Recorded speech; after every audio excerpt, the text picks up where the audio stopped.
Okay. Let go. All right. Recap.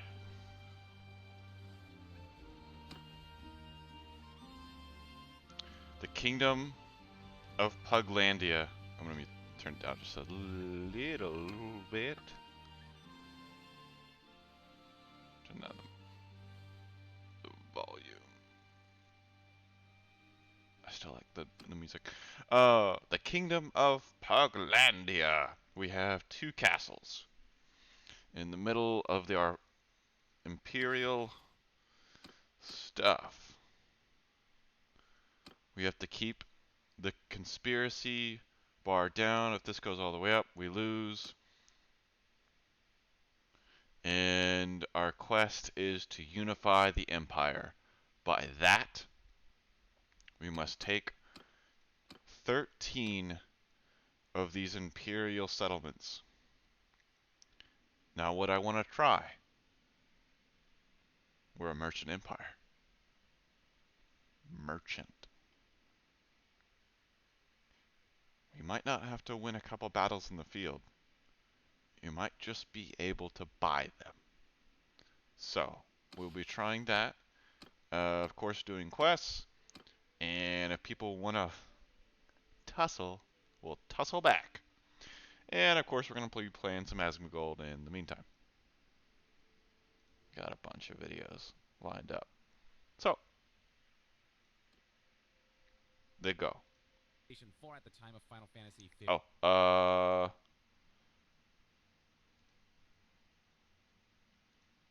is Final Fantasy 16 a success or a flop? We shall see. 15's launch, and yet Final Fantasy 16 let me read that again. behind PlayStation. You see data Okay, 2016 okay. to December 2016 data.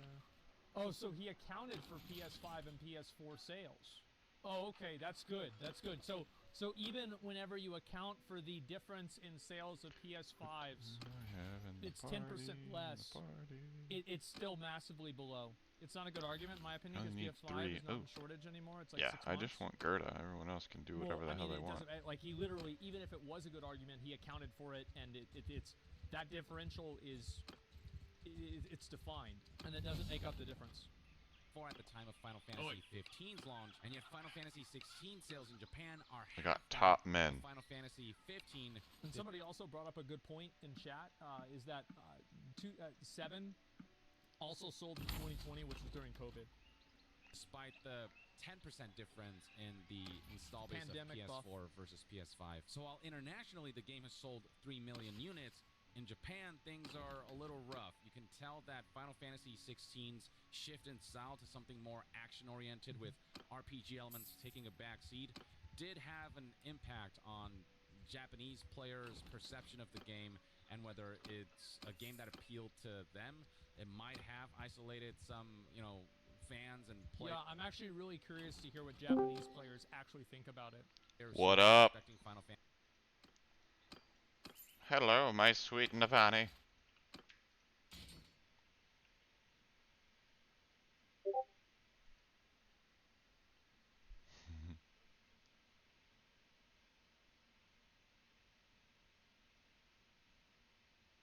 Wait.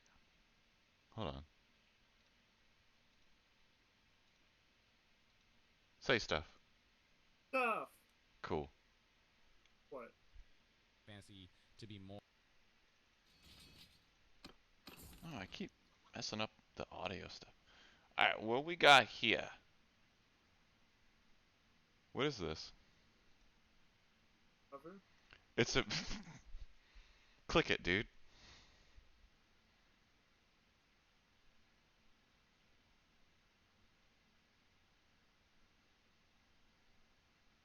I have to go... Oh.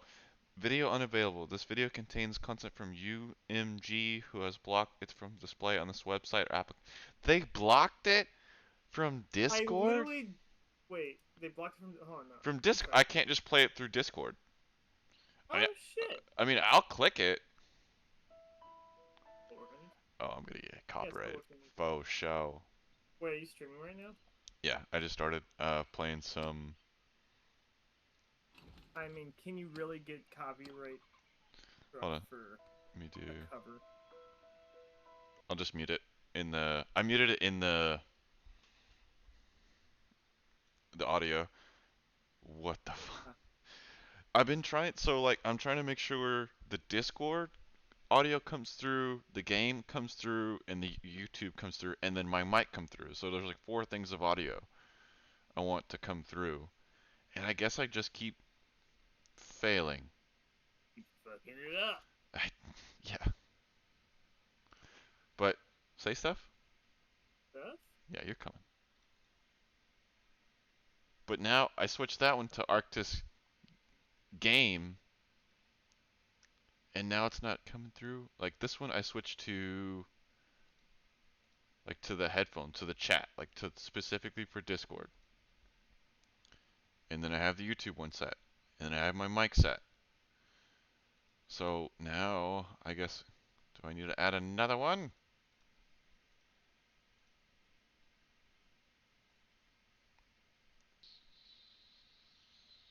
Son of a. Oh, hey.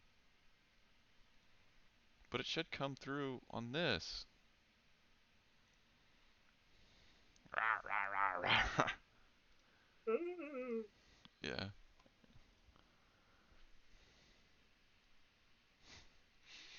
Take this quiz that I'm definitely not getting on. Navani.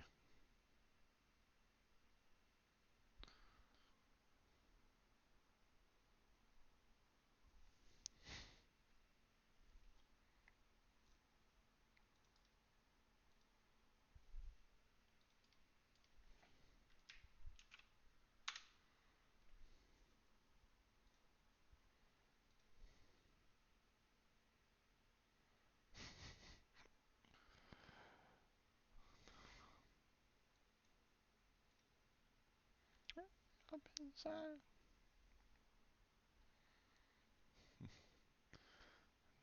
There I've become.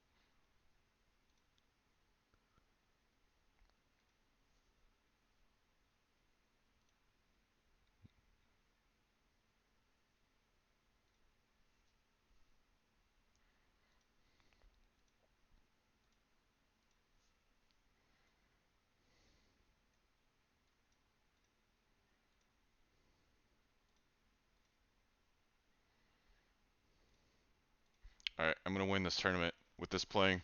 Let's go. Alright.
Son of a bitch! Who is this guy?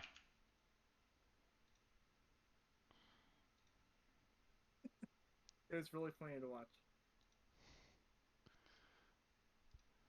That guy was strong. As you're listening to the guitar. He was. I was listening to it, but it helped him more than it helped me. My Firefox is like breaking.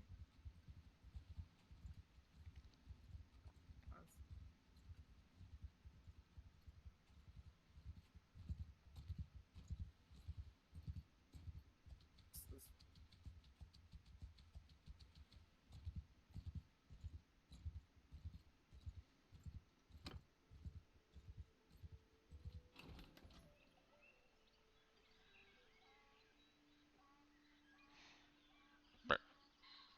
What the?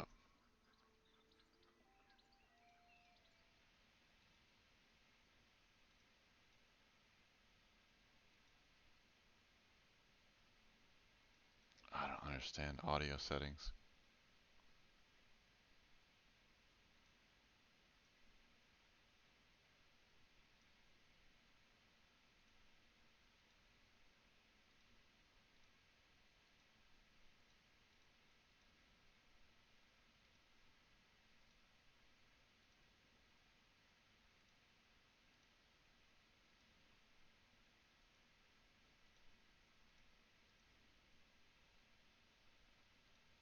Navani, yes. say stuff. Stuff.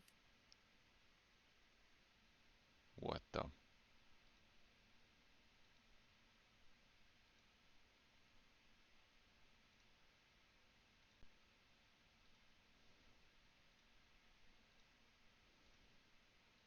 Say stuff.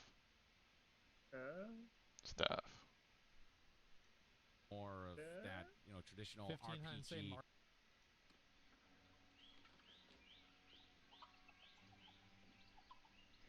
I think we should do that. No idea if I fixed it.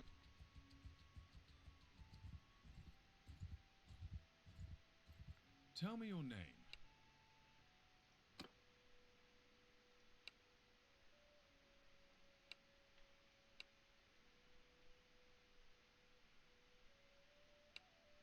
Ooh, crap.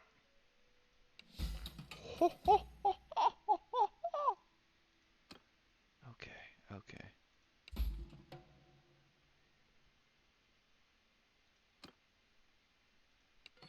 Critical. I rolled an 8%.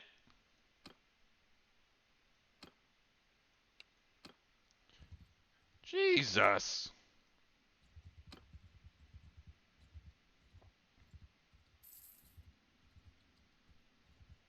Trying to recruit lords.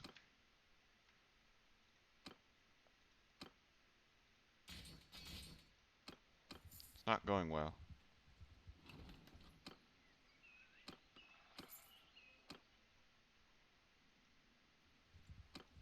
I think Square Enix was Really? hoping that in Japan, numbers would be comparable enough to Final Fantasy 15, that sales across the board would exceed a little more than 3 million, you know, a couple 100,000 more copies beyond that. But sales are just proving to be weaker on the Japan side of things, even if overall, when you consider the circumstances, the exclusivity of Final Fantasy 16, Yeah. 3 million units is pretty freaking good. You know what else is pretty freaking good? The sponsor of today's video, What is it? Skillshare, a platform dedicated to forging a community of experts and learners.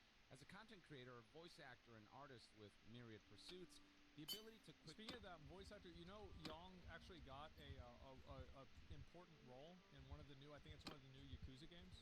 Like he actually got a huge role in that in like a new game. Kiyu? I don't have to say his name, but yeah.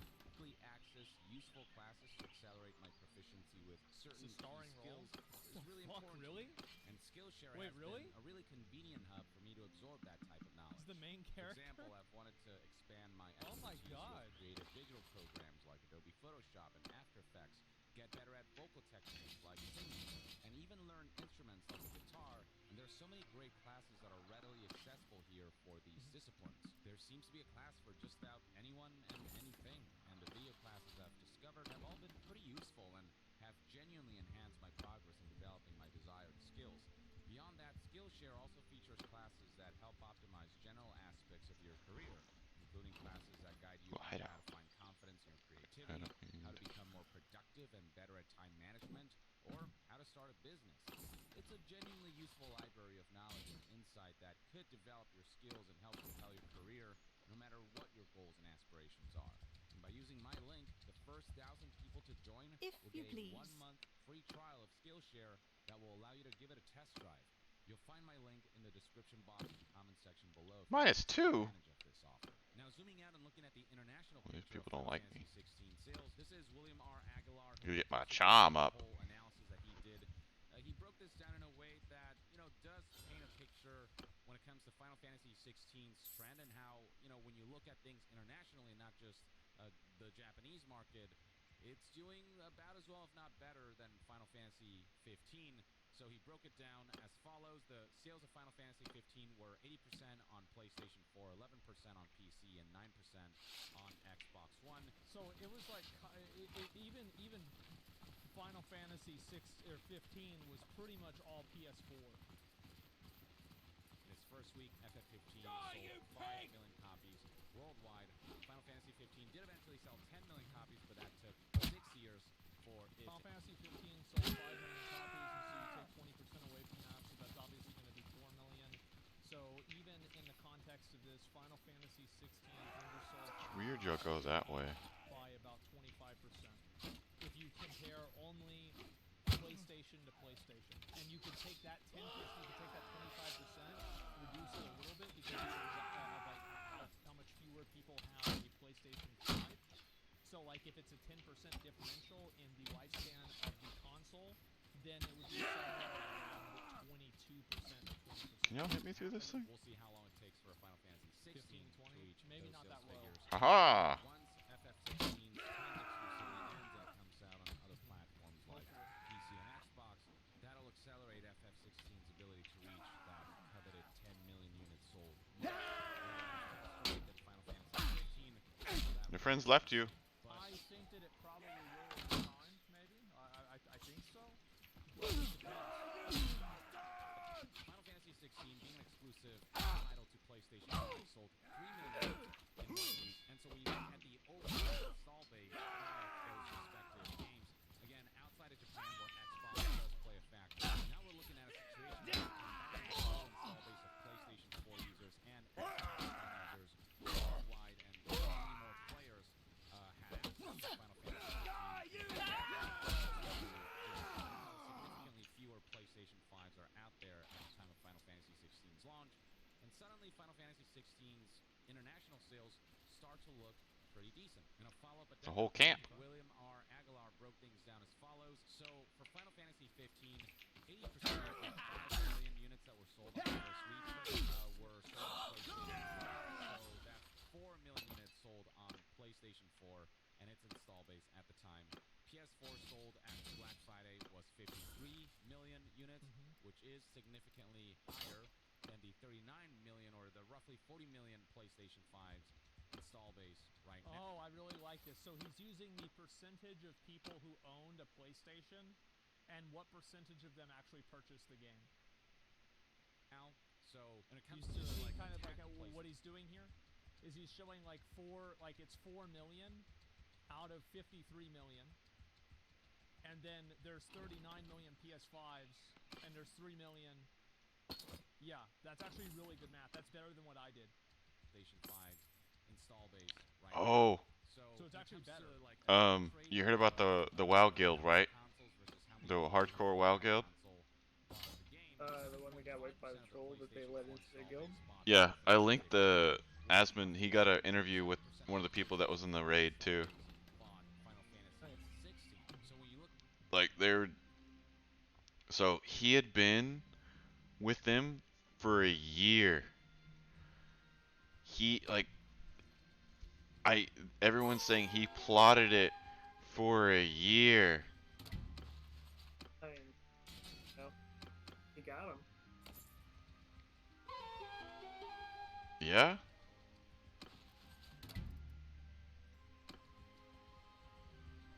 He did. Welcome.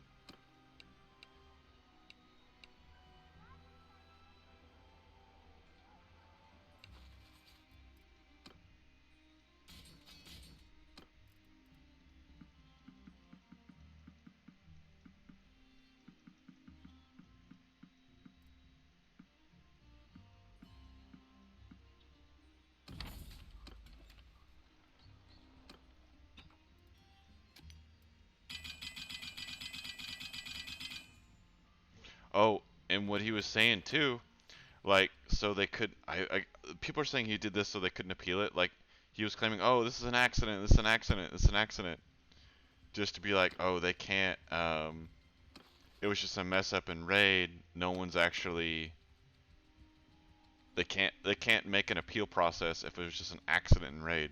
If it was like actual griefing, like they can do an appeal If you process. please, stop there.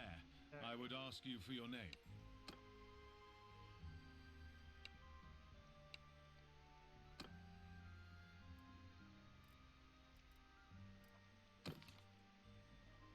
Oh. Hmm. Huh.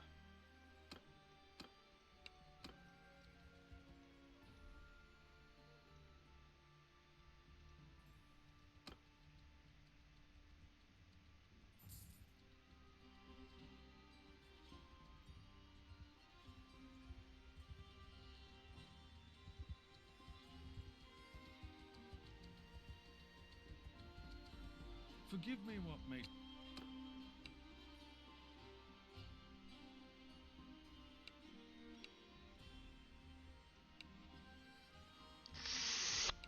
Yes.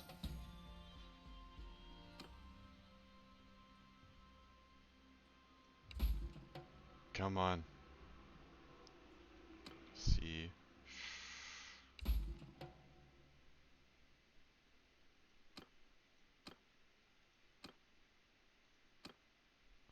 What? All my money. All my money and all my stuff. He wants all my stuff. Don't be sad. Wait, it's not even gonna work.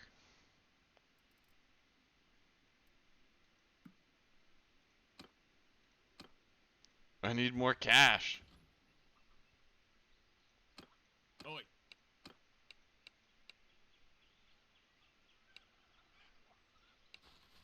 Not Gerda.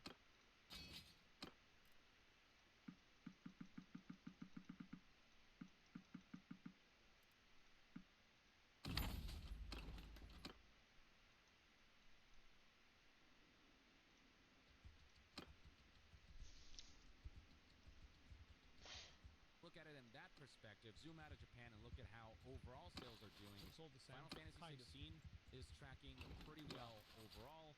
Though if Japan had performed roughly as well as Final Fantasy 15 did, sales could have been even greater. And there are plenty of other comparisons that are being made to highlight that Final Fantasy 16 selling 3 million copies in the first week as a PlayStation 5 exclusive is pretty impressive. Here's Derek, who said that Modern Warfare 2 sold 4.4 million. Modern Warfare 2 is Modern Warfare 2. I mean, that's just... It's hard to beat Modern Warfare 2. Copies in its first week on PlayStation alone, but this includes PS4 and PS5 sales. This was a cross-gen title, and Final Fantasy 16 got pretty decently close to that with just PlayStation 5 exclusivity sales. Yeah. Others are saying that the perspective seems to be skewed when it comes to Final Fantasy 16 sales, that people seem to be much more strict with Peace Final to you. Fantasy 16 sales figures and quicker to call it a flop compared to other games. I don't get that. I feel like people are so attached to like the sales of Final Fantasy 16. Like people really care about this a lot. That's why I wanted to watch this video because like Here, I have mean, some to cows. me, like I've only played Final Fantasy 14 besides 16. I've enjoyed It's the an game. honor. I think the game's good. Like I would rate the game a 9.5. And I think probably one more just based off of like what I think is Oh Lord, they coming. I have one more stream left until I finish it. Consider that Street Fighter 6, which was reviewed very well and which many players are partaking in, has sold over 2 million copies within They're its first not week. Final Fantasy in 16 for a fun managed time. to sell No, I'm three- amazed that people, like it's so crazy. For Follow me to your see people sergeants! Like play Street Fighter. It's like I don't give a fuck about Street Fighter, but like it's massively popular.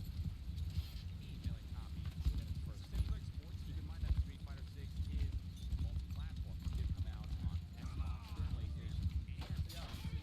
Final Fantasy 16 just on PlayStation 5, and it outsold Street Fighter by 1 million. Things could be worse for Final Fantasy 16.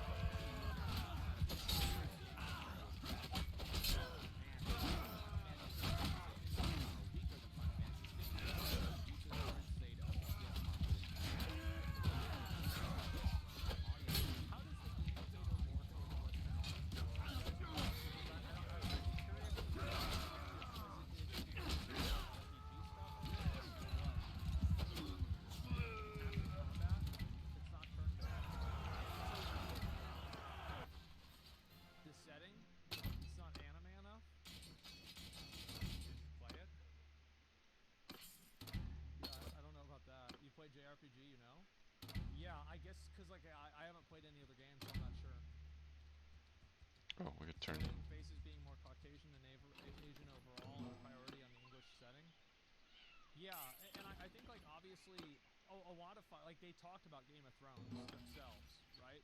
So like Game of Thrones is an American show, and I'm sure maybe it was popular in Japan, but it's probably a lot more popular here. So like maybe that's another reason. It's an honor. Though? Well, no, but like I think it would still make sense that a setting that is based off of European medieval fantasy would not sell as well to a Japanese audience. I don't know, maybe it's not true, but like that's what I would guess. The more action-oriented combat and aspects of the setting and the vibe and the more Game of Thronesy aspect to it. Maybe that stuff just alienated some users, some players, some fans in Japan. I think it's safe to say that in Japan these are very tough results, and that Final Fantasy did leave some behind, too far from the past Final Fantasy.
Like, they have like a S-tier team making it. Everything about the game was like really, really, really good. They fucking invested a lot into it. So I could see how even equivalent sales wouldn't be fulfilling. That's really what defines how successful this game is in the eyes of Square Enix. It's Hell is worth noting this that Square place? Enix does Okay. have a track Head there in record a of second. setting sales expectations way too high and just being unrealistic with that kind of stuff. So I'm wondering if this is a similar scenario where even if these numbers are actually pretty good, they set their goals so high and the budget got so bloated that even if Final Fantasy 16 does impressive numbers, unless it becomes a Tears of the Kingdom level or Elden Ring level type of mega hit, it's not going to make Square Enix the money that they would have liked this game to make, given the investment of time and manpower and resources. And Square Enix specifically and the executives, they are looking at Final Fantasy 16 as a potential, not necessarily flop, but not a resounding success that they were hoping Final Fantasy 16 would be with its change in direction. There's been situations in the past where a game was would flop, if you know my meaning. Excuse me. I can tell how Square Enix presents the circumstances, whether their next financial briefing they'll Yeah, because they're gonna. Like, you have to say. Like, I think that they'll.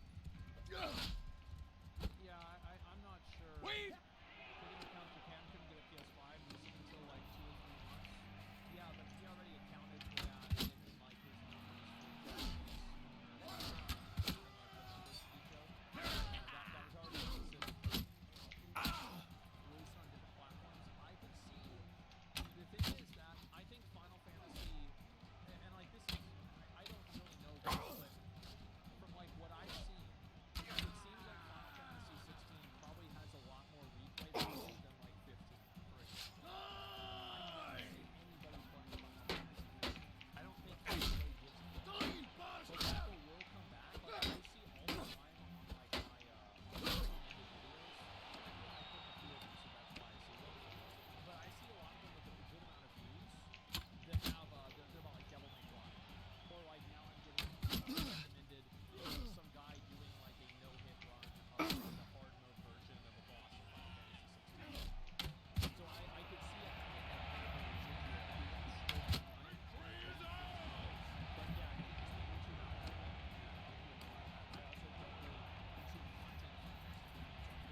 Let's head to this didn't castle. perform as well. How much of an impact did that have on the game meeting the corporate sales expectations and quotas?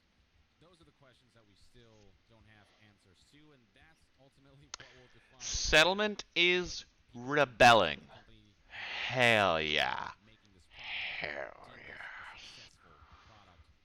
So we'll see how that Ooh, pans hideout. out. Only time will tell. Square Enix will have to tell. We their can do the investors hideout on the at some way. point just, what their perspective is on all this. Until then, though, let me know in the comments below what your thoughts and opinions are on Final Fantasy 16 selling 3 million units overall internationally within Exclusivity, its though? first week Yeah. of being released exclusively on PlayStation 5, and then the data with Japan, and whether you think Square Enix will ultimately be happy with the current results, or whether you think Square Enix will have set the expectations too high and that they'll ultimately share disappointing results, or will say that the results were disappointing based on their expectations. Share your thoughts in the comments below, and to be further updated on all things gaming news, reviews, and discussions, stay tuned right here on Young Yeah. I'll see you guys next time. Young out. All right. So, just put it on PC, everything will be fine. Well, you can say just put it on PC and everything will be fine. But I don't think that's true, because if you look at the PC sales for 15, it was only 11% on PC. So here's the video. Make sure to give it a like. I think this is a good one. I'm glad to see this. I'm disappointed that people are so attached to this, but yeah, 15 sucked though. Well, if 15 sucked, then we're not talking about a number. We're talking about a percentage. 15 didn't launch on PC. Oh, so you're saying that that's actually a really good point. So you're saying that because 15 got a bad reception and then it released on PC later, that it affected the sales. That's a good point. Yeah, that's actually a good point. Whereas Final Fantasy 16 has had a good reception, and I don't think, yeah, that actually makes a lot of sense, what you're saying. I agree with that. I didn't know that. 15 was exclusive too? Yeah, at the beginning. But the thing is that I feel like people had a much better reception of Final Fantasy 16 than 15. Just based off of, it's again, vibe check, right? I could be wrong. Final Fantasy 16 has a mixed reception? Child abduction in Tyler, Texas. Well, Final Fantasy, it's lower. It's 0.5 lower. That's kind of substantial. I get the but, Amber not alerts on my huge. phone. But yeah, that's 15. Yeah. I know, but they said that Tyler's far though. 8.3. Yeah, see, I told you. Because he just showed it in the video. Let's see here. We'll get Steam score for 15. Well, I don't need to, but all I'm saying is that I hope that, yeah, I hope it does sell better. I like the game. I think it's a good game. But I also don't think the critics are wrong in that it doesn't have a lot of RPG elements, because that's true. It doesn't. It's not like this is Elden Ring. And I've never played another Final Fantasy game, so I don't know the level of customization they usually have. But it doesn't. The game is mid, to be honest. Good cinema though. I think the actual combat of the game is really good. I like the actual combat of the game and the actual gameplay.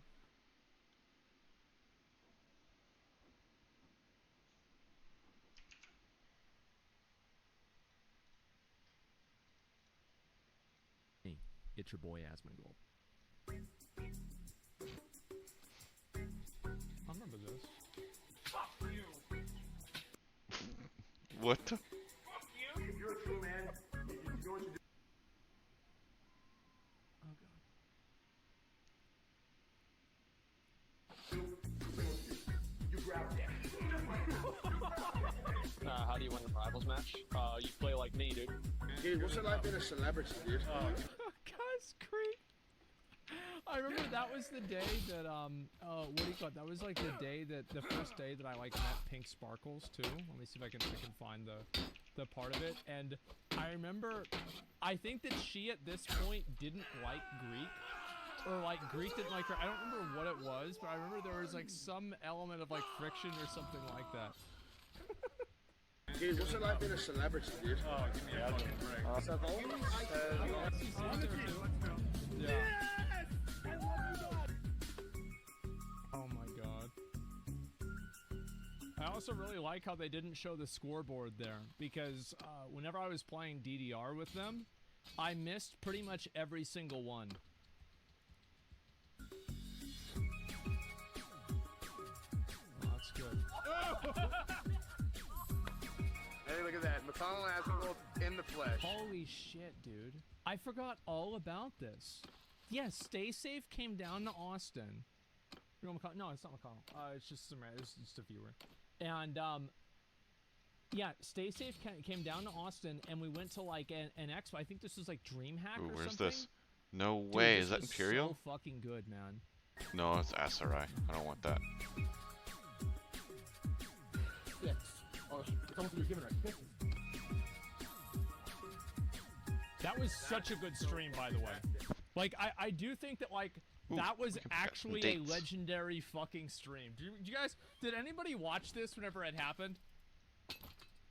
It was so fucking good, man. That is so fucking, dude. Oh, God. Let's go inside. Let's go inside. That's whenever I tried to make an igloo. Zon? Well, you guys can hear me? I remember that. Oh, God.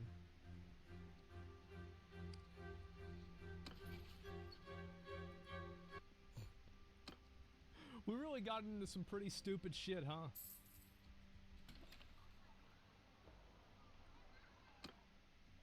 Really, we're a bunch of dipshits.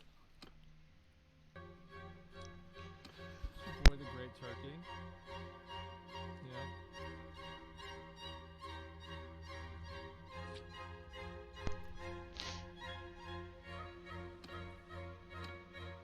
Every single time that I took that crown off, I lost one hair. Because my hair would get stuck on it. I lost more hair that day than probably any other day in my entire life.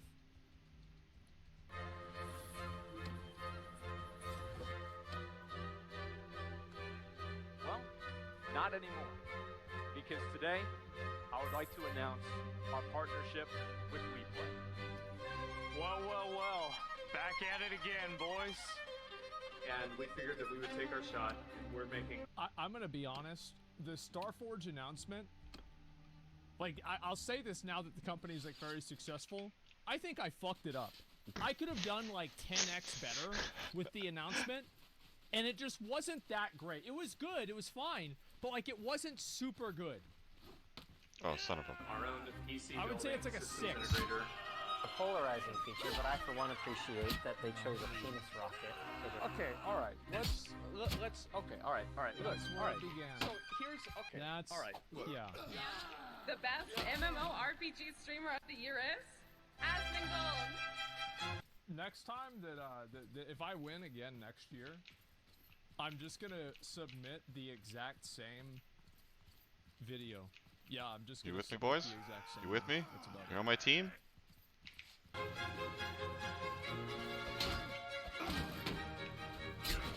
I remember this. This was a good time.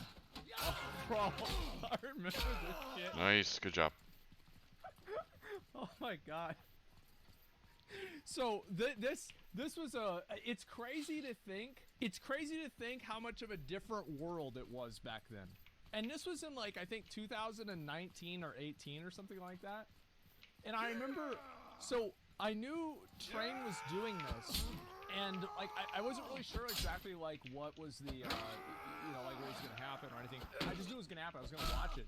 And he calls me like 2 hours before it begins, and he's like, "Dude, I'm actually kind of nervous about this. Do you want to come on and be like a co-host for this thing?" And I was like, "Yeah, sure." And it's like people were really mad because, yeah, they were mad because Nick was there, and I think that people were also, let's be honest, everybody was just mad because of Nick, right? And so, I remember because I didn't really know who Nick hey was. guys. I had no idea. I had no clue. And so I'm like, yeah, so this guy's gonna come on. It's like, oh, whatever. You're and like, oh my these god, guys have like after Sturgian this, armor. there was fallout from this this show that we did for like, oh man, I'm thinking like 2 weeks. People even now bring it up. They're like, when are you gonna do it again? It's like, I think half of everybody here is banned. Well, you walked into it, yeah. I was like, okay. And today, Oh my god, this was back whenever I did the the Burning Crusade dueling tournament. Holy shit. Jesus, he swings fast. Asmongold Invitational. Oh my god. Oh shit. Oh my god. This is, I remember this right there. Alright, let's head back. This was right north. after Cataclysm. I was at Taco Bell. I know the exact Taco Bell I was at. This is a video. I was like fuck, how old was I in this video? I was at 21. I was at 18 in this. This is where I got my mom to record me catching a rat in my kitchen with a box. Oh, what?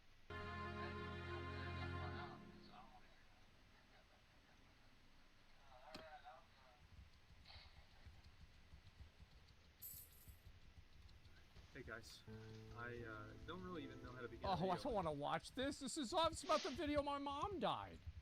Well, I don't want to see this. This is depressing. What the hell? We're gonna skip ahead. We would sit in and see if she's there. Yeah. Part of me that hopes that never stops. no, I don't think so. There's no way. How come you don't play this on your main stream? Oh, here we go. Your ass. It was a W video though. No, like Cody came through. Like I still have that picture in like I put it in the chair that she would sit on. Why this what? No, I mean it's part of the story, right? I mean like it's just I'm not about to watch it, that's all. Let's see here. Yo, bro, Cody, like I mean you gotta remember like Cody and Jeff were over at this house. Like they were over here more than they were at their own house. Yeah, I probably should. I'm just so fucking over this, man. I worry that like something's gonna go wrong or like I'm just freaking out, man. Like I'm actually having like a panic attack. Like I feel so stupid. I remember that. That was so like we didn't know if we were able to stream a game event or something like that, and I was worried I was gonna get DMCA'd. And it's been just it's been so hard. And the worst thing about it, when was this? Is that I don't know if it's like I'm trying to think when this was. This is the beginning of and like I drove home and I cried in the car because I got a chance to remember that it was real. I remember that. Bro, I'm gonna be honest. Like, so this is actually Cody in the background. This is whenever my mom hit level 60.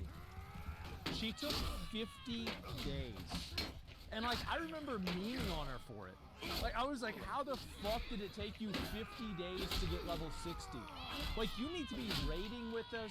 You need to be playing the game. You're fucking around, fishing all of the time. What is this? 50 days. But she had so much gold. I'm pretty sure that she was able to buy her epic mount on the first day that she was 60. Excuse me? It was nuts. Excuse me? Oh, this mount's like dead.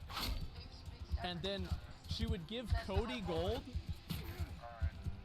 She would give Cody gold. And then Jeff would log on Cody's character and then mail it to himself. Jesus.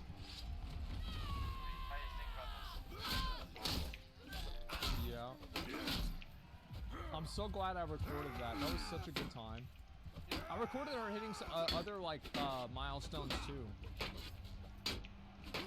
What is this? It is what it is. I'm relatively happy, and I enjoy what I'm doing. I love making videos. I love playing video games. I love spending time with my friends. Oh yeah, wait.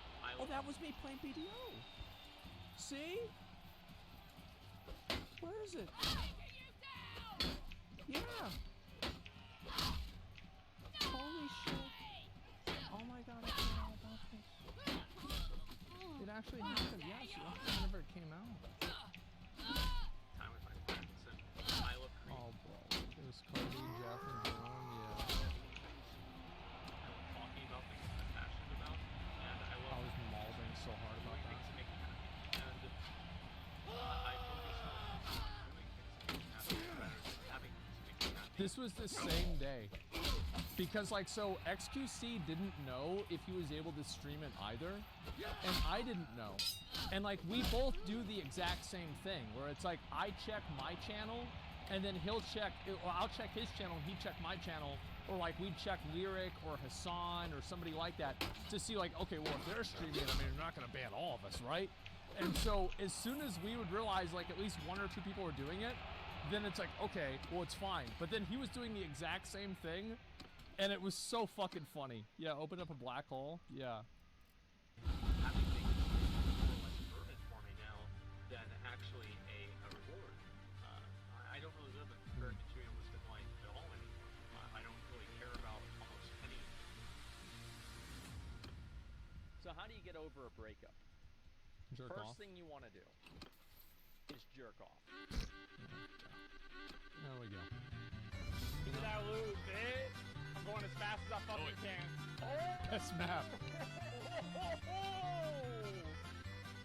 No! Piece of Oh, shit! bro, like... Easiest game of my life. Just a minute, let me move it up. Oh, man. Bold gold, yeah. Got him. What a game. I still can't believe that you can make their boobs that big, man. Isn't that crazy? Dude, this game is gonna be so good. What the fuck is going on here? Oh my god. Bro, this is...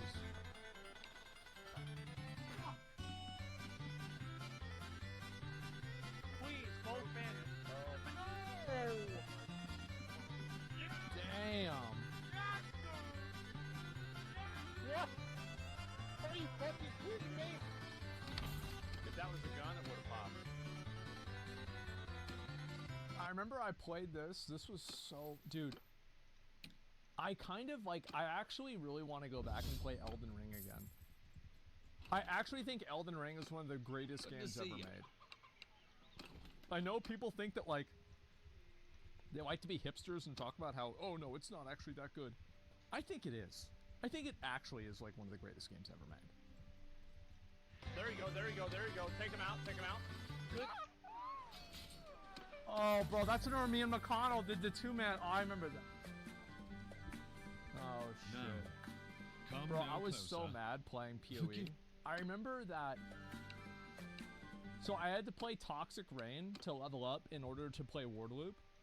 And so I was playing a build I fucking hated just to play another build. And I did it for like a week. And I remember that after playing PoE, my eyes would hurt. And I realized why that was. It's because I refused to close my eyes, and I didn't want to blink while I was playing Path of Exile, because if I blinked, I would die. Oh,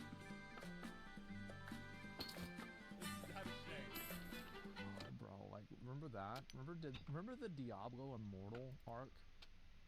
Remember whenever I played Diablo Immortal, and at like level 5, I bought every level in the battle pass, and I had the full set of gear, and some guy called me a whale at like level 8 after I did Leoric's Tomb. That is a big one. Yep, that's a big one. That's a big one. Fuck you, bitch! Yeah, I'm so good at the game, guys. Okay, let's give her more drugs. What? I don't know whatever happened to that video, by the way. I really don't. I wish that we had that one. This was such a good video. Basically, my goal was to so like this was like a simulator where you're in a relationship with like a girl streamer and you have to decide what you're gonna do. And like I was trying to get her to overdose on drugs and kill her, but she ended up just dating another streamer, and the game ended and I lost. And it was called the cucked ending, apparently. Yeah. Man. What the fuck is this? Is it the Jesus game? Fuck me in the ass! Don't you fuck me in the ass! I'm never gonna. That was so. I hated that. Oh, that was at the beginning of Stormblood, or no, Evansward. Not doing my treatments. I've gotten over 6,000 subscribers. That's good. I'm happy about that, man. I'll say that. Oh, that was crazy, dude. Like, yeah, the first month that I streamed, I had like 6,000 or like 7,000 subs. It was actually nuts. Those were the days, yeah. So many memories, yeah. It's a lot, man.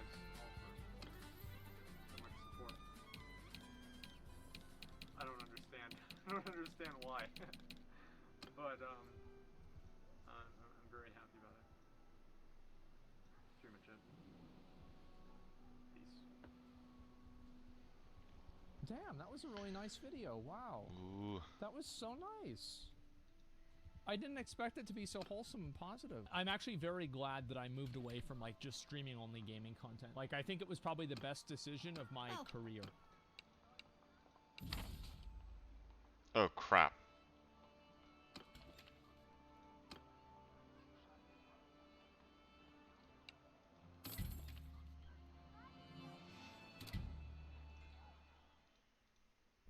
All right.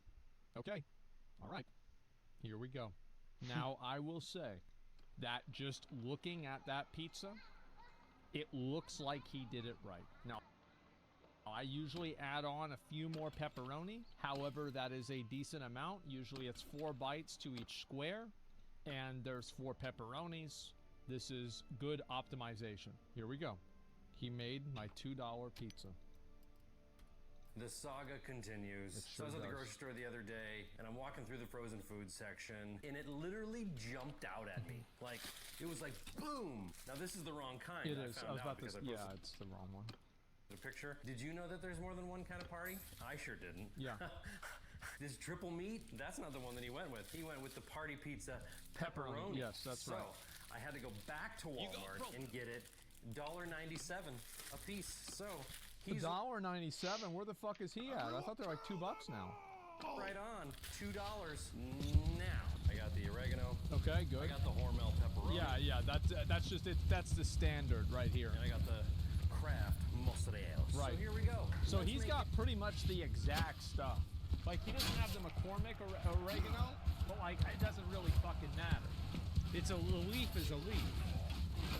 His pizza. Now, just like the steak video, I'm gonna make it exactly like he did. Right. And then I'm going to make my own low-cost pizza, which is a homemade pizza. Now, I know what you're saying. There's no way he would ever do this and make his own dough. That's true. But I promise you, especially if you're a gamer, you're really going to enjoy my method of making pizza dough. And you don't have to wait for it to rise in the fridge for 12 to 24 hours. Okay. You can just throw it right in your pan, in your oven, and cook it immediately as soon as But you could just buy the pizza for $2 though. Like so, like I really just don't see why we're having this conversation. Like, so if there's a pizza for $2 and you just buy the pizza for $2, like I mean, fuck.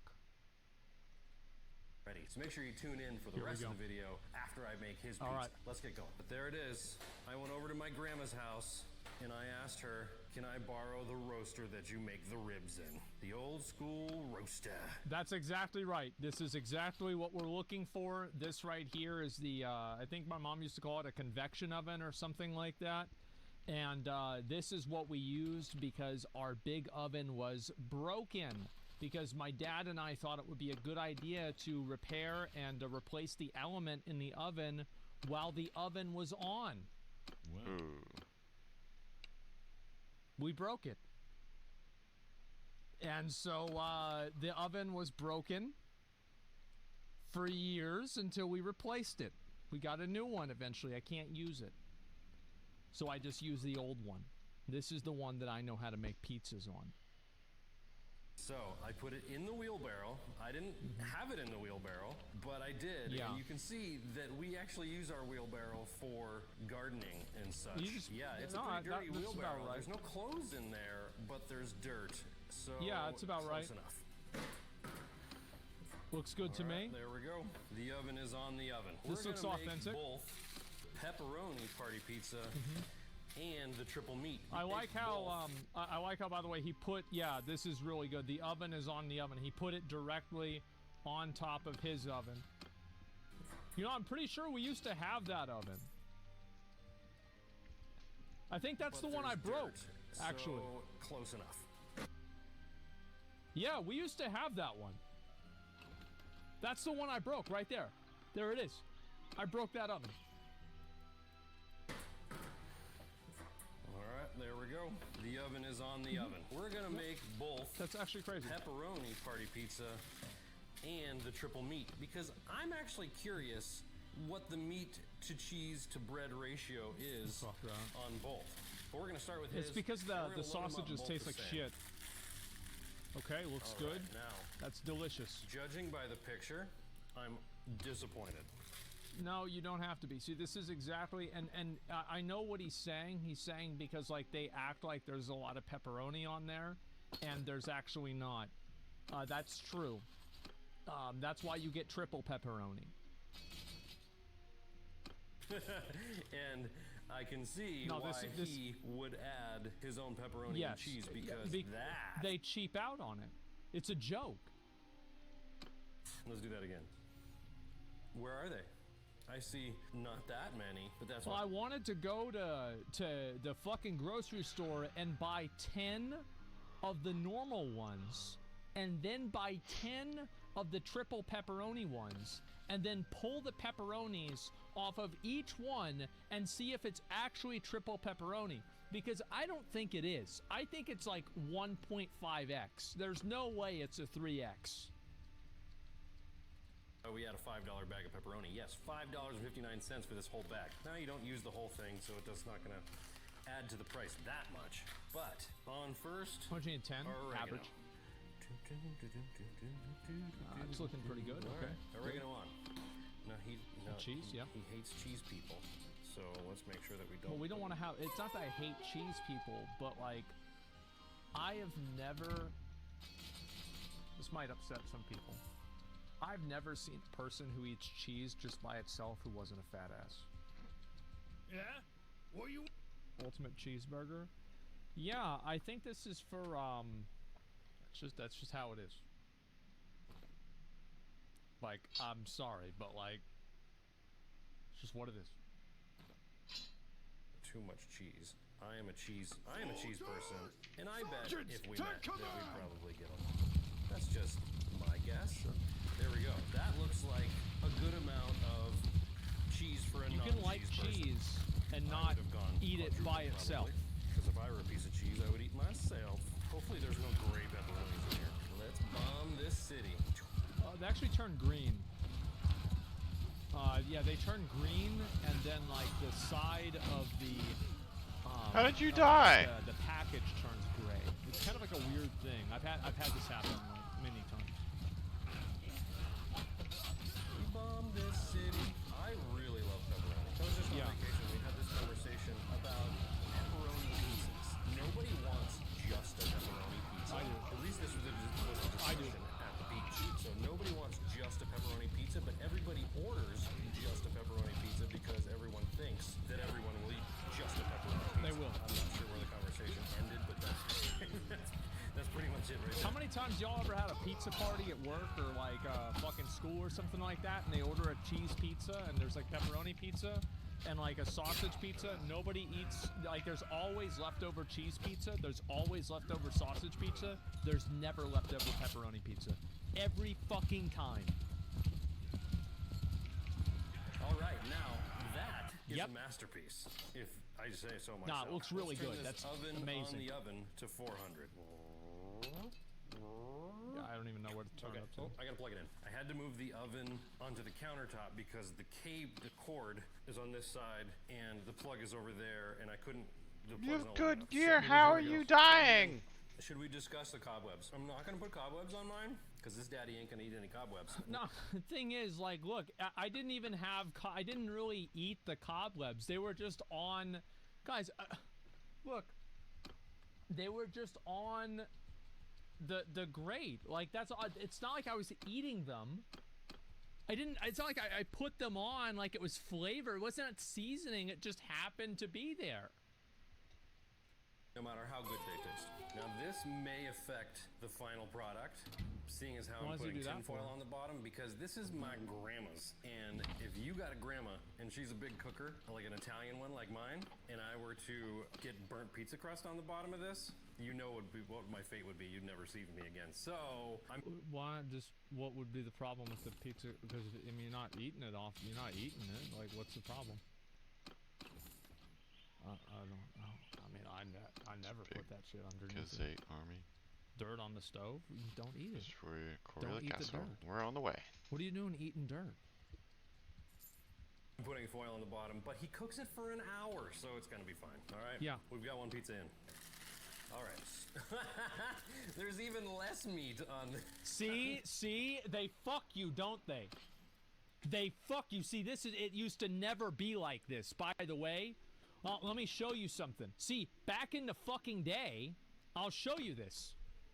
Back in the fucking day, it used to be a bigger pizza. Look, see, it used to be circular. It was way bigger. Way fucking bigger.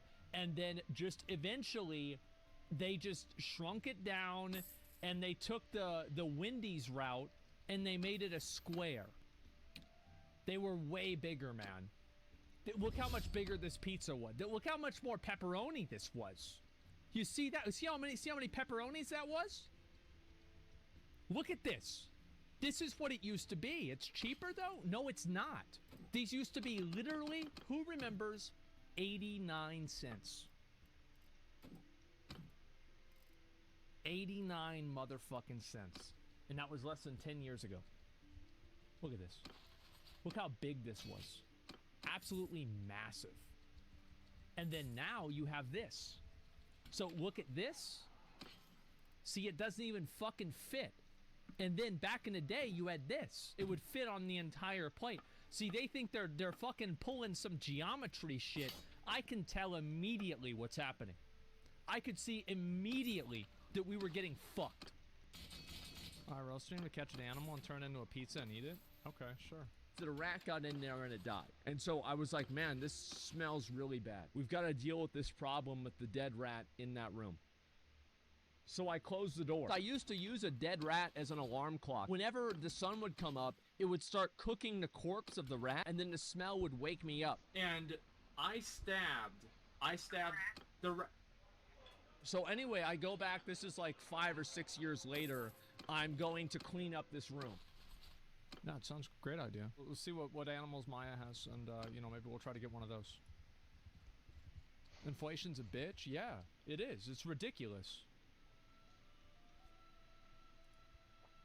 This one.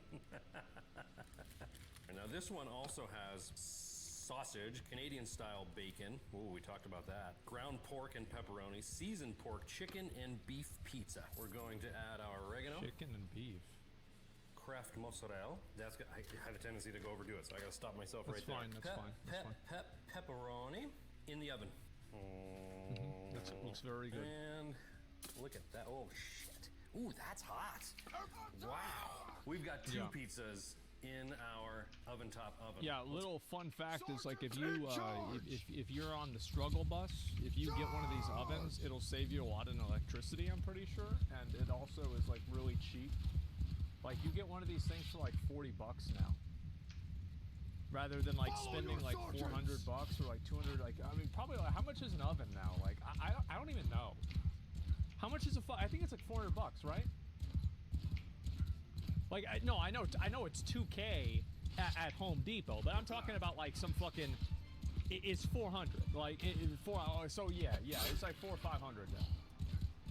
Like and that's a piece of shit, but it works. Close the lid for an hour. What you're gonna need for this no-rise pizza dough is 2 1/4 cups. Whoa. Bread flour also. What the? Teaspoons Didn't they find that in the White House? Yeast, which usually equates to about 1 package of this kind of stuff. Okay, you just want like 1 package, just toss it in there, but measure it if you want to. You want so you put sand in there. Sugar, and a teaspoon of salt, 2 tablespoons of extra virgin olive oil, and 3/4 cup of warm water. Shut up, Gerda.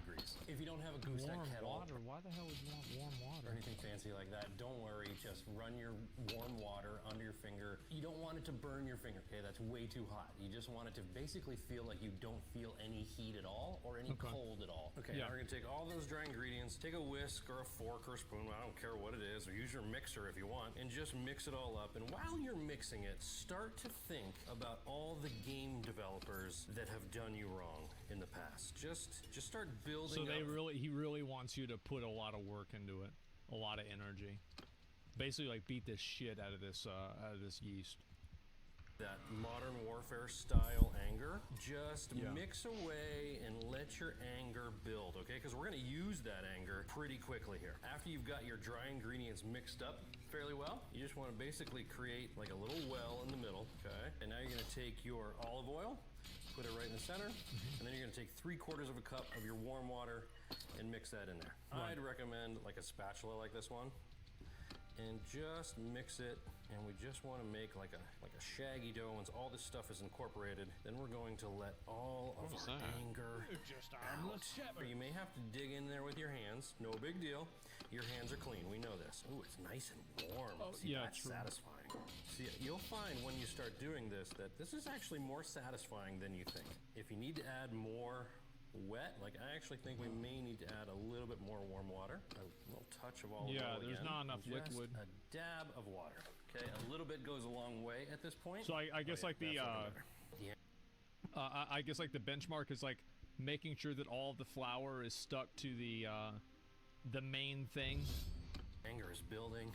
Really starting to get angry at Bungie at this point. That's because they ruined a little bit of flour.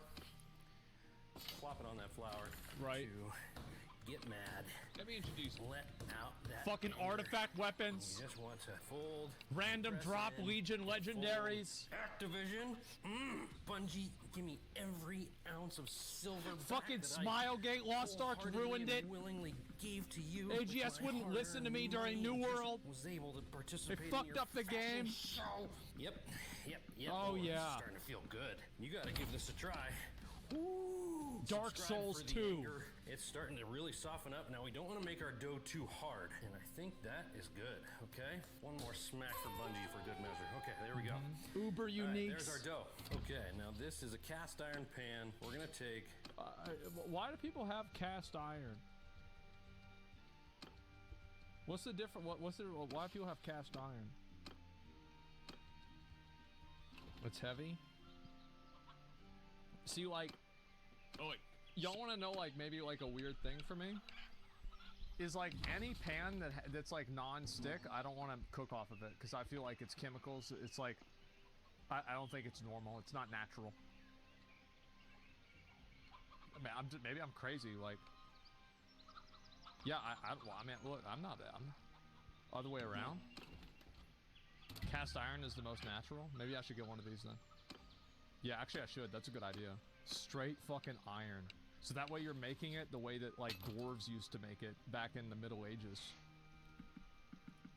About a tablespoon of olive oil, and we're gonna put it in our cast iron pan, maybe 2, because what we want to make here is kind of like a Detroit style pizza, where This is a pan style. Aren't the Detroit style pizzas the really thick ones that burn your mouth whenever you bite into them? Yeah, I had those. But the olive oil will creep up the sides and underneath the dough and make like a fried dough underneath. Okay, and now we're gonna take our dough and plop it right in the middle there. Okay, just spread that oil around. We're just going to use our knuckles and just form our pizza into here. Let that crust creep up the side. Now, like I said, this isn't a fancy pizza. We're not using a rolling pin. We're not throwing our dough up in the air and spinning around all fancy like. We're just smashing dough into a cast iron pan. Yeah, so we're gonna make kind of like a deep dish sitch here. Okay, now just take a towel and cover it up and just let it sit there for 10 minutes. Now in the meantime, let's check on the Asmongold pizza. It's been 25 minutes. Is that so the yeast can have like the chemical reaction? I'm assuming it is. Yeah. Okay.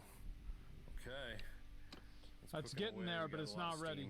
Okay, now I'm gonna cook my pizza on my grill. So I'm using a pellet grill that I can just set to 450 degrees. But if you're gonna use your oven, just set it to 450 degrees. Let it preheat for these 10 minutes while our dough rests.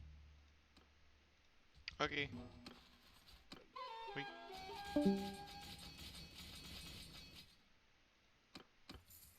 I'm using a grill because it's my pizza and I love grilled pizza.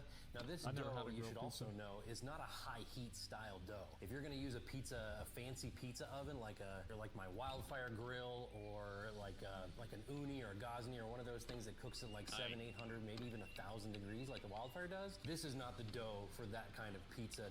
This kind of dough will just burn right up because of the amount of olive oil that's in it. Okay, it's been 10 minutes.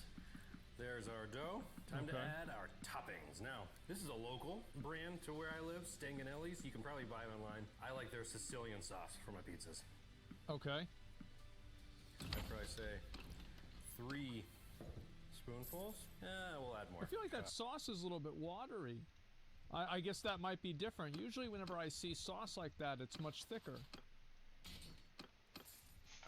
Oh yeah, this is looking good. Yeah, it's natural. Yeah, I don't know. Olive oil in there too, so we don't want to make too much of a soggy bottom here. Now I'm going to use the same mozzarella in the middle, and if you have watched many of my videos, you know that I'm a double cheese kind of guy. Like, anytime I order a pizza, I order it with double cheese. No different here. Now we're going to take Jack cheese. Now Jack is much lower moisture, and we're going to stuff it on top of this crust here. What? I'm paying them? Piled on top of that crust. Now, as it won't cooks, that burn? It's going to melt. The olive oil is going to sneak up the side of the pan and fry that cheese into the crust. And we're going to get a slightly charred up fried cheese. That's smart. Crusty crust. Just a dab of Italian seasoning. Now, I like it above the cheese because I like the visual of those particles of yum on my pizza. Just like him, we want total coverage. Pepperoni, and then one to cover that. So we're just gonna take our olive oil, and we're just gonna drizzle it right over the edge, just to add a little bit more pizzazz. There we go. Here we go. Oh God. Okay. That's ready. You can tell that it's ready because it's burnt. Honestly, after an hour, I expected it to be totally and utterly charred up. That is not. No, it's not, because you have to. The way you do it is you cook it at a lower temperature, because like this is the reason why I have it to where I cook it for a long period of time. Is that like I will go upstairs and I will forget about the pizza. Like there's never been a time that I've made a pizza and I've remembered that I was making a pizza. So I cook it on a lower temperature, so there's a larger window of fuck up radius where like I can fuck up and it's like, you messed up the pizza. It's not a big deal, right? Because you've got like a 10-minute window rather than like a 5-minute window. I've cooked black pizzas before. I remember like the first time Izzy came to visit and she was staying here, we actually, I thought, you know what? We gotta, it's a girl living at the house. We're gonna get her a nice pizza. And so I got a new pizza and I cooked it in the oven. Bro, I burnt the fuck out of that shit. I think you can only eat like one piece. She was pissed. Yep, black pizza. There it is. Well, maybe there's a trick with this oven being that it's more for like a slow cooker oven, even though it's at 400 degrees. Yeah. It's a good one. Let's pull it out Look and at cut that. it up. Delicious. It's amazing. Oh my god, There that's we so go. good. This Look at is that. the pepperoni. This is Holy the shit, triple bro. meat. Like, look at that. Oh my god, so good. Wow. That let is these a cool pizza, for just a gentlemen. minute, and then That's we'll a use fucking this pizza. without slicing any internal organs on our torso. While his pizza's cooling, let's put ours on the grill. So you wait, what? Wait, hold up, what? We're gonna close that Wait, damper. what the fuck? There we are. Are you kidding me? Beautiful. Go to sleep for 15 minutes. Ooh. There it is. That is fucking delicious. Look at that. That's amazing. The Yasmin Gold $2 pizza. Little trick, when you're cutting your pizza, start from the center so you don't destroy that beautiful caramelized crust. I don't eat the crust. Oh yeah, that is nice and crunchy. There we go. 4 equal pieces of pepperoni. Okay, bottoms up. That's right. Here Why we go. are you fighting over that? It's not bad. I know. See, that's the funniest thing, is that the only person who said the pizza was bad, I want y'all to keep this in mind. The only people that said it was bad was Peach Jars and Jessica Negri. After Mizkif intentionally made my pizza bad to make himself look good on his video, to show off. Because bro, he put more butter on that pizza than you're supposed to eat in an entire year. Or no, that was a steak. That's right. Yeah, it was a steak, not pizza. What was I thinking? Yeah, steak. That shit made me so mad. It's not bad at all. It's a little on the chewy side. It is. But whether it's genius or an accident, cooking in that other oven in the roaster may be the best way to do a pizza like this. I don't know. That's because it cooks it like I feel like this is what happens, right? the It's like one if you cook it at a higher temperature go after. in like a normal oven, what ends up happening is that the outsides get overcooked and the insides get undercooked. And that's why I think cooking it in a smaller oven is just simply better, because you can cook it at a lower temperature and then make sure that the entire coverage of the pizza is equal. Oh, you tell me in the comments. You might be onto something here, and I'm gonna have to explore more it's really into the good. science of the roaster with pizzas, maybe with some other foods. It's too. delicious. Not bad at all. Let's try this other pizza. Also, not bad. Even this like warty looking burnt You just part. don't Let's eat give that that part. a taste. I would not even eat that. I'd break that off. I'm a believer, people. Antios. You know when you get homemade lasagna and you get the burnt part of the noodle on the corners? If you know, you know. Kind of reminded me of that. It's $4. I mean, that's pretty much what he has into this pizza. Yeah. I wonder what the longest period of time that he ever cooked one in and when he forgot it is. So about 2 hours. And what happened is that we had, 2 hours. So what happened is that this was not, the black one that I have is not the first one. My mom had one from like the 80s that we were using until we replaced it. And the oven was so bad that like at the time that it was like kind of, it was like a 30-year-old like, portable oven like that. And we got rid of it and we had to get the new one because it stopped working. But I was able to turn it up all the way and it could just barely cook the pizza, but it took 2 hours.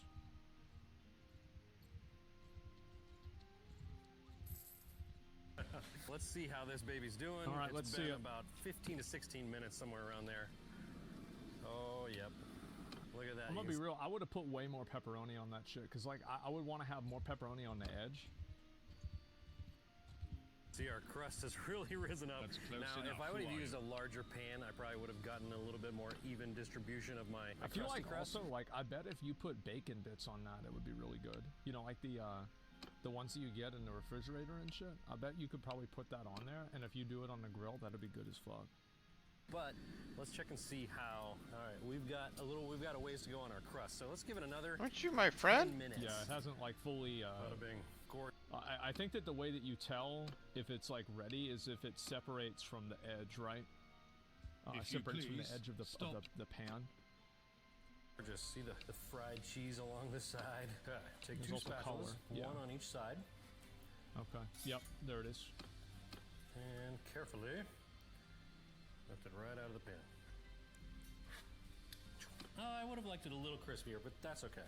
Now, another thing I like to do is just take a little bit of garlic powder. Yeah, like if it was me making this pizza, what I would have done is that after I put the tomato sauce on, I would have put a layer of pepperonis on the tomato sauce, and then I would have put the cheese on, and then I would have put another layer of pepperonis on the on top of the cheese. Like I think that's the that's like whenever I've ever had double deep dish pizza, that's usually how they do it. You can use garlic salt if you like. A light, and by light I mean really light, dusting of garlic powder up top. Okay. We're gonna let it rest just like we would a steak. Put the microphone right up to this. Hear that? That's good. That's good. Start Yeah. in the middle so you don't ruin your crust. Oh my god, the smell of this is so good. Let me see it. Okay, there we are. Roughly around $6.50 to $7 in total ingredients. That's pretty Which piece good. do I want? My god. All right, look at that. Oh my goodness. Oh my goodness. Hey, remember how I was talking about those particles of yum? I like to see that. Okay, let's try the fried cheese crust side.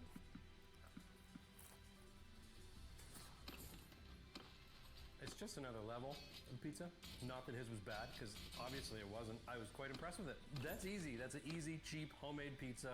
I did end up cooking the pizza 10 minutes longer than I anticipated. Depending on your pan, depending on your oven, you know, depending on the dough that you make, you know, like you might add some different ingredients. I have a grill. I could do that. I could do that pizza. Time and temperature from there, but I wouldn't go above 450. 450 was perfect, it seems. And the amount of time that he cooks his pizza for an hour in his roaster, I have a charcoal cook mine grill. under an hour, make mine and cook mine in under an hour. So, food So for thought. I'd have I to don't know. like give it a try. manage you it want in me a to different come way. to Austin and cook for the whole OTK crew? Wouldn't that be fun? I'm rambling. What did I think? It's great. That would What be else do I have to crazy. say about this? I don't know. I'm sweating. I can think tell you know what I that. should do? It's hot. Probably hotter. in I should try to That's make it. this Let pizza me know what you myself. think. Hit me up in the comments. As always, Yeah. I appreciate you. Thanks for watching. Oh, that's good. Yeah, that way you get the full experience. See this right here? This is how you should eat my pizzas. Just like that.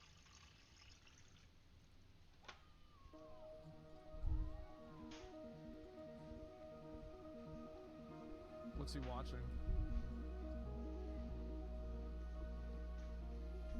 What? This is like some 90s anime. Hentai?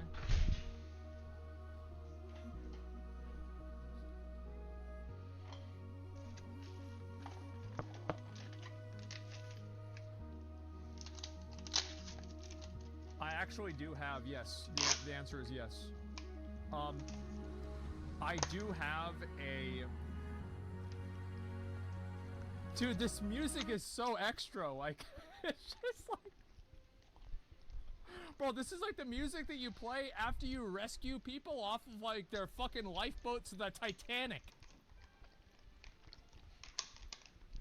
And you're fucking, you know, bringing them back on the shore, you know, like, getting them dried off. And like, yeah, they play it at the very end. So, I'll say this. There's a big part of me that wants to actually go and try to make that pizza. I want to try to make that pizza exactly the way that he did it and see what it's like. Because I could do that. Like, I have the fucking pot, or the pan for it. Excuse me, I have one of those cast iron pans. I have the grill. Now, I can't maintain it at 450 degrees, so that would be problematic.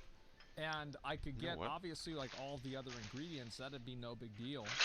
And, you know, I think that'd be a good idea. Too much work, bro? Not really. It's like an hour. I don't think it's a big deal. Add the bacon bits. No, I would do it exactly the way that he did it. And then maybe if that was good, I would try to do it my own way. Because, like, if it was me, this is what I would do differently, right? Is that I would do another layer of pepperoni on the very outside. And then I would also do a...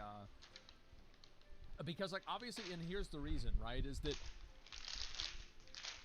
Okay, so basically, you have the same amount of pepperonis, but like you're gonna be eating it in more bites because the pizza is thicker and there's a lot more to it.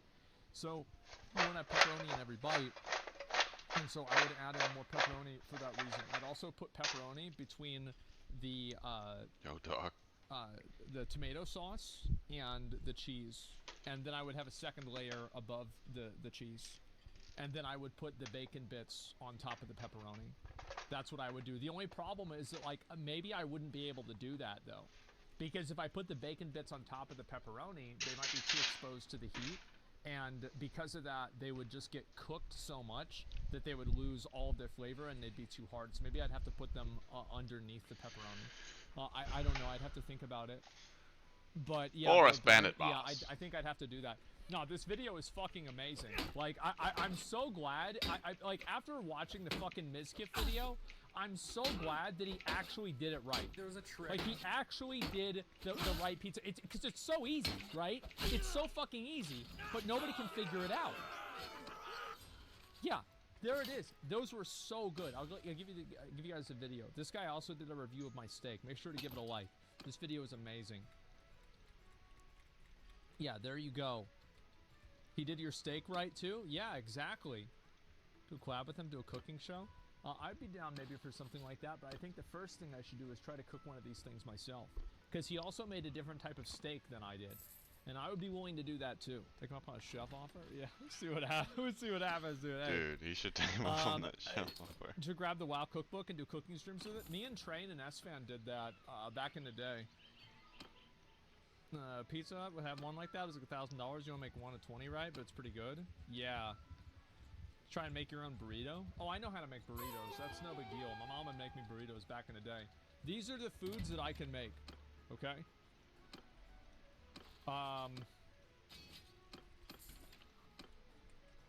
Steak. Pizza. Steak. Corned beef hash. Hot dogs. Is there anything besides that? Tacos. Potato. Eggs. No, I can't make eggs. No reason to make eggs. You don't need those. Spaghetti, nope. Cereal, nope. Mac and cheese, nope. Sandwich, yeah, I can make. Bro, you don't know how to make mac and cheese? Come on, strawberry man. Sandwich. Lasagna, nope. No chicken. Why would I make chicken? We have KFC. Why would I do that? Like, how can you improve? Why would I make chicken? Perfection? We have KFC. Like, you have KFC. Like, why would you do that? Salmon? No, I can't make salmon. Bacon? I could probably make bacon. Although, I would probably struggle a little bit with it. But I know how to make bacon. I can actually make beef jerky, too. Yeah. Make tacos next. Nope, next one I'm going to make is the corned beef hash, and then it's going to be pizza. Sorry, then it's going to be tacos, and then I might do beef jerky after that. Quesadilla? Oh, bro, I had a quesadilla today. Yeah, ate a quesadilla today. Actually, no, that's the quesadilla from 2 days ago. Quesadilla from today is down there. It's on the floor. Nothing healthy? I think beef jerky is very healthy. I think steak is very healthy. Pizza's healthy. Well. Tacos are healthy. So. Yeah, all of these things are very healthy. What do you mean? What's so funny? Like, look. Is beef jerky healthy? Beef jerky is an easy on-the-go snack that packs high protein, zinc, and concentration. These nutrients are essential for overall health. There it is. Sodium? Just don't eat it. Don't eat as much. Is a lot of sodium? Is beef jerky good for you? Those lean cuts, yeah, always. Being a good source of lean protein, beef jerky is rich in iron, folate, calcium, vitamins. Look at all this stuff. It's fucking amazing. People are dumb as fuck. Of course it's good for you. Beef jerky is delicious. I would be willing to make like teriyaki beef jerky, something like that. Yeah, I could do that. It's so fucking hot here in Texas. I'm pretty sure I wouldn't even have to cook it. Straight up, I don't even think I would need to. I'm pretty sure I could just leave it in my fucking grill and it would cook itself. Like, let me see how much how many temperature it is. Here, let me read you the 7-day forecast. 105. 105. 103. 103. 103. I can get this guy. 100. He doesn't have that much strength. And then oh, what's the this? last one, 104. These are freedom units, not socialist Celsius. It's about 40 Celsius. 40's weak. It's fucking hot, man. Jerky tame the West? Yeah, bro. Like cowboys, bro. Like literal cowboys, like tame the fucking West, bro. Manifest Destiny was enabled by beef jerky. You want to talk about how beef jerky isn't healthy? The fuck out of here. Special delivery, coming in hot. What did Jake from State Farm send us? Let's take a look inside. Oh, there's a note. Hey, Sean, as a big Hot Ones fan, I want to make sure you're not just putting on a brave face for the fans. So I wanted to send you this relief kit. Your good neighbor, Jake from State Farm. Well, thank you, Jake. That's very thoughtful of you. What's in the box? We have some honey. That's what all the buzz is about. Here we have some ranch. You're either a blue cheese person or you're a ranch person. Bill, I know what side of the aisle you're on. We have some tissues. Thanks, Jake. We have some milk. You always need that. You hit that spot in the lineup, any port in a storm. Oh! Oh, I love these are the best videos.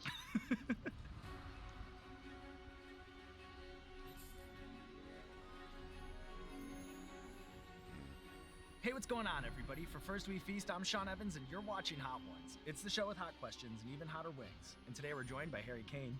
He's a Premier League Golden Boot award-winning striker for Tottenham, one of the most prolific goal scorers of all time, and the captain of England's national team. But how will he fare today in a pressure-packed, high-stakes match against the Wings of Death? I guess only time will tell. Harry Kane, welcome to the show. Thanks for having me.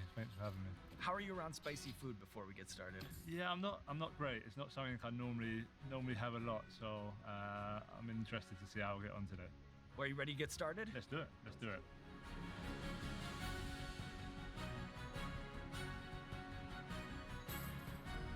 Oh my God, look at all this. You have an extensive problem over here. Good Lord. Yeah. Here we go.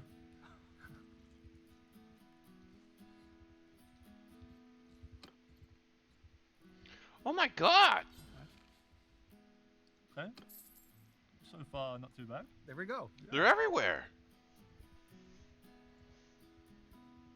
I was expecting a little bit worse, I think. I was like... Okay. Take your wins where you can get them here. That's on this actually show. quite nice. There you go. Maybe you were a hot sauce person all along, Harry. Maybe I've just been missing out, you know what I mean? That's not too bad. There we Not go. too bad. I'm all right with that. So I want to congratulate you on another record-breaking season, scoring 30-plus Premier League goals for the second time in your career, and then taking over Wayne Rooney to become England's all-time leading scorer. Every season has its own meaning, its own lessons. How will you remember this season and the arc of your career? Yeah, this one, from a personal point of view, has been pretty special. To break the England all-time goal scorer record was just a dream come true, really. There were so many amazing players that I watched growing up. So many strikers scoring Atta goals. baby, Gerda. Atta baby. It's nice to be at the top of that list now. So truly special. And yeah, for another 30-goal season, which is great. So yeah, overall, Mess I'm 'em up. improving, I'm getting better, even though Mess I'm 'em up. a little bit older now. So I'm excited for what's to come.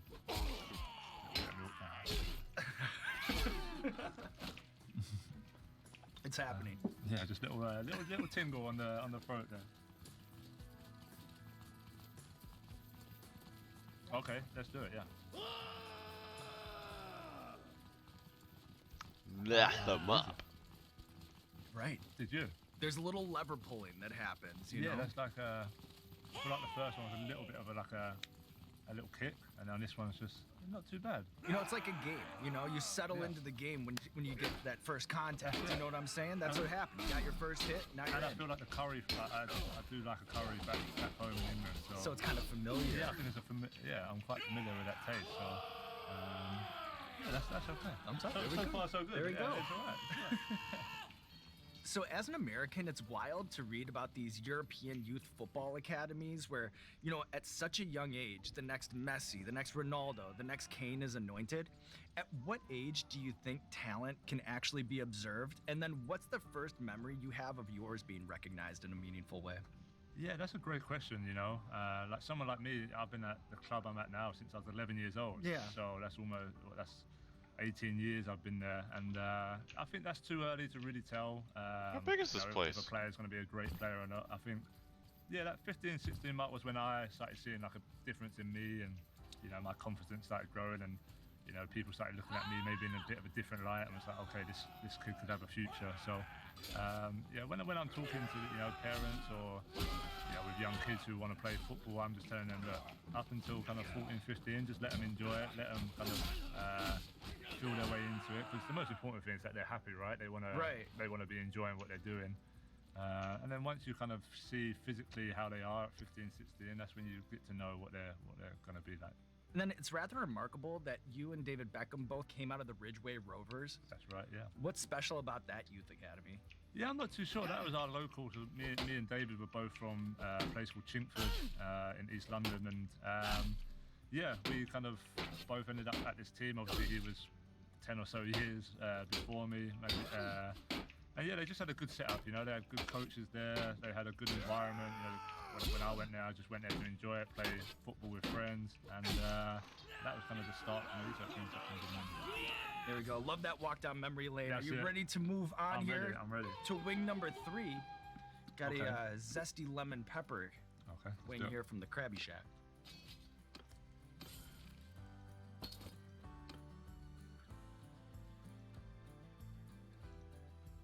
Yeah. Little kick to it. Yeah. Right. Yeah. Bit more than number 2, I think. And that's how it's kind of gonna go from here. That's me being honest with you, Harry. I'm transparent. You know. This is just like real easy, just getting into it. This, yeah, add a little. I'm never selecting it. Yeah, a I'm little bit, trail that it leads. The fact there's 7 more to go is a little Gerda. worrying, so. But you know what? You're somebody who can conquer the mental. All right, you wouldn't be where you were now if it wasn't for that. And I can see it in your eyes right now. On to the next one. 7 more reps. 7 more reps. That's it. Let's do it. So you and teammate Youngmin Sun have set all kinds of premiership records for combined goals. Is there anything that you can point to that makes your partnership so telepathic? You know, the first kind of 3-4 years, we didn't have that amazing record that we have now. It took us time to build that. I think getting to know, obviously, how each other play on the pitch, but also what you're like off the pitch as well. And we started to become closer in friendship, started to know each other a little bit better. And then, yeah, I just think it come with, understanding each other's games. You know, he's a fantastic player, a lot of skill. And now, kind of, whenever I'm on the ball, he knows Do you think everything's going to be cool, without Westy? thinking. Yeah, thinking she or already playing sent it me a straight away. message. I talked to Will. And, yeah, we've just Everything's been, fine. both of us have, I think, just improved along that process and become a Does, bit more does he know I was prolific, so, like not being yeah, hostile? I was just kind of trolling. He was really mad that I was using log data against him. He was like, I would never use that against you. Like, never.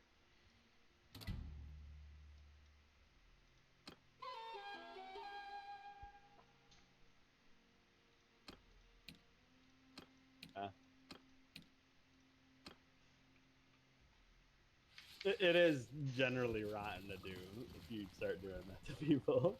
What?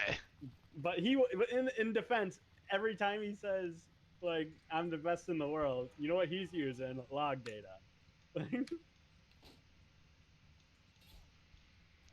Yeah, I mean, it's rotten to use log data? Well, I mean,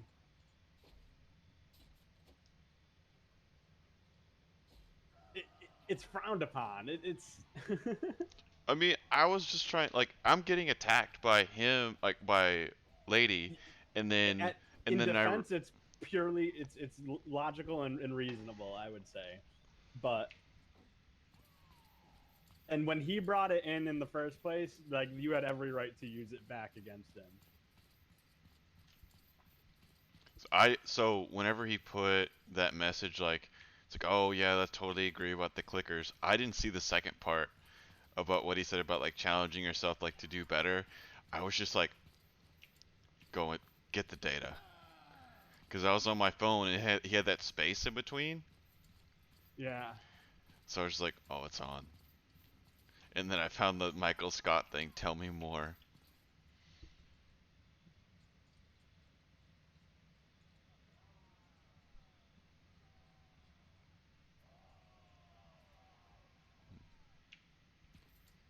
Basically, just like, dude, like, it's not.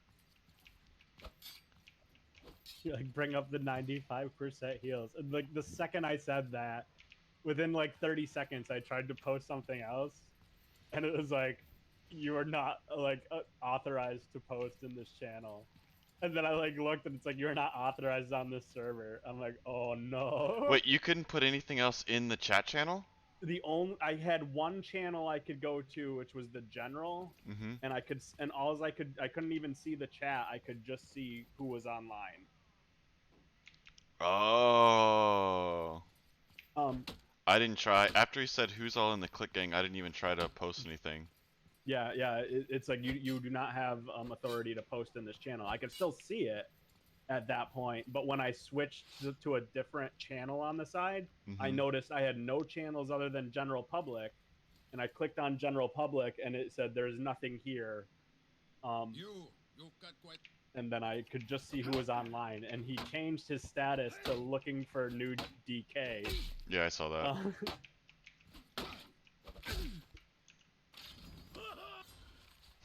I saw that.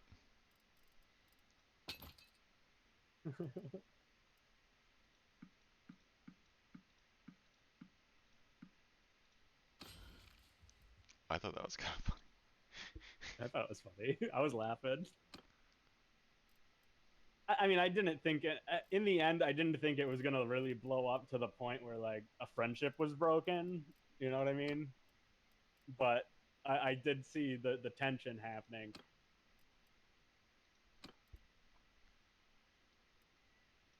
I was just mad. Like, I was like, I'm not just gonna take this. Like, they're gonna attack me, you know? They really kind of were too. Like, I mean, it was a joke at first, but then it just kept going, like beyond joke, almost. Yeah. Like, and it was like, come on, like. That's when I was getting mad.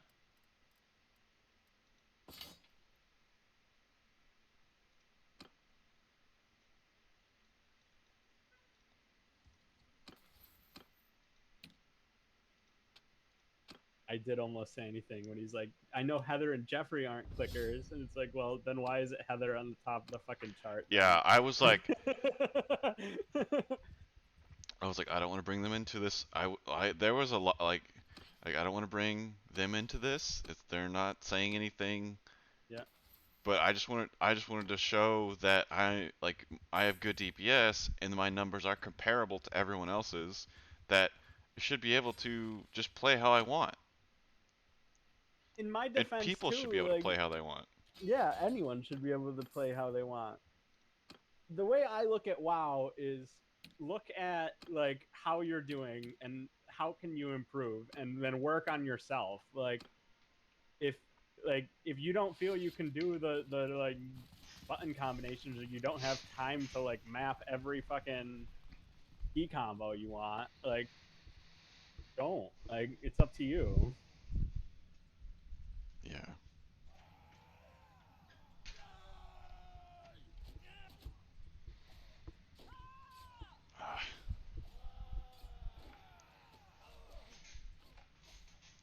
I just wasn't gonna take that beating lying down.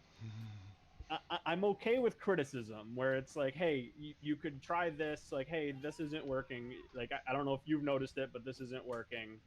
Could you try, or like maybe you want to try this? Like, but it's like it's not broke. The whole thing, like I'm not okay with like you need to get a 0.5 milliseconds faster on your fucking parse. Like that's what broke like WoW in the first place, is when people started doing that and not having fun, right? Yeah, like that's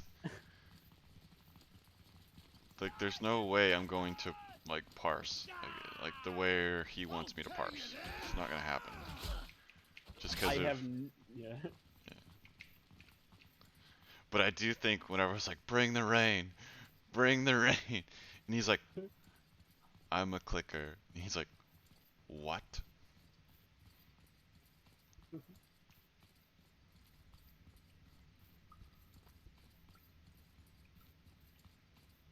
I didn't know you restricted like the. Well, he restricted everything and then purged all the logs. Yeah, I know. We talked about purging. I was like, yeah, it's not fine. That's okay. I mean, I get it. Like, it was a conversation that probably shouldn't have taken place in public, but. Fuck. Well, I was being attacked in public. Well, yeah, that's what I'm saying. They brought it in the public in the first place. Like, lady the other day, I know it started off as a joke with her, but like it kept coming. Like. She posted an entire essay. Oh, I almost brought up like, yeah, you had to have Chat GPT do that.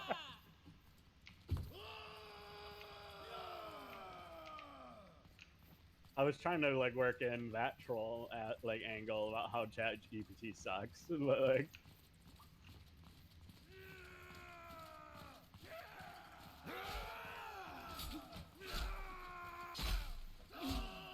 I don't want to cause strife. I like to cause some chaos, but not like superior anger. Yeah.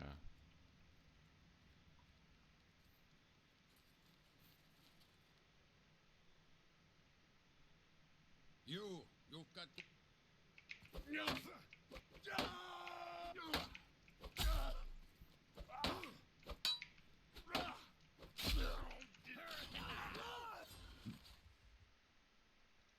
One thing I do love though is that if we never even brought that up or you didn't stream, you would never know. Exactly. It's like now they're saying, like, 'cause she put that like, oh, I showed it to my wife, like I thought he was good, now he's bad. I'm like, nothing changed. You just know my process of doing things now. My numbers are still decent.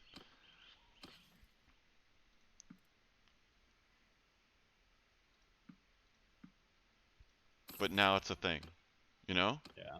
Yeah. Jesus Christ. I'm in the Kazate lands, and they just have.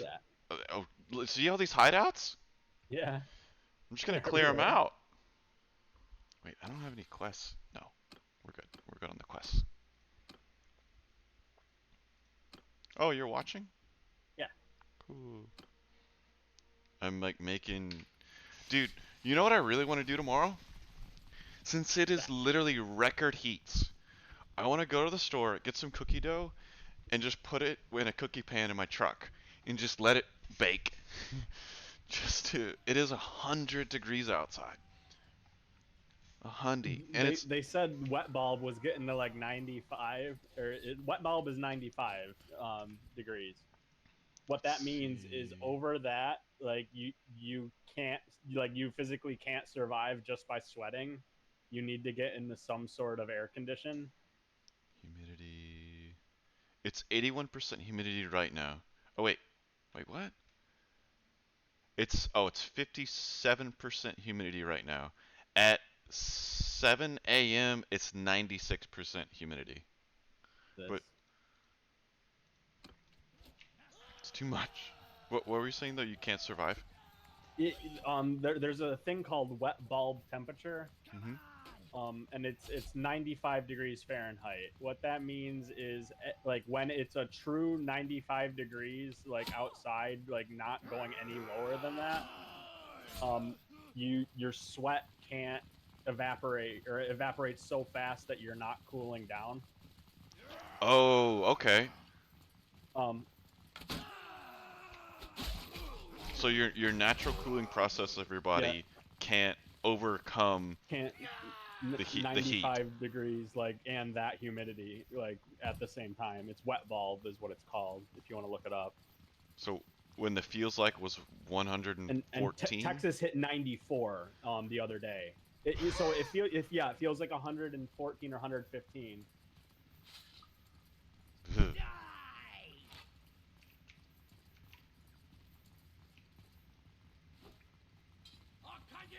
So you might have hit it today, which that's kind of scary. Stay in air conditioning, Westeros. Oh, I am. Like, we're setting records. It's ridiculous. Like daily too, which is also scary. You shouldn't hit a record every day. The record low is 71 degrees for this time. I'm like, I wish. That's a lot of guys. Temperature here is breaking, but all that means is it's gonna storm like any second. Oh, that's nice.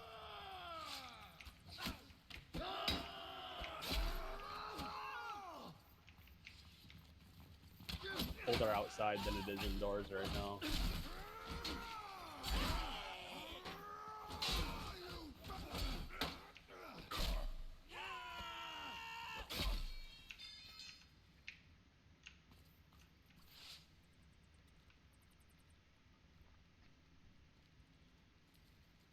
Nova's still not having the heat.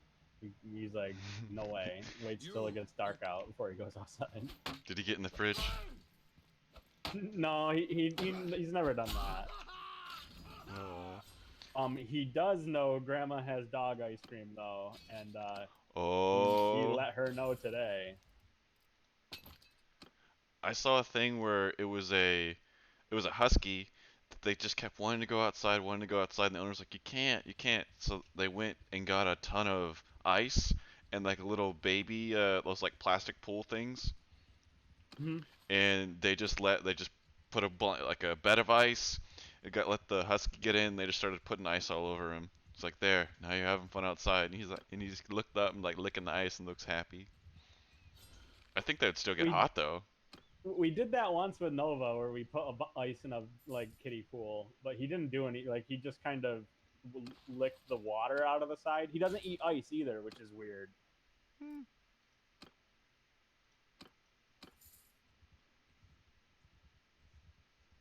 He wouldn't lay in it, and I was upset. Aww. I wanted them to do that. Today was funny though. So we were outside after dinner, and he's sitting on the porch, and my mom's sitting on the stairs of the porch closer to the ground. And he's laying there, and he's just staring at her, and like looking like he's in love. You know what I mean? Like just really happy, staring at my mom. So my mom reaches back, and he lays over to have her pet his stomach. So she's petting his stomach, and she goes, "Oh, it's too hot for you to be a bad boy today." But the second she said "bad boy," Nova like flipped up, like stopped letting her pet his stomach, and was like, "Oh!" And he got up and like ran away from her. We're like, "You called him a bad boy." Like, He knows those words. yeah, he's like, he got like all offended. That's awesome. Like, I didn't do anything to you. Call me bad. Yeah, like, she's like, "No, I was saying it's too hot to call you a bad boy." I'm like, he's like a toddler. You tell him don't do something, all he hears is do something. Like, he hasn't learned the contraction yet.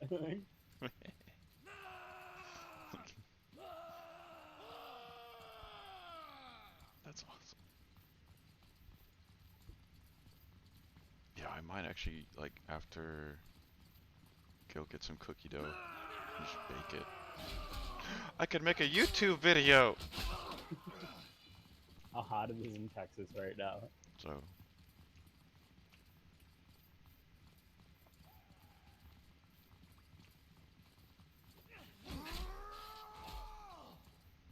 And your truck would smell like cookies for like the rest of time.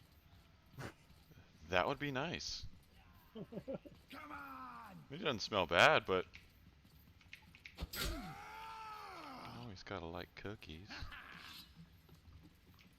You fell, dog. Oh. So I stayed up late playing War Thunder last night, but I was fucking kicking ass, like on realistic mode. The quest for jets.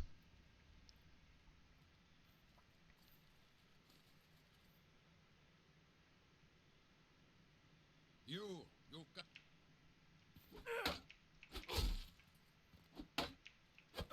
I'm only 2 airplanes off now.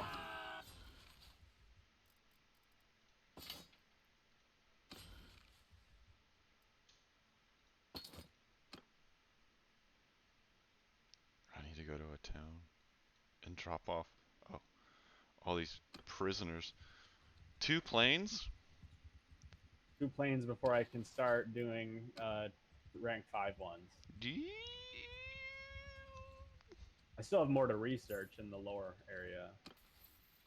In 4.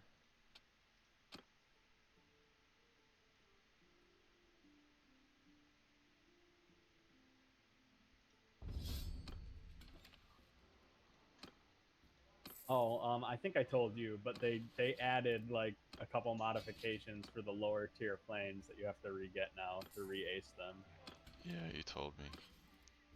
I'm pissed.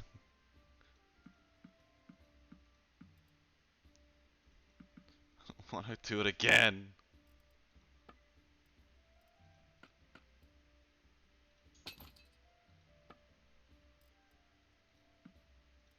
Jesus.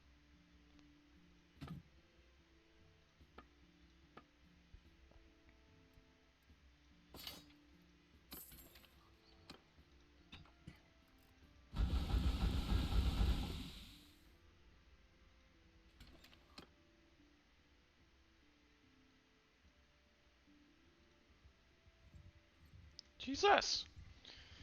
These nobles are gonna love me. Wait, I do have the charm thing, right? Still 3 more. No, I don't have the alarm. I thought I had the charm thing.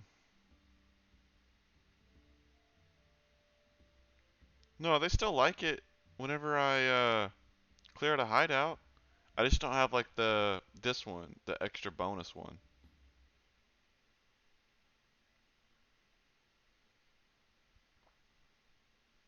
Need some points.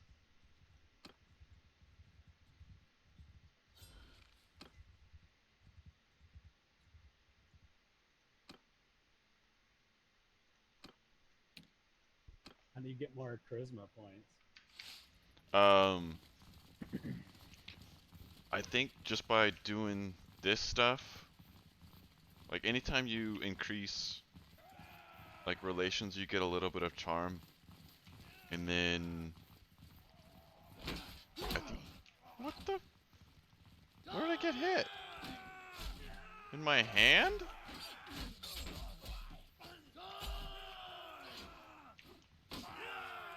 And then I need. Oh my god.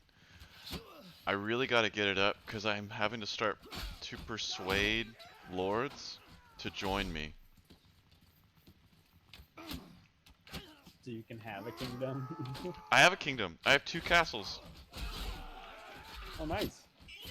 You didn't lose it right away this time? Nope.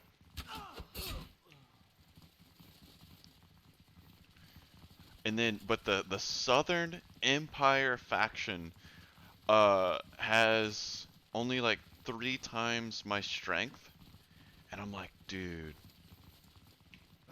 they're like the weakest ones in the map, and I need to take 13 Imperial settlements to win the game, and they would have 2 or 3, and if I take them, that would be huge.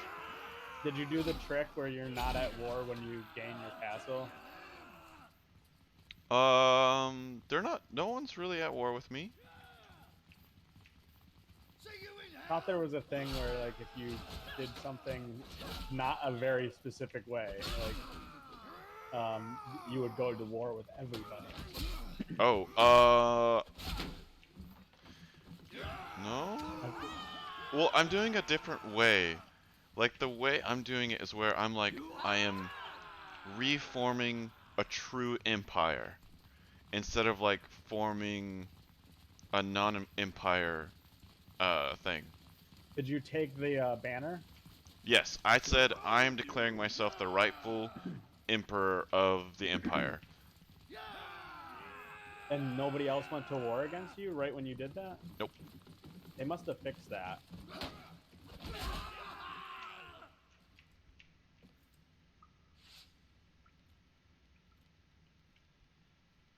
I'm pretty sure how you did that before was you had to have someone else start a new empire, but you had to, and then you had to attack that castle and then claim. Like after they, like one of them breaks because they have an argument and becomes one of those light blue ones. Like the rebels? Yeah, like you had to do it against a rebel. Before that would happen. Did you take it from a rebel? No. I took these. I originally had Onira, a town, which was a rebel. Then the Khazaits declared war on me, and then they took it back, and I had to rebuild. But then I gathered an army back, and then took 2 castles from them, and then my council's like, we should sue for peace. And then we've had 2 castles in Puglandia. Cool. So far so good. And if I can get, like, they have 3 towns, no, 4 towns. The Southern Empire, and they only have 3 times my strength. Everyone else has like 5, 6, 7, 8, 10 times my strength. But I could gobble up the smaller, because like the Empire's very like divided, I guess. Like it's fractured. And they're not dominant. The actual 2 dominant people, the Asurite and the Khazaits, they're at war with each other. They're duking it out right now, which is awesome. They are like they're sieging. They're doing a lot of battles up north. But it's nice to have those 2 powerhouses fighting each other and not picking on the little guys.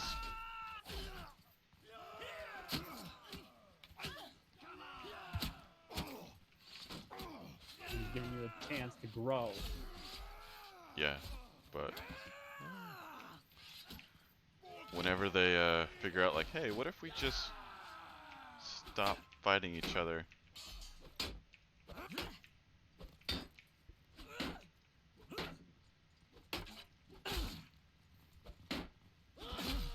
Got it, guys. Keep getting half health. Great player, but really great as well. Do you have a personal favorite goal of yours in your career? And if so, can you paint the picture for us? I think my favourite goal was my England debut goal. It was at Wembley, our home stadium. I come on for Wayne Rooney, who was someone I looked up to growing up. That moment, kind of, he's running off the pitch, I'm running on, and I was just so excited. And then within, I think it was about 3 minutes of the game, I scored my first goal. It was like a ball kind of floated over to the back post. I headed it down into the goal, and just that emotion in that moment was Is it really? Something that's cool. hard to describe. It's Rhyhorn, like community hour wife, Kate, in and, Pokemon Go. Yeah, just to kind of share that moment as an England player, and no one can ever take that away from me. I still remember it so vividly now. So that's probably one that I always say is my favorite. If you play Pokemon Go.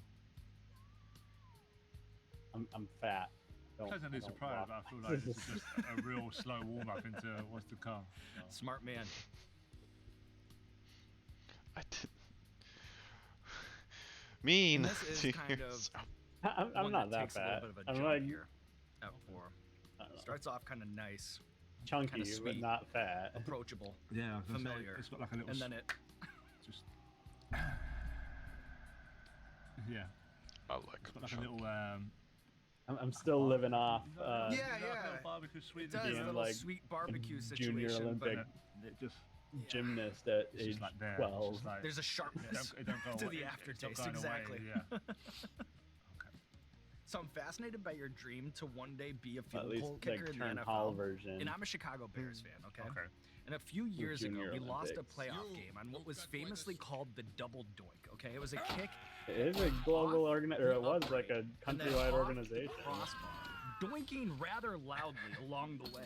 The event I And went then to was out in to lose the Illinois. game. And it's crystallized in my memory, like one of my most crystallized sports fan memories. Yeah. And I'm curious if you would all sympathize, empathize, You still stretch? think about Like the you still plight just of kind a of try and field goal keep kicker, flexibility? a position that naturally lends itself to being Not defined really. by its I biggest do a failures little and lowest bit, but like moments. not Yeah, nearly that's as much as I the did. thing with a field goal kicker. You know, they're not. I probably stopped the all most that, famous and player on like the I got team, they're not really the one maybe They like, get famous gross when they about mess it up. because exactly. people So, used to always make but fun they're of me probably for it. maybe other than Fuck 'em. quarterback under the most pressure when they're on the dicks. pitch because it's all, how many NFL games go down to a winning field goal. Right. And you Turned into like one of those people who says, "What does it matter?" Aww. Did you like the "A day may come"? Yes.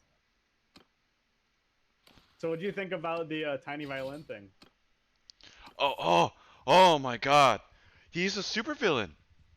He's Right? an Like a whole actual. year. He's an actual supervillain.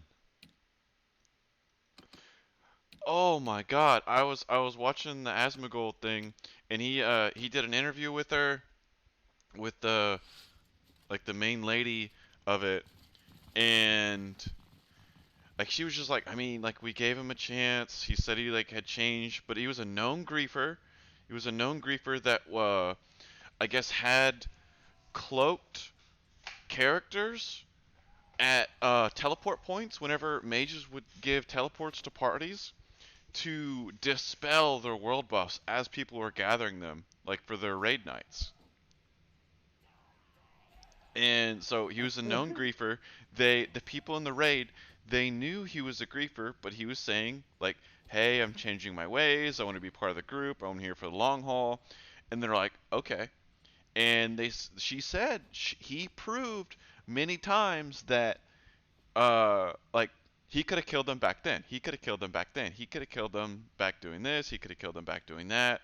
So we were like, okay, well I think like he's showing that he's changing his ways. Like, but the way he killed 36 of them was like some Game of Thrones, like the Lannisters send his regards type Oh shit. yeah. And apparently too, this is like tinfoil hat getting like really into it. Um, they had problems. They lost some tanks. So I don't know if he created the void to allow himself to come into the guild. So they lost some tanks and they were like, "Hey, he's a tank. He's changing his ways." Like everything just started like to fall in place for him to join the group. If he was part of that vacuum, like to get those other tanks out so he could come in, what the fuck? That's a giant tinfoil hat though. But Asmongold actually in that video, I don't know if you watched it. He breaks it down. Did you watch it? How he killed it? Yeah. That was beautiful. It was like some. All I could think of was like how Sword Dragon betrayed and Eve Online, like all that time in that year, like the Matani sends his regards type stuff. I'm like, this guy is an evil mastermind. That like, could you imagine? Could you imagine raiding with these people day after day for about a year? And then he breaks down everything they had to go through. They had to go through Molten Core. They had to go through Blackwing Lair. They had to go through all these raids to get geared up, know these people, play with them outside of raid, get all these buffs, and just to wipe them out. Like the guild, like that, the guild raiding group is gone. Like their characters are still like there, but people are like, I'm a purist for the. If I die in the hardcore, I'm gone. Like the character's gone, and they're like, she said, yeah, people have deleted some people have already deleted their characters. We might just keep playing just to be like, hey, we're still here. Like we got griefed. Because remember, the server they're playing, it's not an official WoW hardcore server. It's just a server with the add-on that we put on. Remember? Mm-hmm. Yep.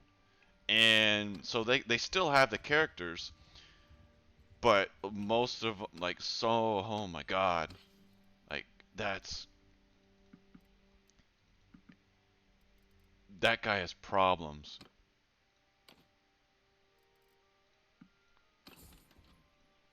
Did, I don't know how much you saw it.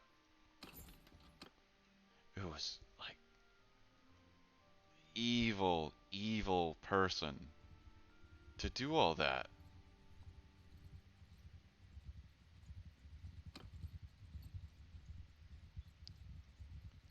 Oh yeah.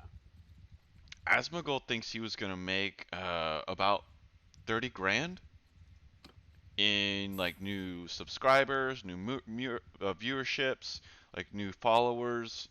Uh, People will watch that video time and time again that he's gonna post, and and he was claiming that it was an accident. He was claiming it's an accident, so they to kind of like say like, oh, this whole thing was an accident, so they can't appeal to anybody. Well, yeah, he set it up in a way, yeah, that it would be. So in it like everyone's like he griefed us, but if he keeps claiming it was an accident, it was an accident, and everyone's saying like, well, y'all just messed up in the raid. There's no chance for appeal. Curtis with child, yay! We're gonna have a baby. Sorry. Go ahead. Yeah, he just kept saying like, well, the day of reckoning was coming.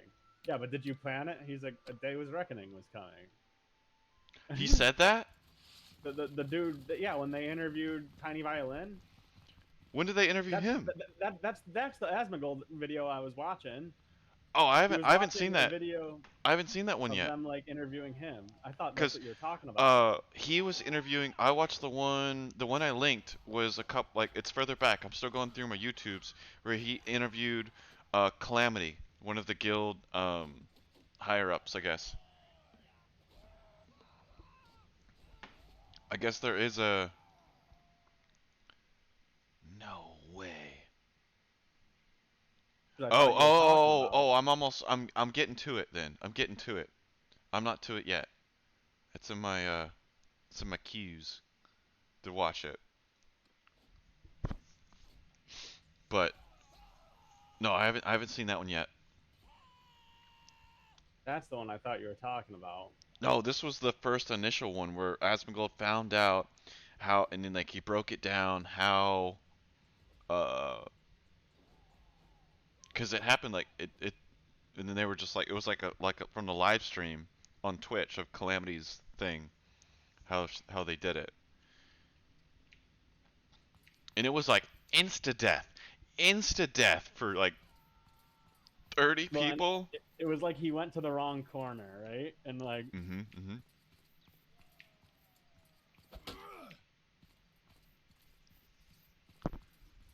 Oh my god, I didn't know you actually got an interview with him. Oh, I'm looking forward to that video. It wasn't Asmongold's interview. It was just another dude he was watching.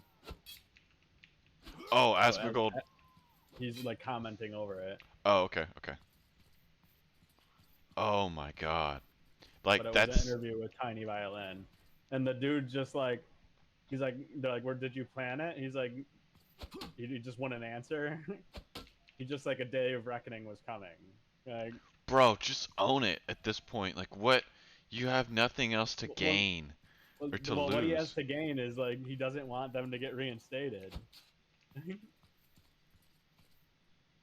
That was like the whole thing at the time. Like, if he just owns it, well, actually, too, all of his Blizzard accounts would get possibly banned because what they said was it's not like he's interrupting gameplay, and then Blizzard could fall back on like the community guidelines that everyone had to click on to play.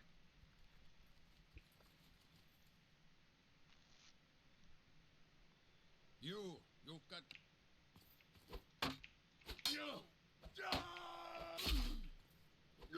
So he could lose all of his WoW stuff forever if he says he planned it. But like, dude, he planned it. There's no way he didn't plan it. Oh yeah, 100%.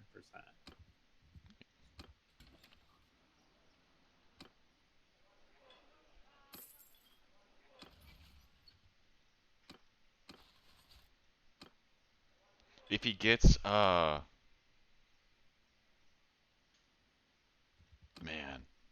I would say if he gets banned, like he should do like a tell-all, like of. They need to make money off it. Let me introduce.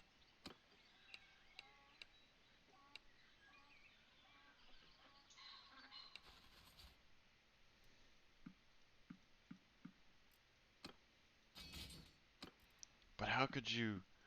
I don't know. If it was EVE Online, there's no way they would trust that guy. Oh no.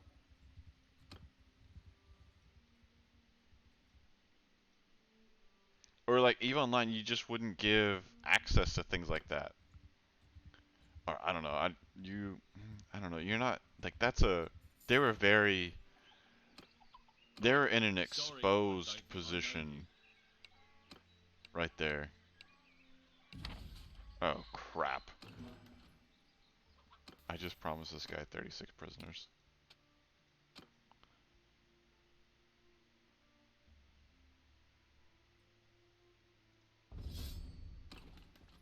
Wait, don't I have prisoners? No, I just got rid of all of them.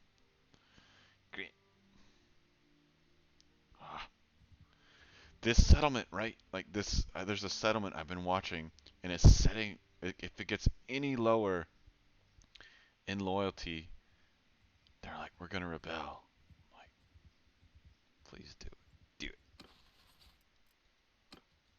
Win or lose on the field goal. So, in terms of pressure, you know, there's not many kind of specific moments in sport like a NFL kicker. So, I think that's why it's so tough. And like you said, if you miss one, people remember that forever. So, you've got to be pretty good to, you know, stay good in those moments. Maybe that's what makes it fun for you.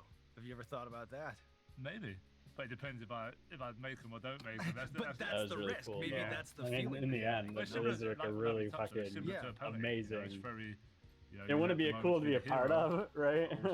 But oh, that's gutting. Like you're that's what inside drives, you know, athletes, great competitors.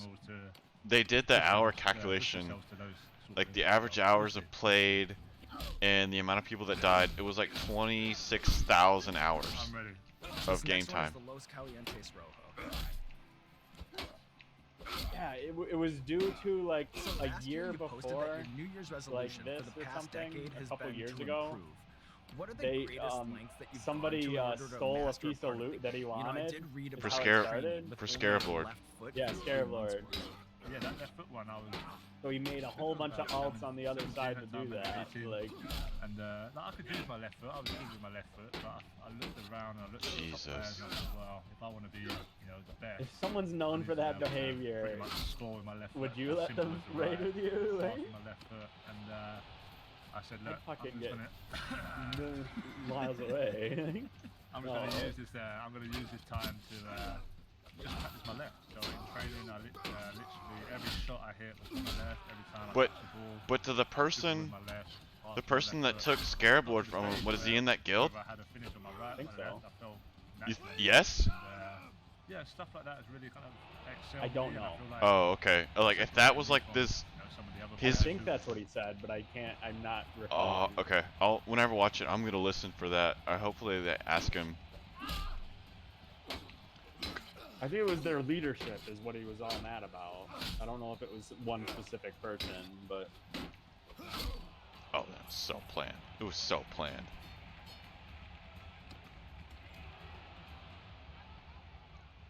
If you got robbed of Scarab Lord from that guild leadership, and then, oh yeah, oh planned. Honestly, damn. Like,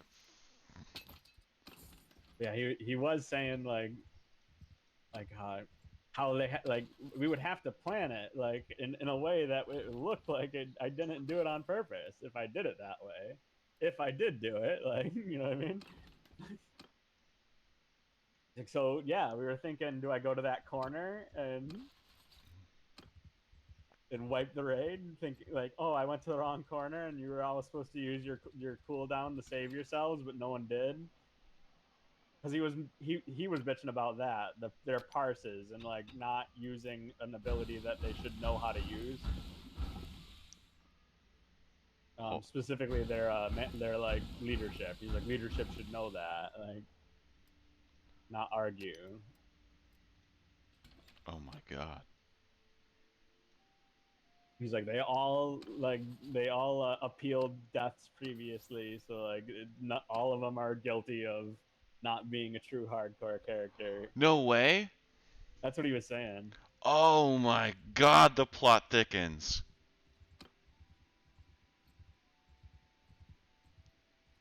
He's like, it happened all the time. So many people were like down, and then all of a sudden they're back online the next day, and they're showing that their sheet says they still pass the hardcore thing.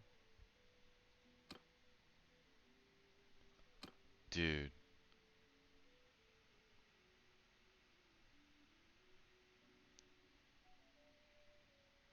What villain is this guy? Is he like... Is he Ra's al Ghul? What? He's some type of supervillain. Or is he like... Is he the Joker? I think he's one of the liches from Next Ramus. He is... I have some gold like this guy. It's like, fuck Jaina being a Dreadlord. This guy's a Dreadlord. Yeah. Oh my god.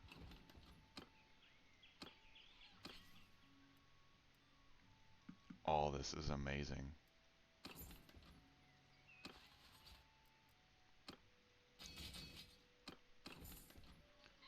But just to take out, like, just to be moded every day that, like, I'm gonna kill these people every single raid. Every time that they're like, oh, we're doing this, we're doing good, something like that. And he's just like, just wait. Your day is coming. He's ultimate spy, or like ultimate double agent.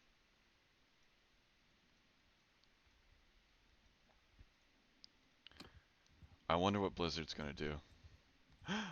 Where? Rebels. Oh man, not those rebels. That's not. A lot of people are saying it doesn't matter because the new hardcore servers are going to come out and they're going to have to play on those anyway. Yeah.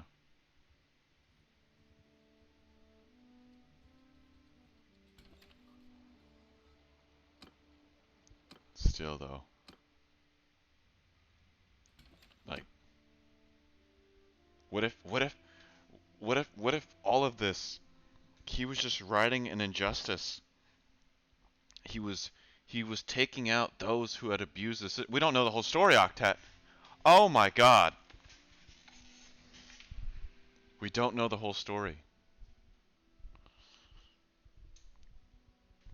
What if he's not a good guy or a bad guy? He's a dark knight. That's what he was trying to portray himself as, I think. He's like, because everyone hated the management. Everyone knew they were corrupt. Right? Oh my god. He's Bane. Pretty much. He's Bane. He's Bane. Oh, he's Bane. Oh my god.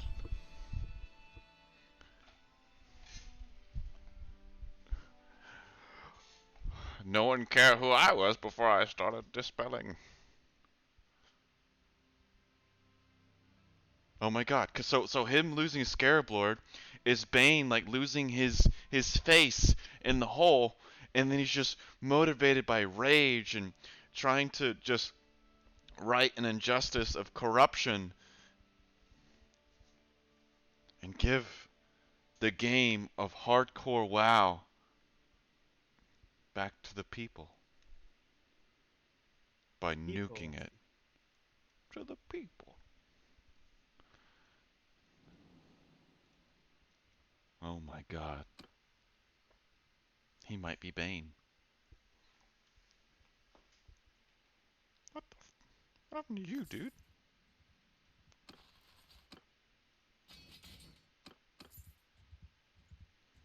We were probably just as talented as I was at that age. But that kind of mindset helped me to get where I am now. Come here. Spicy Come here. shark is, hey. Got a bite. Now then. It indeed does.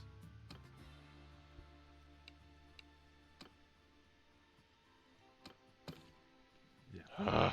Fuckers. Yeah. I can almost see it in the bottom. I can see that there's the spice just sitting there, just taunting you. Okay. Bit of a runny, bit of a I don't have any friends. It's all gonna loosen up here.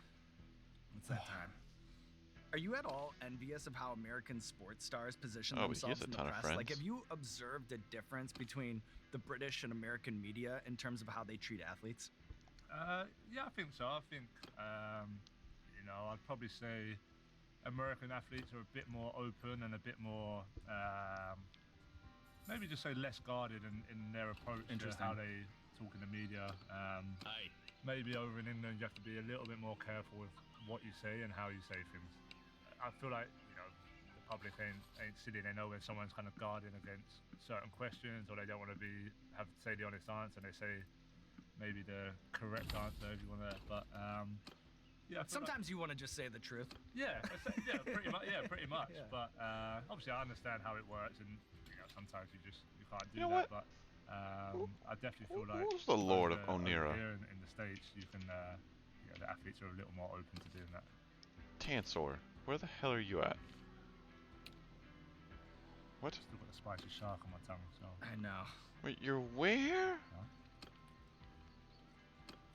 Why are you over there?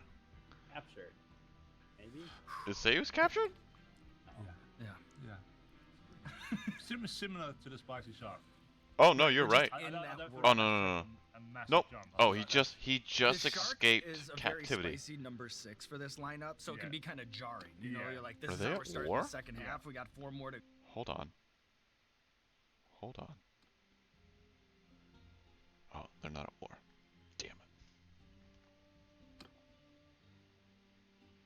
Northern Empire. Western Empire's at war. Ooh, boy, you guys are gonna get pushed. Oh, even the Britons are getting pushed. The Britons?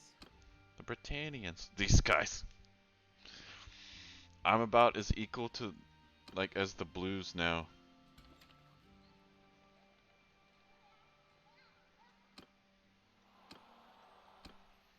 They only have 1 castle, and we have the same strength. We could wipe them out. I don't know what happens though when you take their stuff.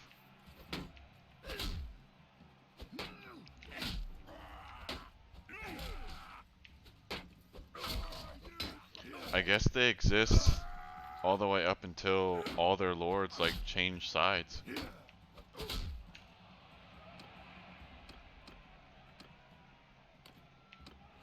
Yeah, that would make sense.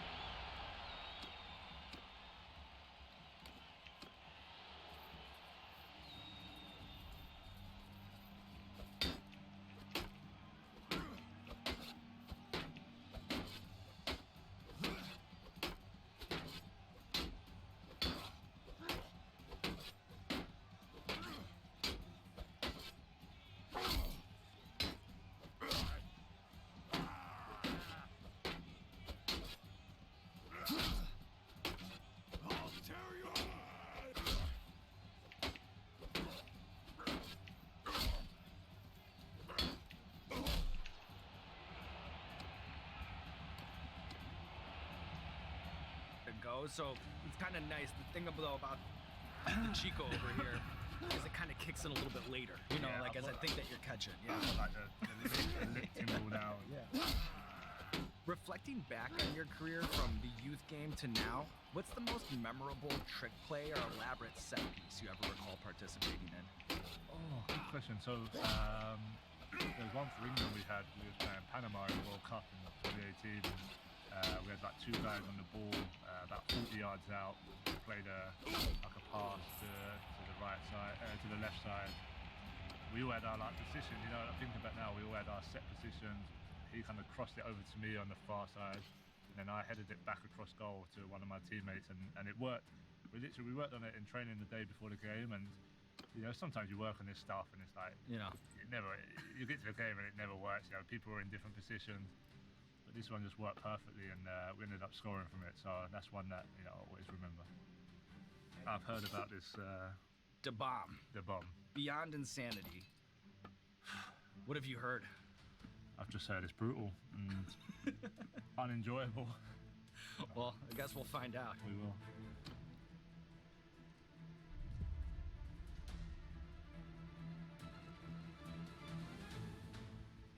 That's not nice. No, not at all. That's not nice. That is disgusting.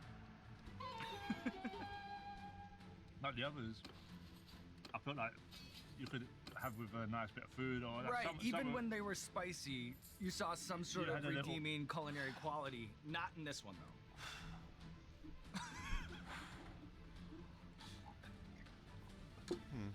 That just burns everything in your mouth. I know. And then here we are on an interview show, and I'm about to ask you a question. Right. It's getting hot in here now. As well. It is getting hot. What in your mind is the greatest football anthem or chant of all time? Well, Tottenham have a good one for me. They sing "He's One of Our Own," which come about. I scored a hat trick in one of my first games. It was a Europa League game at the time, and I just started hearing them sing "He's One of Our Own." He's one of our own. And yeah, it's just because I've come through the academy, because I've been hometown hero.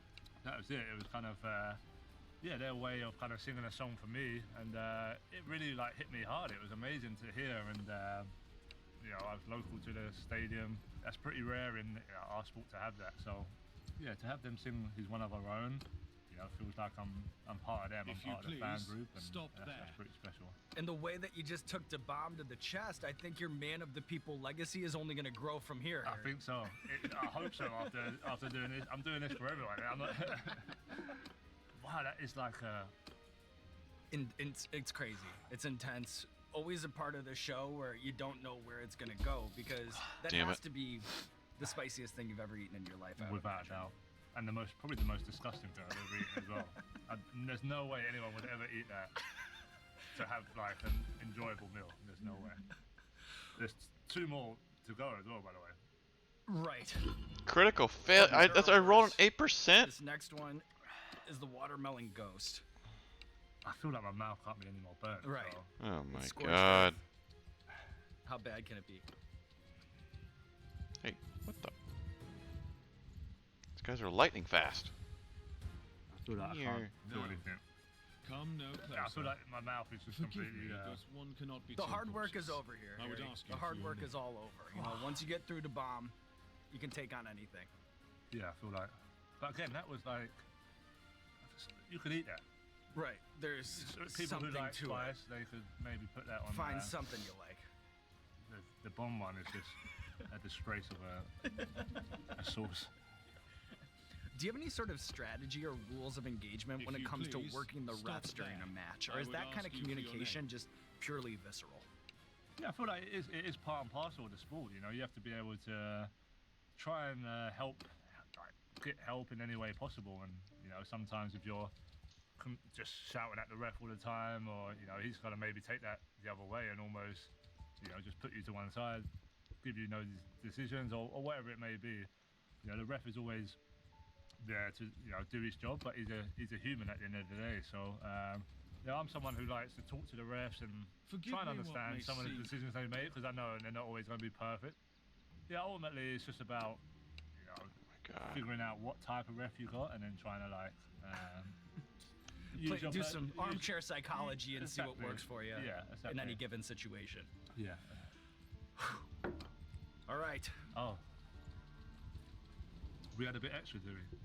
We had a little bit, okay.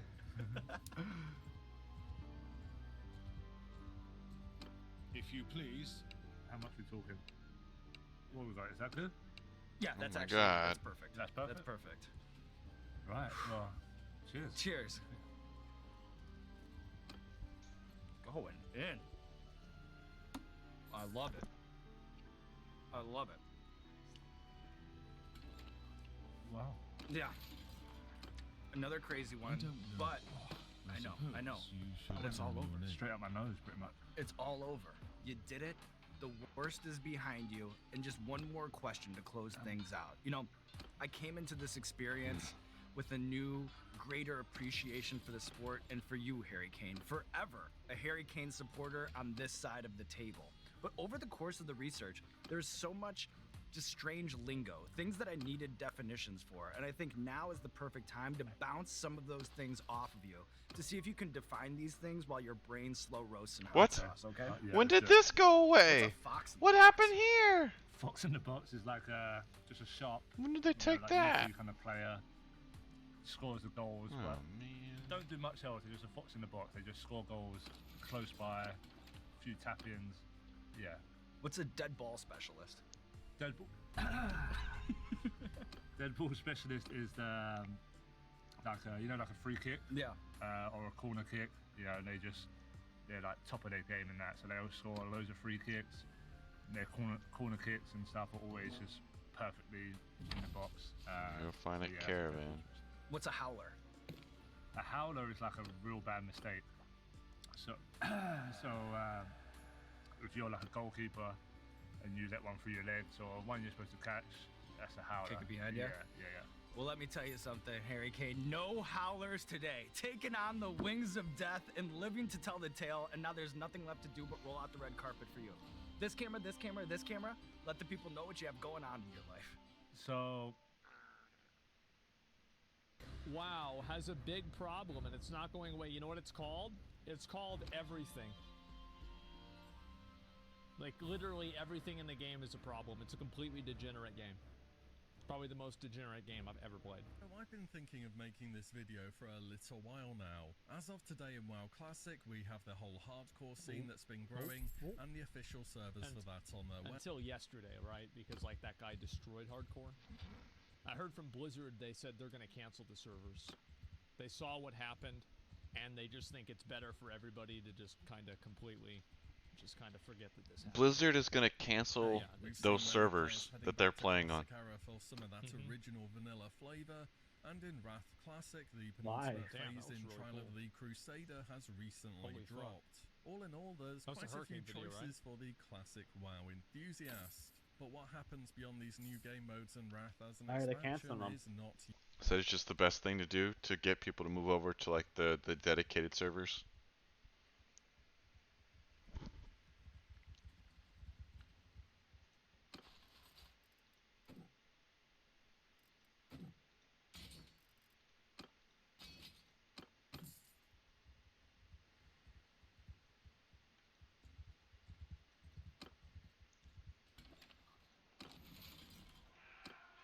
It's been a while.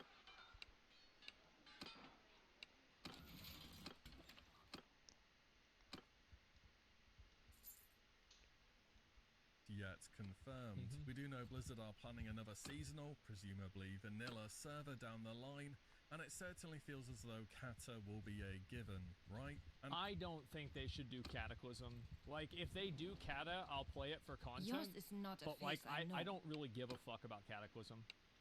You're Like, all clear, kid. Now blow this thing and let's go home. Ever, because that was maybe Miss Pandaria. I played it more. I don't know. No. But like that was like whenever I was like unemployed and like going to community college part time. how Classic has worked so far I just, like, has set graduated high school. precedents as for how Blizzard are probably going to be doing things in the future, such as the game releasing on its last patch configuration I've for been out of high the school for a most while, part. Class yeah. balance doesn't change, many of the updates made during the expansion are there from day one, and we know It was Bodegro Simulator. Did you notice? He didn't click the cube. what there is to look forwards to in the future. Blizzard have even said in the past that they've chosen to do things this way because it's the most complete version of the expansion, and one that represents the lessons learned during it as for class balance and so on. It's also going to save them a ton of work. I mean, do Blizzard really want to rebalance each class during every major content patch? No, I highly doubt that they Caravan do. has But I feel that 140? overall this has been positive for Let's the get game. 'em. You know what to expect for future content. Yeah. You know more or less which classes will be performing well. It's not been Death a Knight perfect is so track crazy record, good. don't get me wrong, but I'd say it's been about 90% right, which seems You're a good gaining ratio on to him. me. Yep. And it lets players relive the game as it was, both the good and the not so good bits. Let's get The him. bad.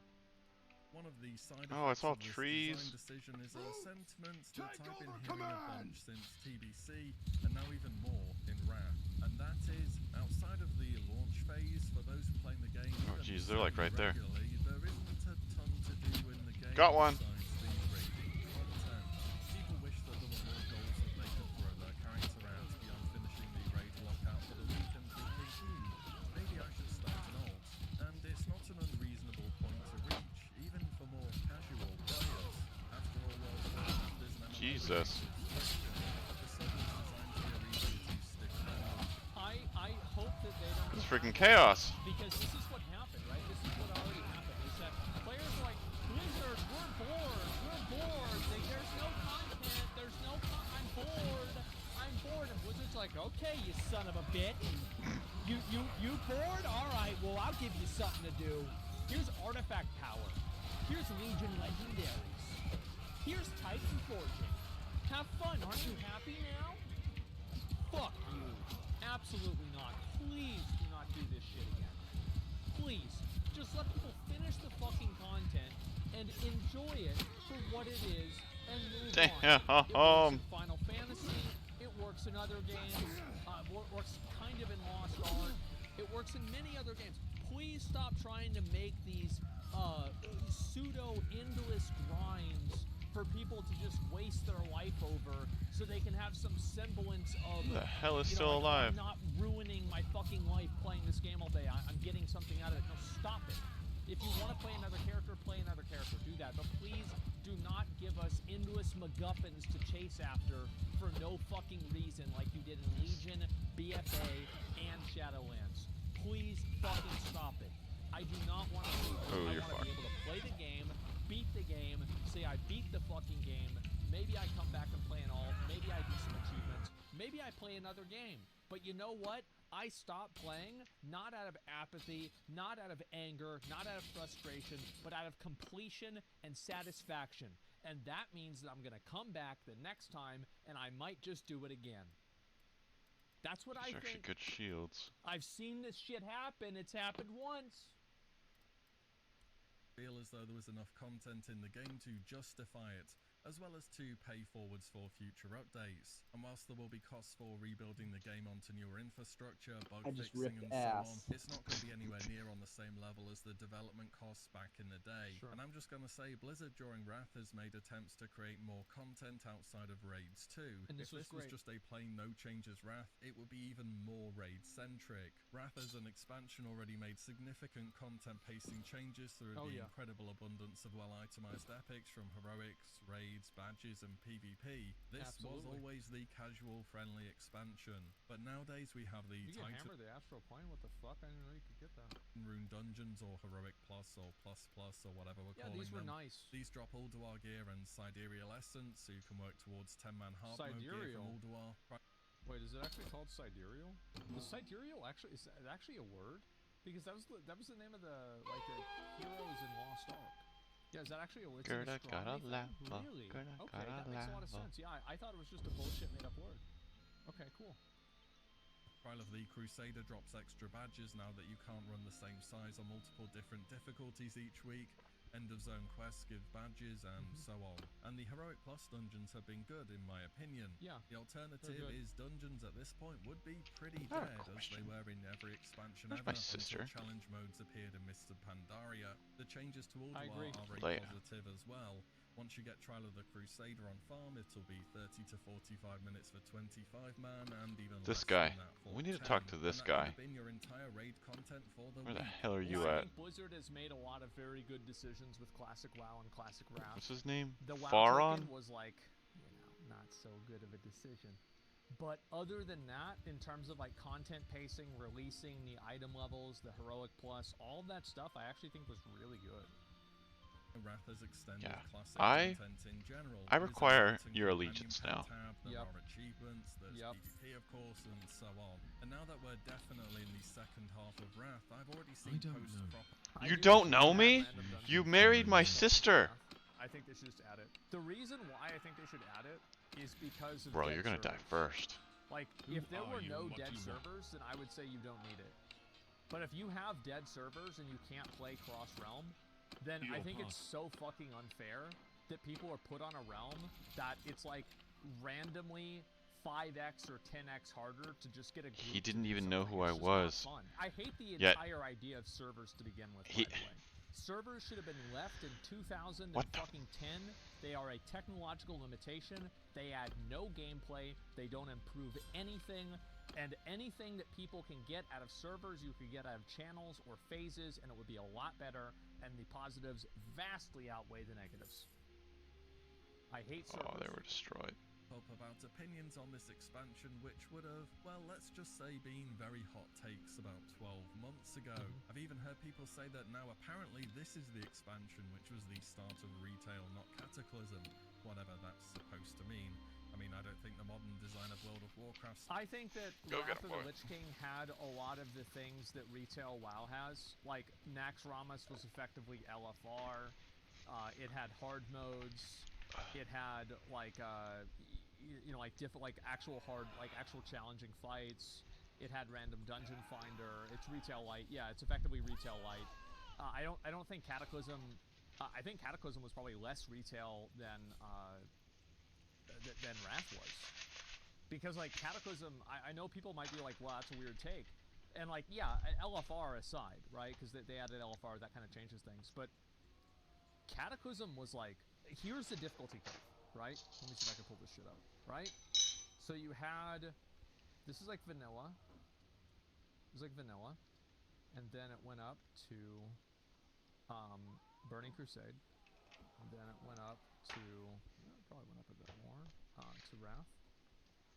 And then it went up to Cataclysm.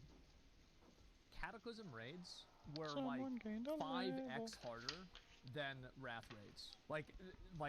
It was insane. Was it Gerda again? Oh, Gerda getting some kills. Wrath. And this is She's doing Cataclysm. better. Like, they were fucking like, they killed so many guilds. Like, I remember there were so many, like, oh yeah, we're 11 out of 12, heroic, ICC, we're pretty good. And then they Oh, go did I into tell you Navani BWD, came in? and they He's would like, get farmed by Magma. I saw you started some The shit. guilds fell apart. They're getting farmed by normal Magma. Like, you're done. The Fireworks, the first boss. Kata killed the Pug raid scene. I actually think I think What that the fuck, difficulty of Navani? Cataclysm raids was one of the biggest reasons. He's like, I literally was trying to catch up to everything while Will was deleting everything. Like, they were fucking insanely hard. Like the raids were. I love Kata raids. Yeah. Sure. But here you are at 4 a.m. or 2 a.m. Watching a video about an expansion that came out 10 years ago. Do you really think you're the average player here?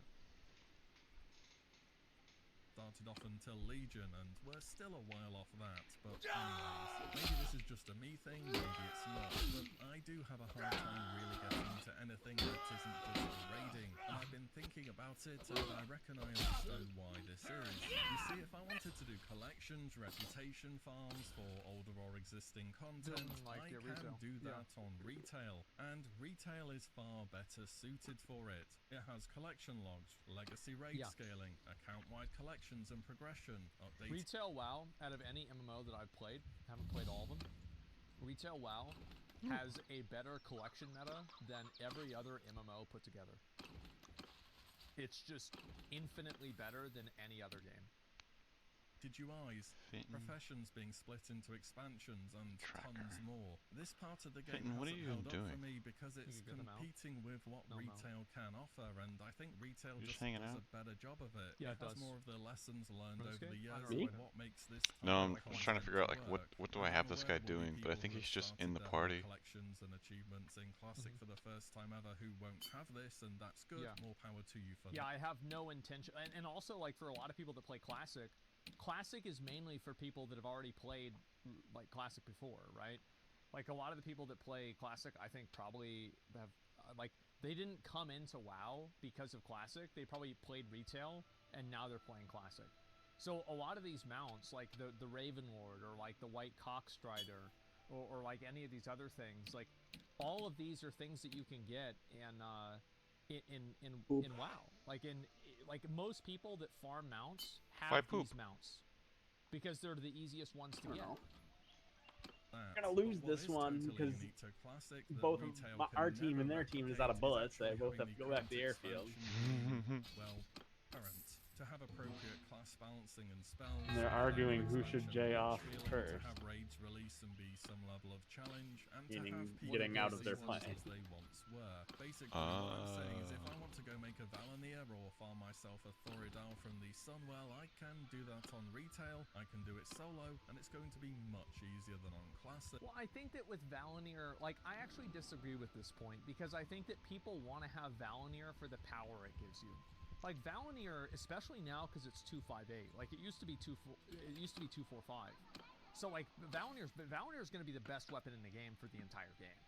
Like people were already using Valanier at the beginning, or sorry, at the end of ICC in original Wrath. So now it's even better. So it's like people are going to use it even more. So I think it's the same with Shadowmourne, right? People are going to want to get Shadowmourne because of the power. And yeah, you don't get to use it while it's current, exactly. That's what people want. That's why people want to get Thunder Fury, because of how powerful it was and like how useful it was. So the difference, though, I think, is that with collecting items and like mounts and shit like that, I don't think like nobody gives a fuck about like mounts in the same way that they did in retail back in the day. If you please, stop like if you there. saw somebody on like the Zulian Tiger and like Wrath, people would like inspect them and they'd be like, wow, this guy is this guy's a wizard. Like I would get people, whenever I got invincible, I would have people message me about once every 5 or 10 minutes. Man, it's been a while. You got it? You did it? I was like, yeah, I got it. I got it. You know, like, that's so cool. Whoa, who's sieging this? You're not gonna get it. It's not gonna happen. But you can look at me. And that was it, right? Like, I felt so fucking good about it. And people would message you about it constantly. You gonna go help the siege? Goes and messages Classic WoW about getting cool items. I never got that. They're kidding. Because nobody gives a fuck about it like that anymore. I am gonna wait till the Gazettes take it, then hopefully a rebel faction takes it, and then I can take it. Like it was flexing because of the time that it was. There's a ton of people right there. Not a big deal. Like nobody gives a fuck. I can't take that. War as it was in Wrath of the Lich King, I can never do that on retail, even if somehow I found a level appropriate guild. There's no way. Is all different, but I can do this in Classic, and that's why I think people these days are more drawn towards the World of Warcraft gameplay loop of Wrath of the Lich King, which is all roads lead to raid. And well, it's also that like you can get the best gear in the game, and you can be fucking garbage at the game, and that's like a huge factor that I think people don't really appreciate. Is that Ulduar is very hard compared to Naxx, but it is a joke compared to retail WoW. Like it is just it's just not even remotely close. So the fact that you can do relatively easy raids with relatively no commitment and get the best gear in the game. Oh, they're gonna kill that guy now. By the nature of oh, run, buddy! Oh no! There you go. With your guild or GDKPs, whatever you want to do, that is a massive sell. Because a lot of people don't want to invest a lot of time in retail WoW. Oh yeah, I want to go raid normal mode or heroic. Why the fuck would you do that if you could just get better gear from Mythic Plus? Why would you do that if you know that the gear sucks? You think people are going to invest like time every week? Like, oh, I'm going to be there on Tuesday just to get shit gear? No. People do it in Old War, and they do it in Nax, and they do it in TOC because number one, it's really fucking easy, and number two, it's the best gear in the game. Brutal. That's why. It's just that's the power of the Kazates right now. People like it. Has been for the most part good in Wrath so far. It's been great to see it back because I never did this stuff on hard mode or heroic back in the day. Okay, maybe Naxxramas wasn't the best the second time around, and I'm probably not going to look too favourably back on Trial of the Crusader after many more resets, but at least it's fast. Yeah, that's the thing, is like, TOC is like and here's this guy, he's coming up too. Oh, that's the leader. What are you about to try and do, man? Yep, they caught you. Hold on, Octet. Hold on, Octet.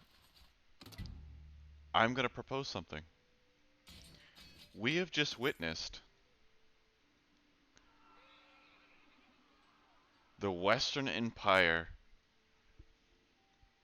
their towns just get sunned. Like, all of them.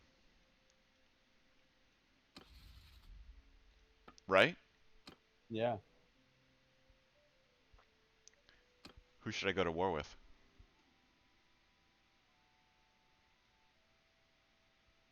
Yep. I think I should try and take this town right here. Or this castle right here.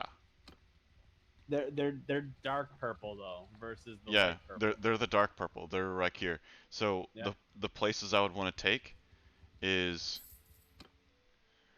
the dark purple right here, this town. Like, cause like obviously like Sia, and this has 127 defenders, and then that I could have the army forming and then take that, and then just defend.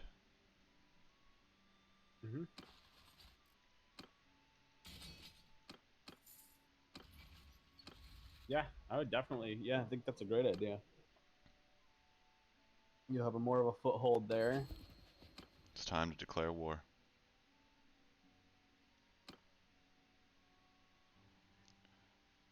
The Puglandians shall go to war.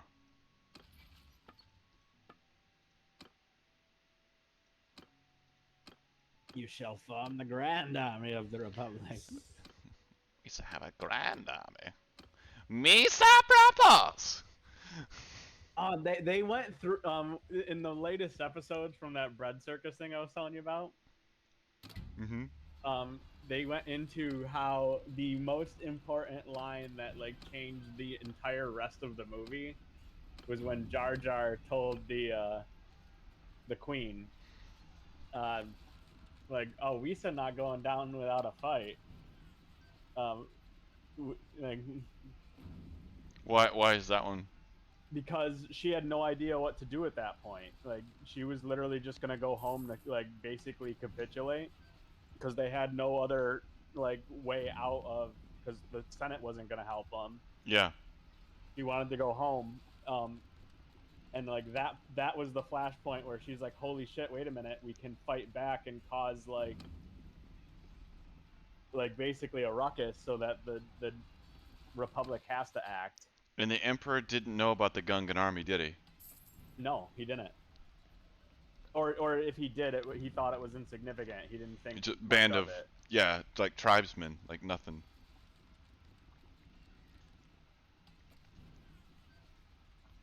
But it gave the Naboo pilots long enough, and so like that also explains the scene right after where they're all in like the Naboo fighter going back to Naboo, or sorry, the Royal cruiser.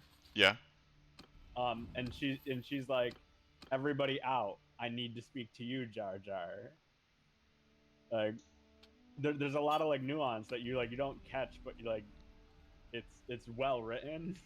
Oh yeah, I think the the dialogue isn't, but like everything that happens in the movie is really well written. Oh, they took that town. They took the town I wanted to take, but we're taking this castle. And then the Kazates are just mopping up in the field with us too. Oh well. He also goes really in depth in why the AAT tanks that the droids use are the way they are. Open fire. Well, like the way they're designed is like specifically so projectiles would deflect off of it. That's why Yeah. it's like bulbous and like. Yeah, that would make sense. That's perfect sense. Their armor was oh come on. Yeah. No, that's the sloped armor. Yep. Totally. And like where all the ammunition's held in it, and like how the 3 like holes on each side of it are actually projectile ammo. Cool. Like if anyone got like close, it was Yep. like a cool. And also explain the difference between the 2 very distinct shield types in Star Wars. Which are ray shields and forgot the other one. Personal shields? It's ray shields versus energy shields? Energy shields or something like that. Because we see ray shields, we see kind of like that. Energy shields are encompassed for both of them. Atmospheric shields, I think. Where atmospheric shields you can cross through. But he also goes into like why the projectiles didn't go through, but the droids could. And he's like, it could be a speed thing, but they think it's more the repulsor lifts. Like you need to have some sort of traction, because that's why like the droids could do it. Their feet were still on the ground, but like the big things couldn't float through it.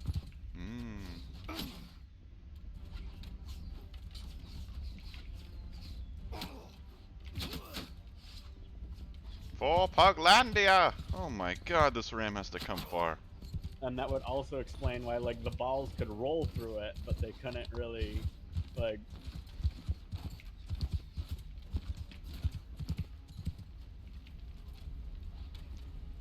be thrown until it was down. I wonder if it was a speed thing. That was a point he made too, is it could be a speed thing. I would say like the speed thing would make just be the easy argument. Anything coming at a certain distance or a certain like velocity is gonna get intercepted, but anything slow can be passed through.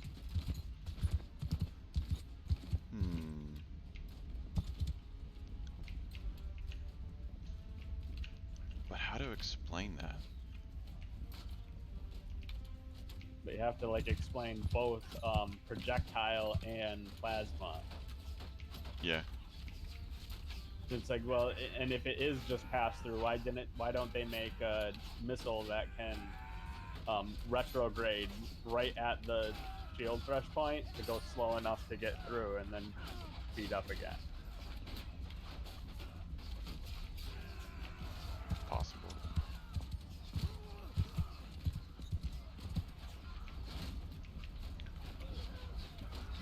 I like that show. I think if it were to slow down enough to drop through the shield, it would also then lose its lift, or like it would just like it would go to the ground. It wouldn't have. You would have to fire it with an arc or a horizontal thing. If you fired it straight and had to slow down, it would fall to the ground.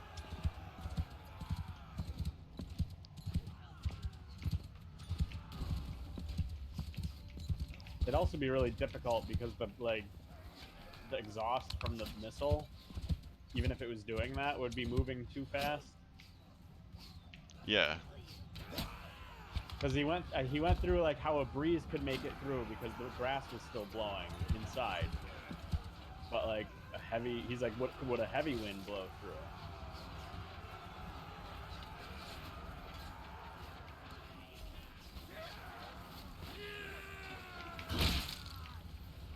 Good show. Watch it.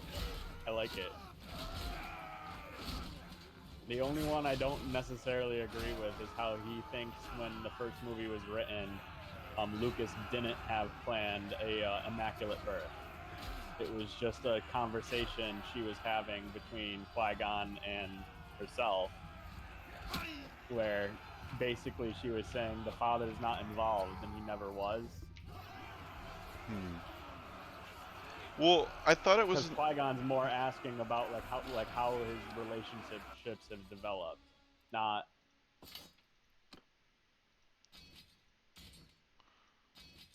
Wasn't it that Pelagus tried to manipulate midichlorians to create life? So he's saying that was written afterwards because people weren't confused by like what was happening.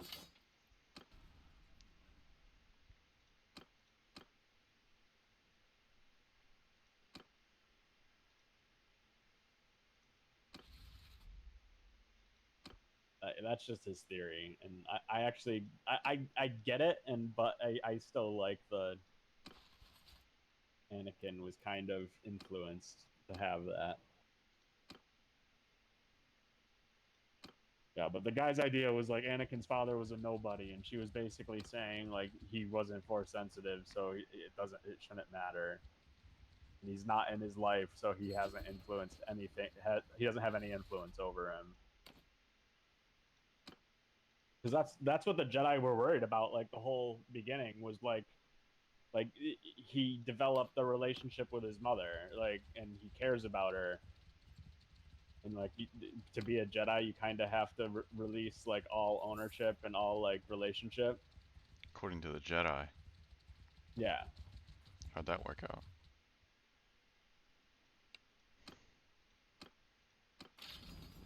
How'd we lose 6 guys? Come on. But that was also something that like Qui-Gon was kind of against in his own right too. He thought the Jedi were too strict on their rules. Yeah.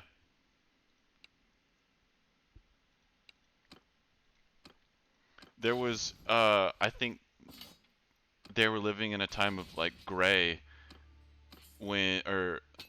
so many things were gray and they were like, nope, this is the rules, like this is how you're supposed to live. And they're just saying like, oh, just train yourself, like just, this is how it was like, just follow the rules. Like, what's wrong? Like, why? It's like, no, I don't, like, can't. But those rules weren't like super well defined. Like, and that's what they kind of get into. He's like, that's what the Jedi encourage love. Like, we need to build relationships with people, like all people. But like, that's also where Anakin misinterpreted what was going on. Because he was picking out what he wanted to hear. Yeah, he was picking and choosing.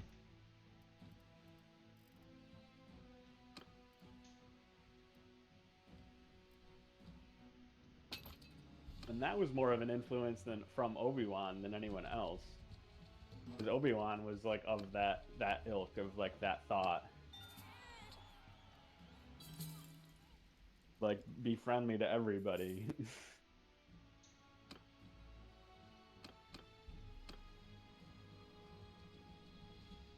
Develop friendships. Well, and even in the Clone Wars, he had a thing for the lady, Duchess, who then died too. Yeah.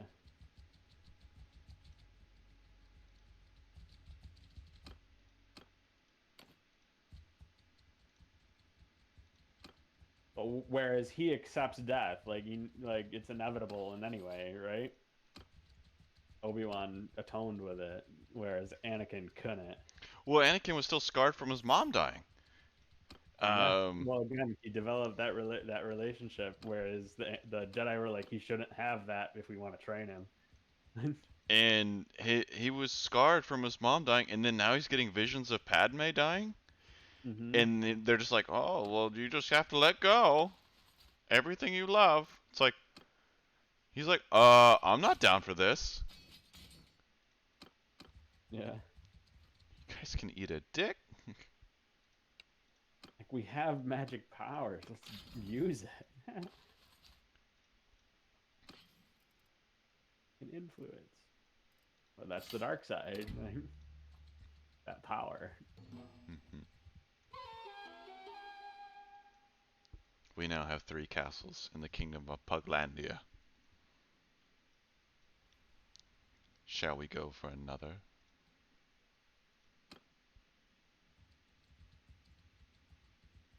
Yes. Do it.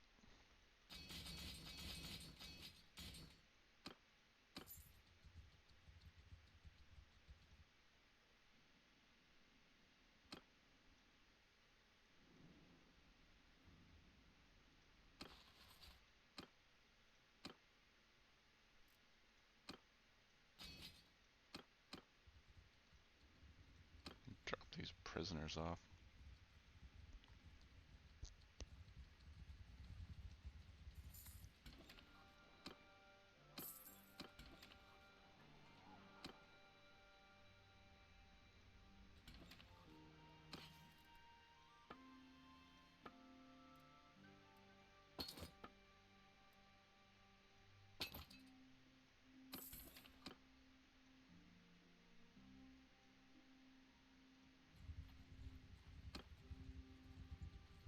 Oh, they're done.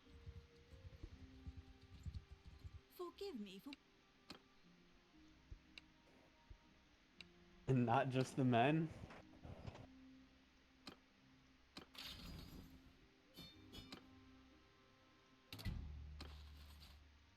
Nope.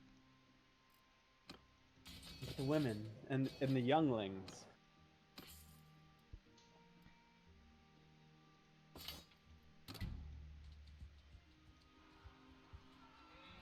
Are they fighting a oh, they took a caravan.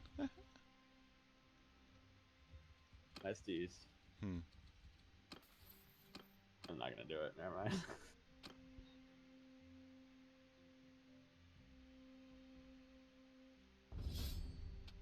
Yes, charm.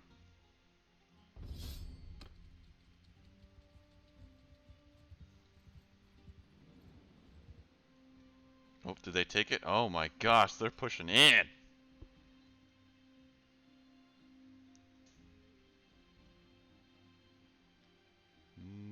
Let's go to the castle.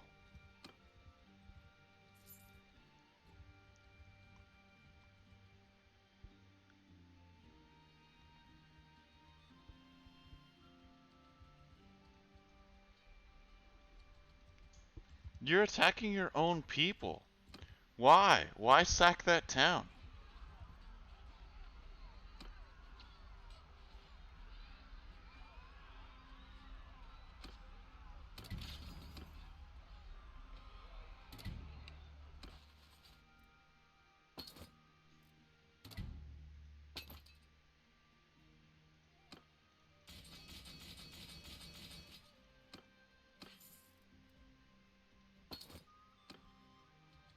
These Imperials are crazy. They literally like are attacking or raiding their own people.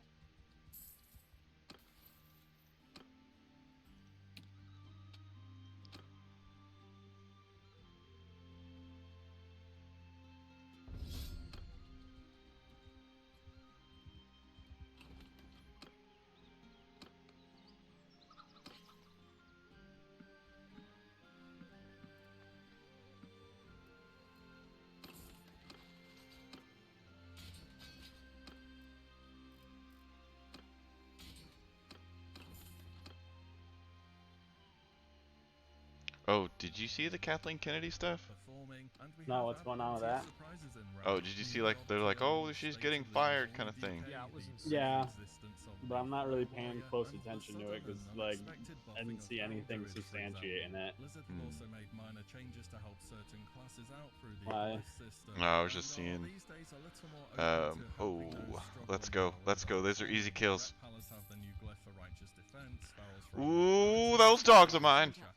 And so on. And the natural gear progression of Wrath also provided a shifting meta in of itself. This stuff is all good in PvE content. Look at her face. Game on the last patch tends to Wes, you need to attack them just because of their face. PvP. Whilst you can clear Nobody gives a fuck about PvP. I'm sorry, guys. They just don't. Like, the people that care about this, it's like a fraction of a fraction of a fraction of a player base. Blizzard doesn't even care about PvP. If they did, they would ban the people that are hacking. But they don't. So, I just... It's PvP Pauls. Yeah, there you go. You want to play a game for PvP? Go play League. Go play Valorant. Why don't you go have play like a CS. 1,000-person army yet?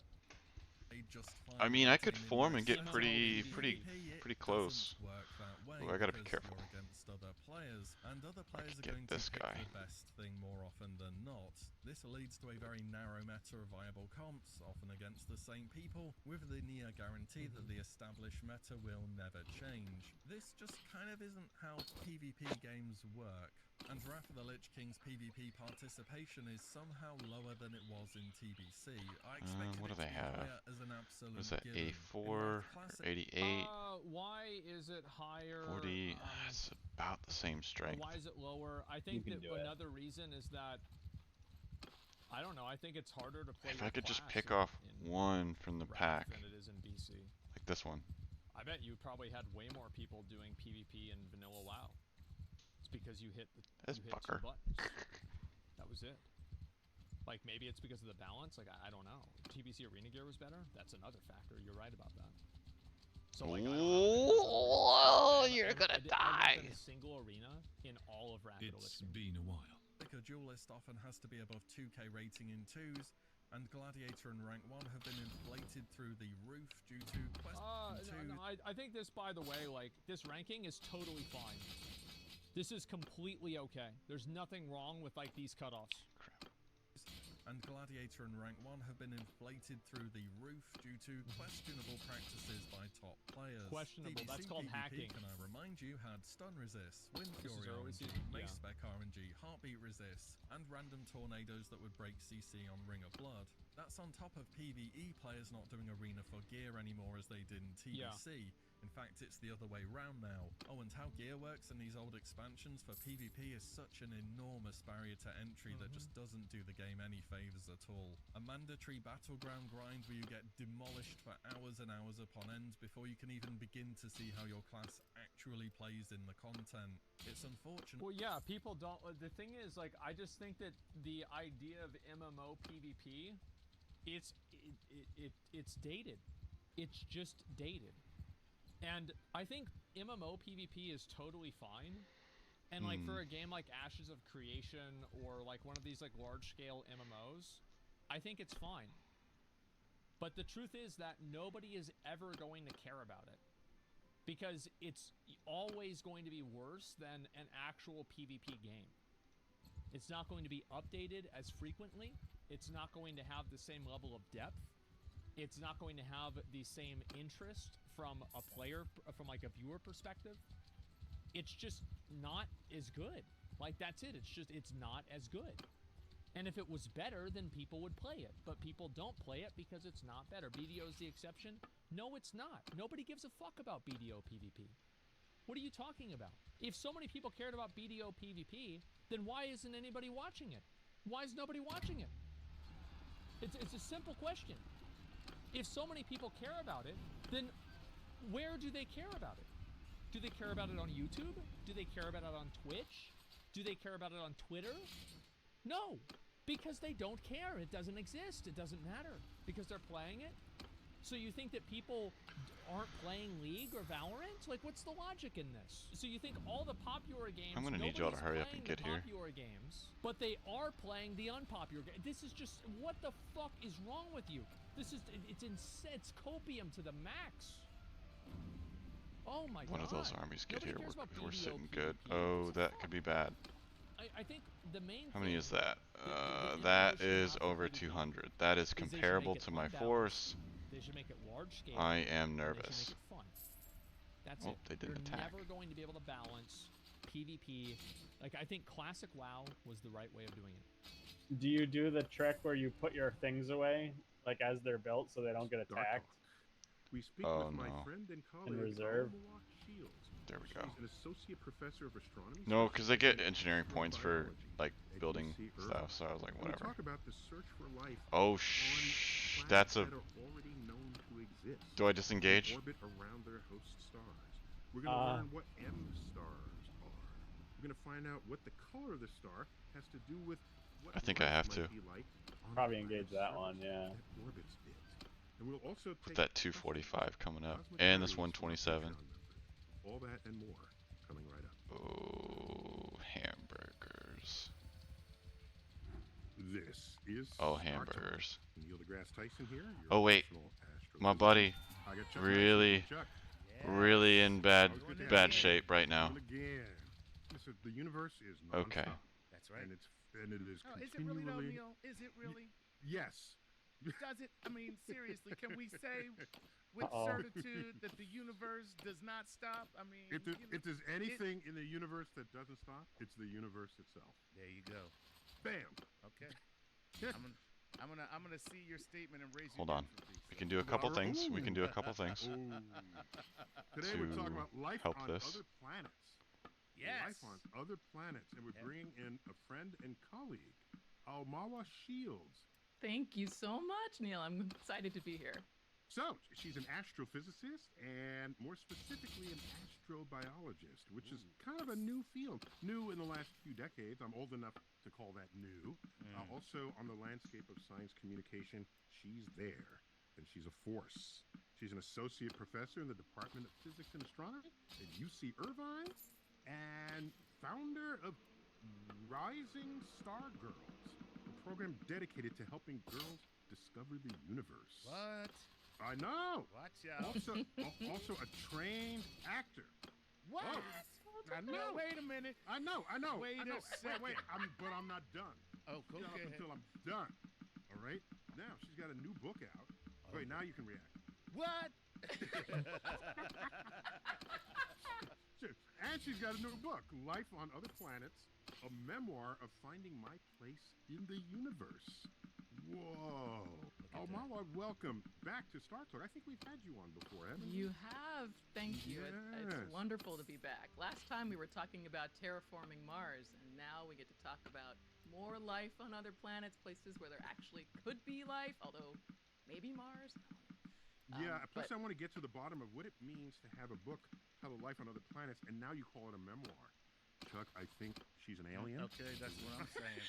This is the evidence we need. How was the trip? I have a lot to share. I have a lot of information now. Yes. So, we'll get to your book a little later, but let me just can you update us on where are we in the search for See what I'm life doing? in the universe? Because you focus on the habitability of I'm exoplanets dumping and my multiple systems, what climate might be on inventory those for planets. experience So, what are you doing to give when me you the go to best Mars? chance, because they're about to swarm me. So my team's work starts after the planets have actually been found. So it's hard enough, as you know, to find a Yeah, planet they're about to around swarm me. another I star. do have. Although we are going like I gangbusters, do we're have approaching pretty elite 6,000 troops. planets. That's right. So, yeah. You know, and that's that's the tiniest fraction of our own galaxy. Never mind the fact that we have 100 billion plus galaxies in this universe. Right. But yeah, we've got close to 6,000 now that we've found. And so, well, we don't really know anything about how habitable they might be. Oh, if I could just make it to that dude right there. On their surfaces, which is what we define. Where's the other as party? habitable, because we know all Oh, life my on brother's Earth right there needs too. water. Everything from the tallest, largest elephant to the smallest. Okay, let's do the math real microbe fast. Needs water. But you just confessed that you're That completely biased. 245. You're not just looking for life; you're looking for Earth life. That is true. That is true. Oh, and this Okay. is why I want you to fess up. Wait, yes. right here. am I under the Thank effects you. of it? Show your cards. Okay, go. Very true. Any way I can shed And this weight is why or the shed? field No, of they're astrobiology is so important, because there are astrobiologists They like can catch me no who matter are what. looking for planets that might be warm enough for liquid water on the surface, but not too warm. They're not attacking. And there are also They're not attacking. astrobiologists whose job it is to ask the question, what about life as we do not know it? What about They're waiting for non-Earth that big life? one to hit you, but Life like use something else besides water, or Oh, something else they ran besides away. carbon as in its backbone. So that's Right. really important. We can't. Oh my so God, what kind of focused battle that is we about to miss happen? discovering life because of that. So it's true. But I'm Because using. I've seen some missions. You're looking for Earth-like planets around sun-like stars. You can't get more sort of Hold on. biased than that. Hold on, my brother's like True, right here. True. And Not sun-like the stars what the are not the what are majority you of the doing? stars in our galaxy. The majority of our Get stars over in our here. galaxy are actually What? much cooler. What are you smaller, actually doing? redder Than the sun. So that That brings sounds to me like we should be looking there. I have spent a lot of my career focusing on that, right? These M stars, All right, these so- cool small stars. M. So we're a G star. Sun is a G star. Yeah. So with OBA of G, K, M. So M is like the coldest star category we have. We're at So full why strength would you now. think Pretty cool. We know of some even cooler ones now, like L's and T's, but then there's been some controversy. Are those really stars? Are we getting so cool that we're in the like brown dwarf regime? But and just to be clear, when an astrophysicist refers to a cool star, we're talking a few thousand degrees. That's still really hot. Not Robert You Downey would still be Jr. incinerated. Yeah, it's all relative. So how do you modify your search for life around an M dwarf star? Yeah. If you know it's not as warm as the sun. So what happens to the habitable zone and other How the hell do I bait this? properties that you're seeking? That's right. So if we want to look for a planet that could be what we call it, this habitable And then the zone, Kazates are on this guy up here. Oh my too gosh. close to its star, not too far away, so it's not too hot, not too cold. We have to look much closer to an M star than we would to around a sun-like star. In the same way that if you're, say you're on the beach and you're crowding around a little campfire, you're going to have to stand much closer to that campfire to get the same amount of heat as you would if that campfire was a bonfire. The same principle what just happened up exists here? when we talk about these cool stars versus the hotter stars. So we're So really it just close. redraws your habitable zone. That's all That's it right. does. Yeah, so it smushes it closer up. And there's some interesting things that can happen when a planet is orbiting that close into its star. Right? There's forces at work. There's tides. The planet pushes on the star pushes on the planet, and the planet's rotation period can get slowed down, and maybe even to the extreme case where there's one permanent day side, and the other side it's always night, and we call that situation synchronous rotation. It's like this extreme case of tidal lock-in. And Share it's the food. Literally always day on the day side, always night on the night side, and that my can't team, be good for life. People have thought that it would be Not if you want to really nap. bad. Right, yeah. That's right. And they're like, it could get too. How are you gonna Or put maybe life on a you planet just like that? have like a work side of the planet and a party side of the planet. Oh, Yeah. I like it. Okay, Disco so it's lights not, on so the I night get it. side? You don't wait for night to come. Yeah, you go tonight. You go tonight. Oh, Right? Chuck. It's like, yo, what you doing later? Yo, I'm going over tonight, bro. And we gonna chop it up crazy like. And, all right, that you know, works. Oh. So that has been a big concern. However, fresh off the presses, my team He's only at war with actually me has now. some new work that shows that you could have life along the Terminator. Dun dun dun dun dun dun dun. Right. The dividing line between the day and the night side. That's what we call the Terminator. So temperature-wise, if it's always night and you're just never facing anything, that would be like a super cold part of the planet, right? Right. And then if there was daytime, that'd be That warm. would be a super hot one, right? So there's If gotta he be forms an daytime. army, I could take it, but Right, he's not right. forming an army. Okay. And that, you know, And it's funny, Okay. the just right spot you call the Terminator. right? So much more amenable, much more neutral than our We just pop go home. fiction Schwarzenegger Terminator. Right. But I Right, cannot help. We coined this term Terminator Habitable, and I that's love the name it. of our paper. And like, you We're can't so not doubly think about it. Ooh. Okay. We're going after that army. Uh-oh. It's like a warm bath. So before we continue, let me, if I may, I will give a brief tutorial on how stars got the letter classification. So, you go back 120 years, we're getting You gonna data follow on me? stars that are not just pictures of them, but spectra. And we don't know what spectra are yet because quantum physics wasn't yet discovered. But we knew some spectra look like others, and you could put them on a continuum, and that transition from one kind of spectrum to another. And so we did that. And we lettered them A, B, C, D, E, F, G, H, I, K, L, M, N, O, P. Okay. Then quantum physics came around, and we said, yo, You fucked up. You should have stuck with me, dude. You fucked fucked up. What you're thinking. Oh, he's gonna besiege. He's gonna besiege right there. And And it turns out But his trailing army features left him. duplicate. Oh, Being dear too cool to have Lord. that feature and too warm to have that same feature. By the time we shuffled these letters into a temperature You ready for sequence, this, Westy? A, B, C, D, E, F, G became O, B, A, F, G, K, M. And why didn't we just re-letter them, which I think we should have at the time? Yeah. But we You know what we're going to call this octet? What?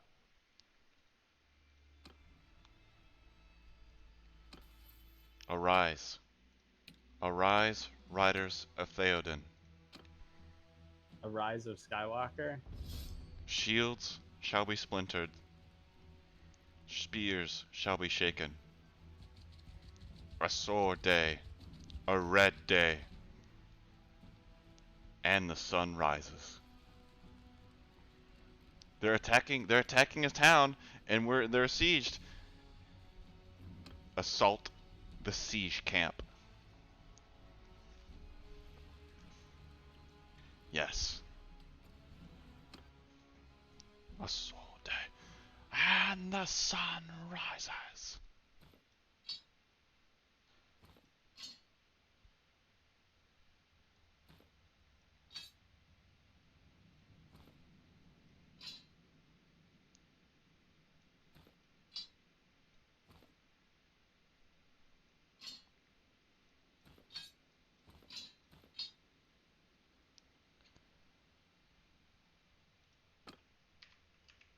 Sergeants, take command! This battle is ours. They have no help. They have no chance.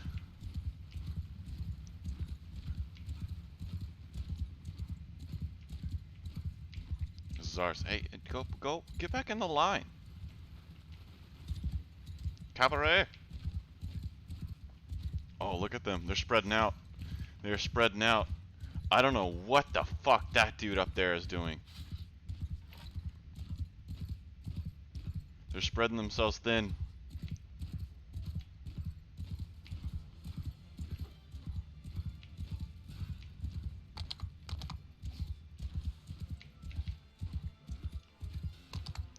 Looky what I have found.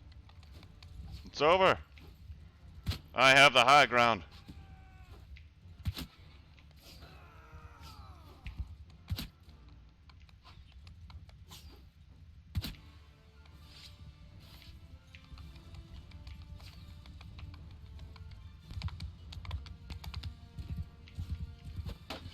That's their leader.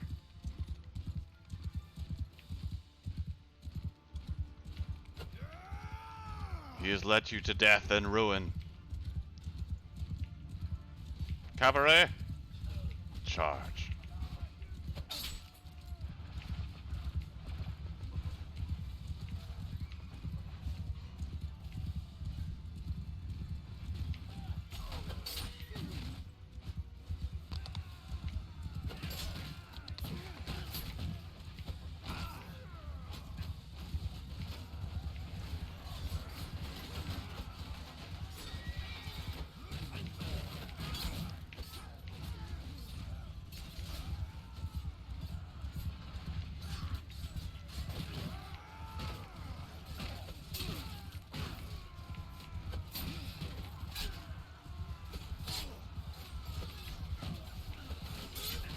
Infantry, engage the archers.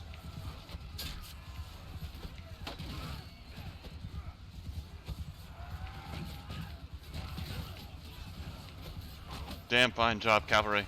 Damn fine job. Strength and honor. Infantry, keep progressing. The crush will happen soon. Wait for it.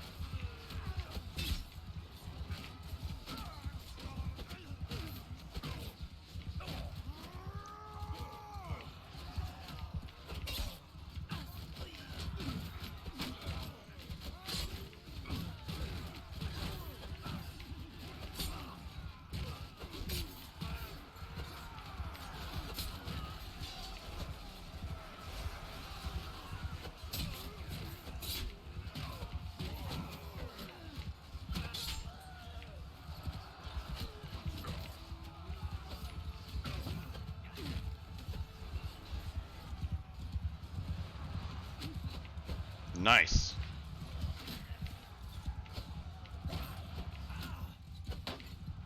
That's a leader. You're mine.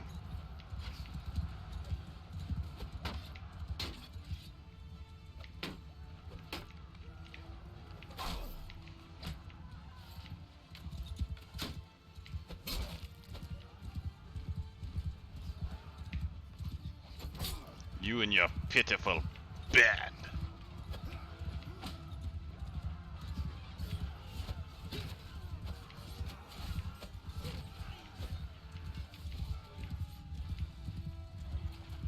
Cavalry!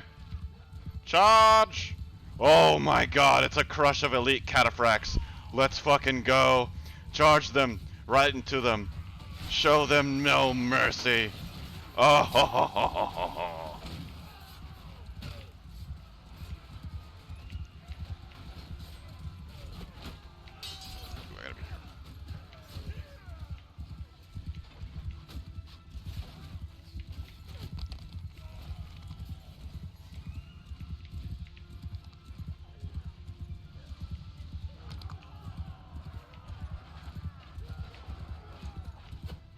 They still have a good amount of infantry. Son of a bitch. Oh, look at that cataphract crush. Oh, ho, ho, ho, ho, oh my god. That's so awesome to watch.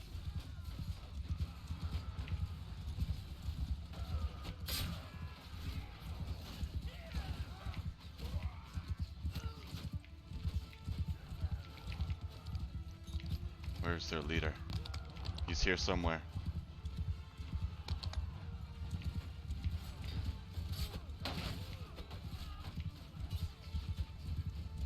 Infantry, strength and honor, hold together. My legionnaires,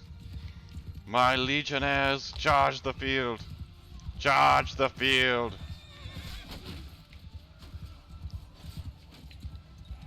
They'll form up. Yes.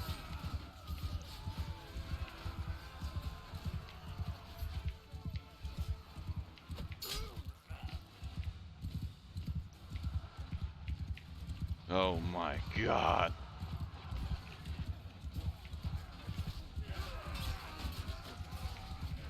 Men, glorious work. Glorious work. Extra rations to us all.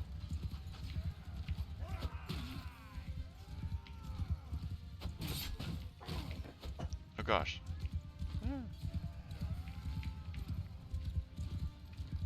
Who's still alive? Run them down. My cataphracts. My boys.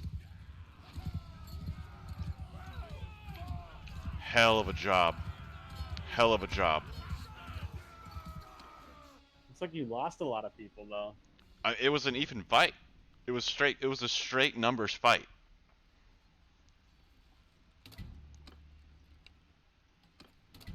I'm trying to make friends, so I let them go. And it just shoots up my charm too whenever I do that.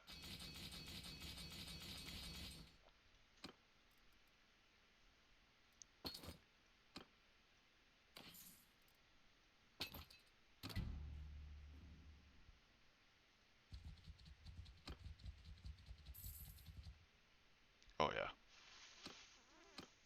Fuck.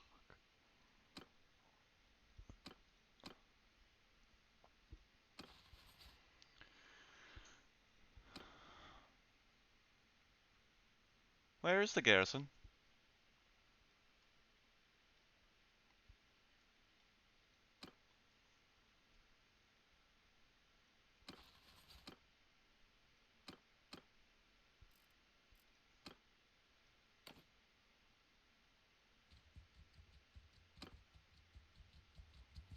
Jeez.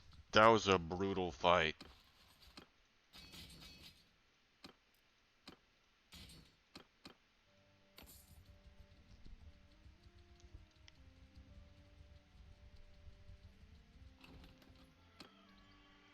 Yeah, he... most of the troops wounded.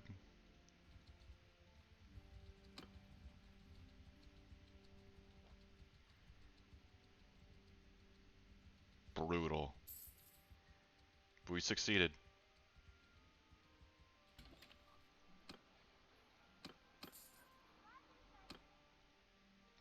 Massive blow.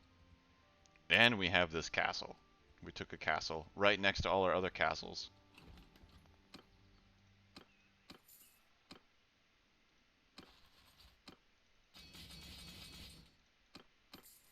Okay, I gotta go deal with this. Off castle? Where the hell is this? Up there? I can't go up there right now. Guys. Alright, all the parties are set to defensive, right? Defensive, defensive, defensive. Alright, I gotta go deal with some stuff.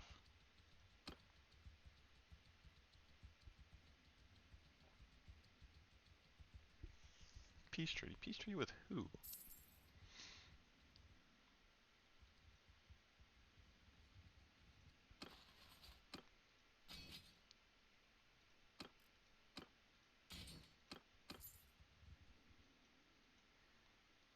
Son of a...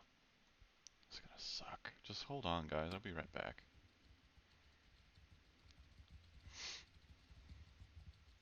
Nope, we can't leave.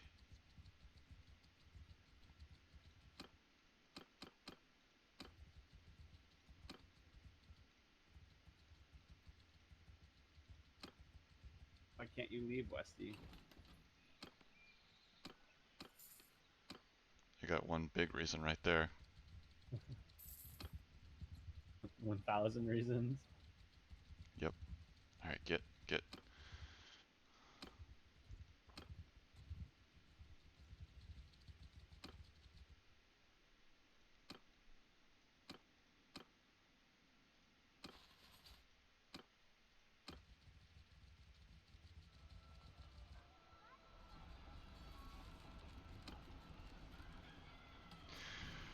This might suck.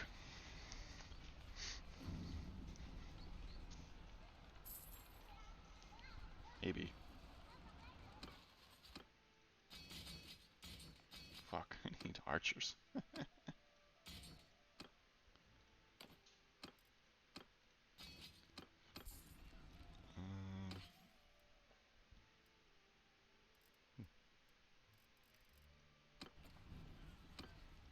Let's see. I have only 8 days of... Whatever. They don't usually do the starvation tactic. I don't think.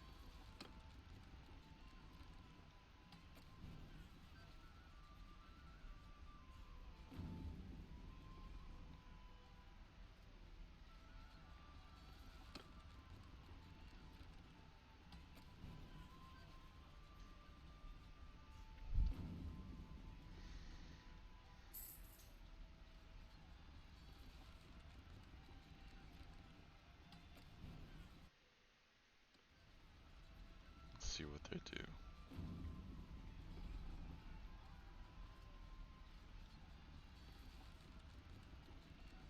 Oh, I should try and equip a bow.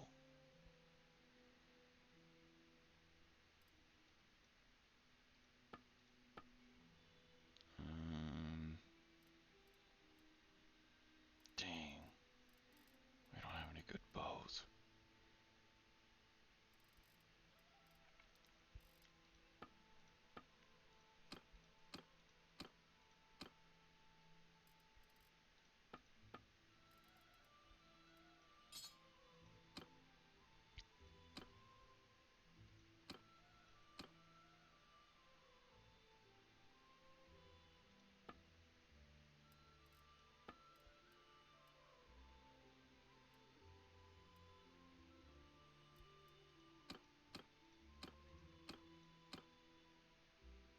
Well, oh my god, we have almost 30 sheep. Meat's back on the 18 cows. Meat's back on the menu, boys. Y'all be eating good tonight.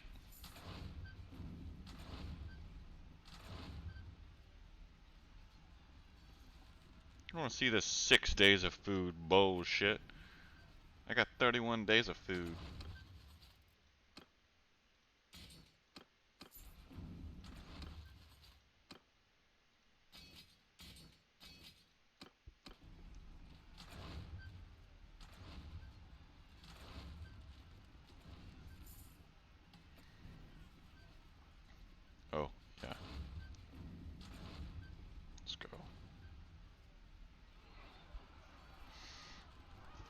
So it begins.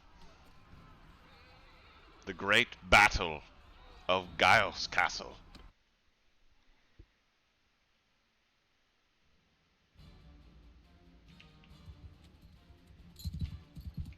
Men, to your sieges. Hey, you, hey, look after my horse.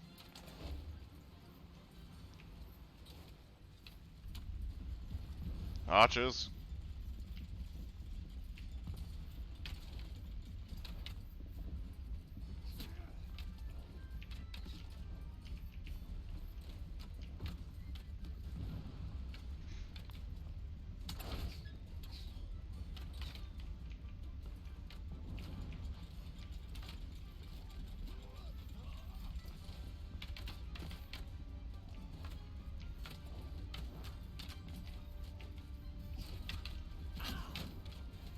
Shoot them. Hold them. Oh, you're in a... I got you, buddy. This is a good spot. Shoot that ram. You're doing a fine job, son. You're doing a fine job. A damn fine job. I don't care what they say about you. Bro, I would load this for you if I could. Fine job. Shoot the pushers. Shoot the pushers. Yes, good job. Oh, watch out. Can I hit those guys? There's no way. Oh, I got one.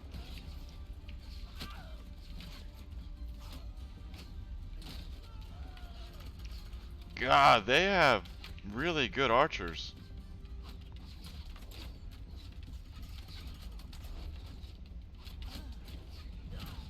Nice. Nice. God, they have just as many kills and I have siege on them. Hey, sir, if you could, okay. Oh. I'm sorry I said something. You were doing fine.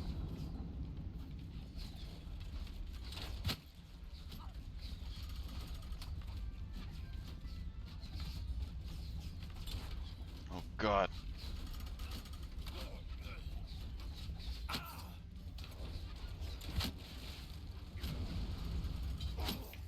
Ow.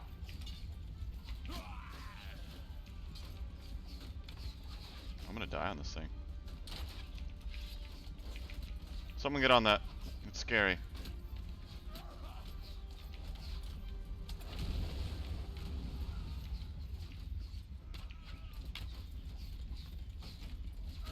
You're gonna have to throw some rocks down this. We have.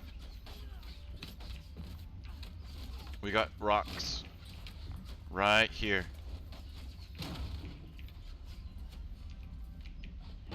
Can I shove them out?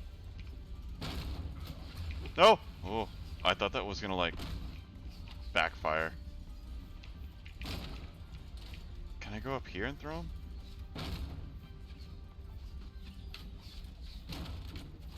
Excuse me. Excuse me. Excuse me.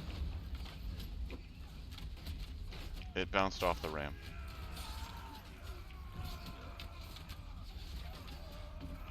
Oh, look at... yes! Rock boys! Nice.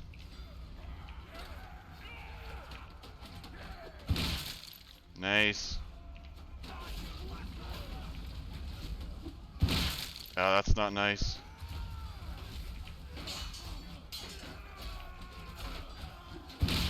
Extra nice.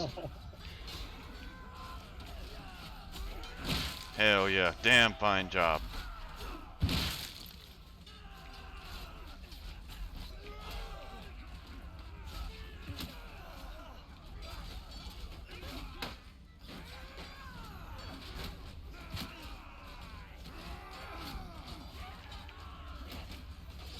Is there any more of these things? Where are my catapults? Yes! Guys, keep throwing this stuff.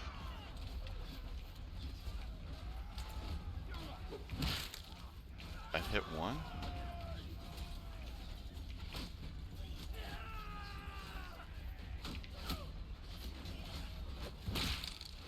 It's working.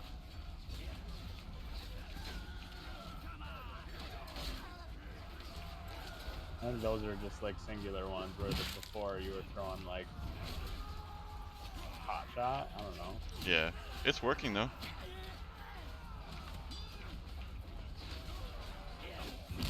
Ah! Wait, where's the rest of their guys? Second wave.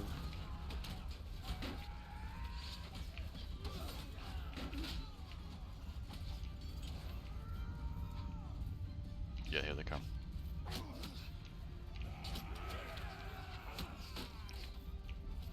Let them in, guys. Let them in.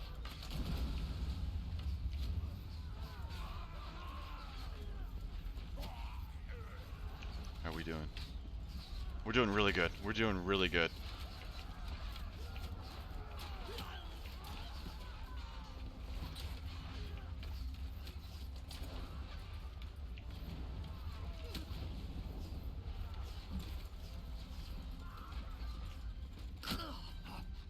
Damn, bro.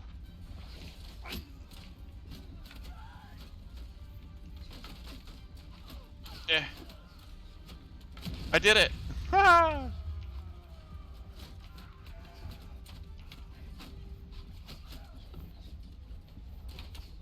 You're trading. We won. Oh, we ran out of ammo. Jeez.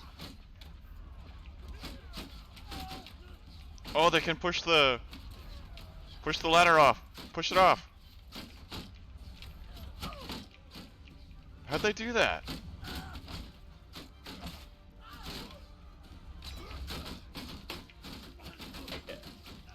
I don't know how. Jesus, that one guy's just getting lit up with arrows. Do you see that? Yeah. Oh my god! Wait, can I do this? Can I reach him? Okay, guys. Let me do a thing. Let me do a thing. They're dying.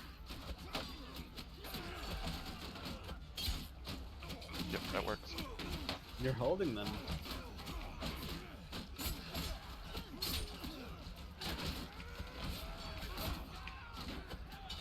Can I have some space, please? Oh my god, they're archers? Guys, keep your shields up. Oh my god. Maybe just get off the walls in general. Ooh, that's not good. Look at that one dude's shield, Westy. Dude. How is that thing still alive? There might actually be damn near 100 arrows. Oh god, we're crushing. Infantry are charging. I'm gonna let y'all do that. Who's this back here? You're a good boy. Yeah.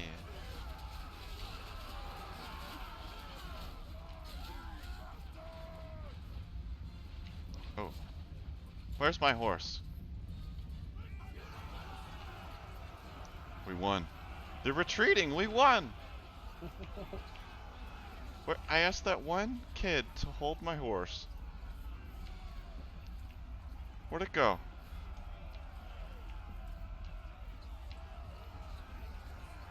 Probably despawned.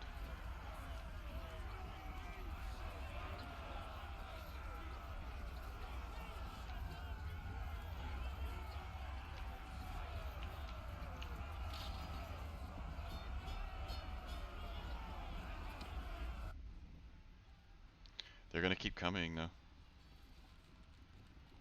Suffered a defeat, yes. But he is regrouping.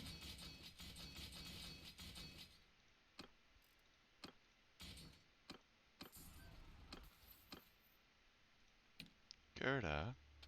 Oh, Gerda leveled her throwing weapons. Yes.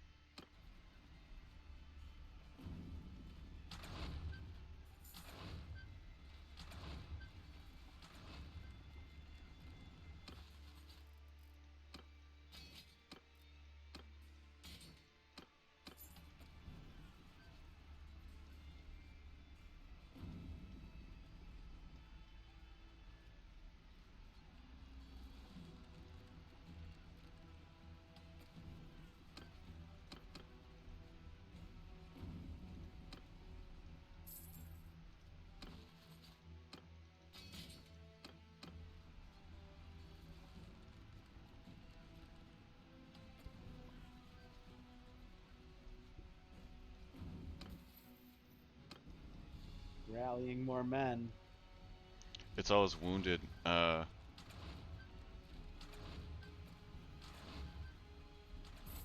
back, I think. We're still okay.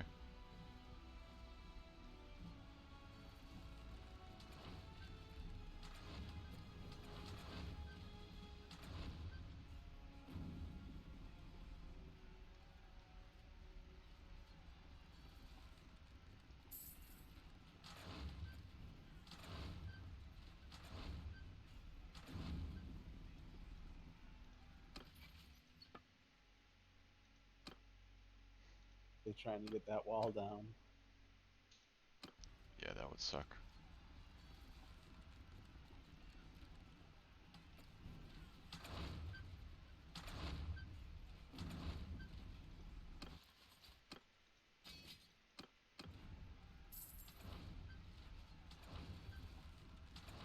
He's waiting for something. Oh, he's trying to get more siege than me right now, which he's succeeding in.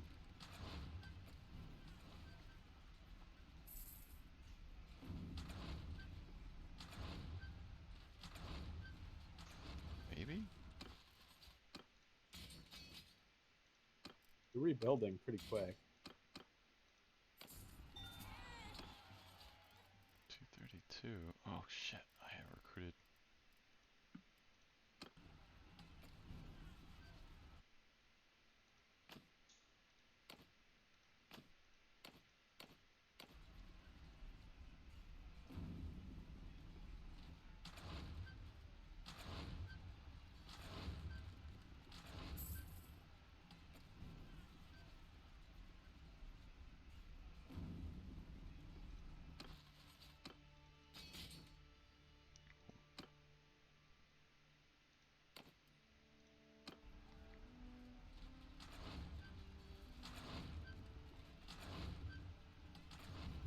Here it comes. You think so? Yeah, it just popped that he's attacking.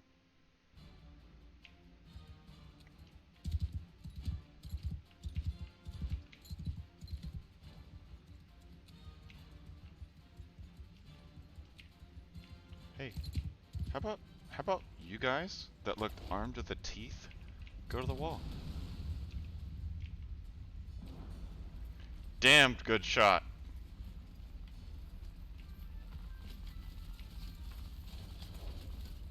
Excuse me.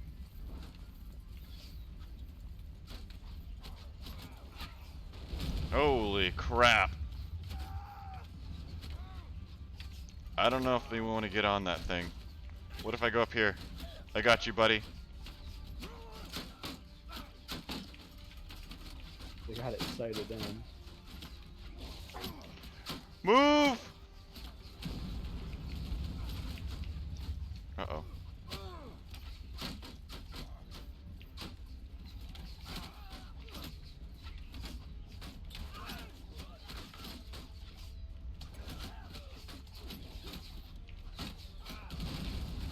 Damn.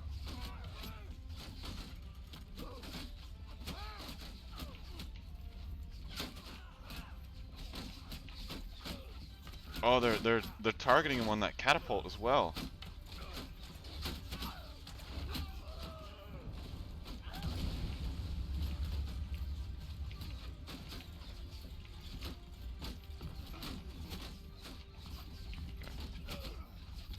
Ooh, this is the incendiary stuff.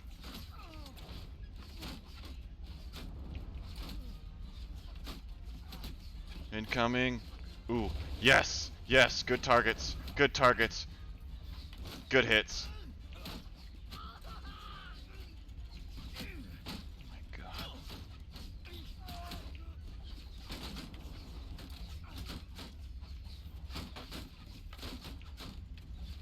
Fire at will, Commander.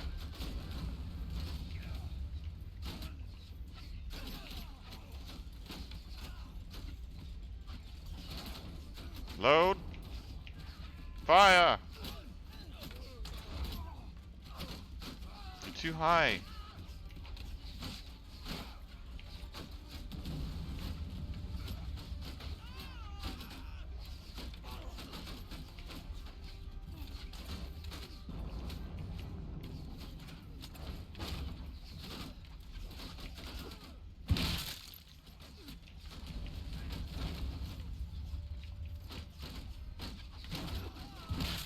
Oh, that was awesome. If I'm quick, I might be able to stop them.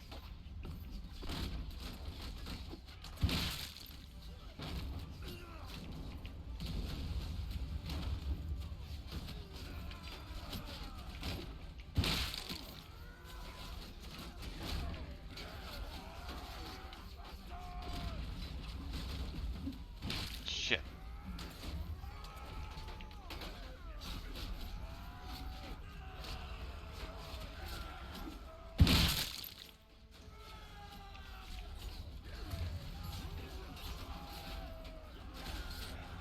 Oh my god. Hell yeah.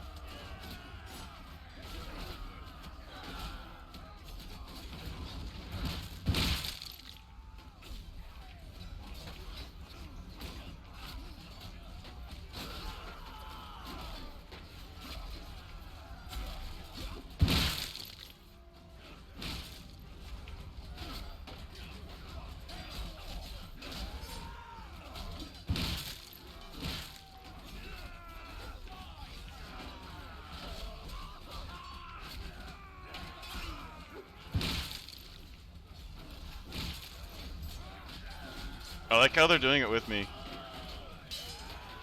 Okay, pretty good tactic.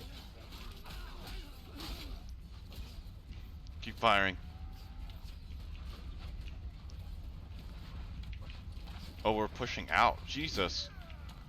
Hey, y'all watch my horse.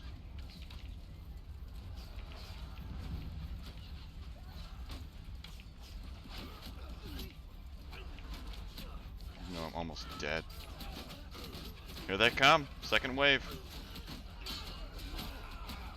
Jesus, those archers. Did they run out of arrows? That was a bad choice. That was... why? I'm down the ladder? Like what? Here they People come. are just falling and like into that fucking slaughter pit. Yeah, they're getting pushed. Guys! Stop that. Bad. It's mainly the archers just have it zeroed in. And they're getting destroyed.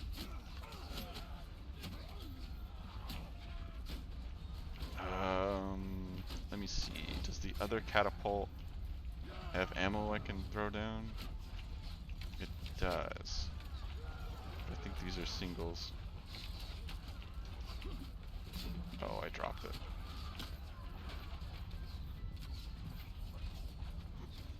What about over here?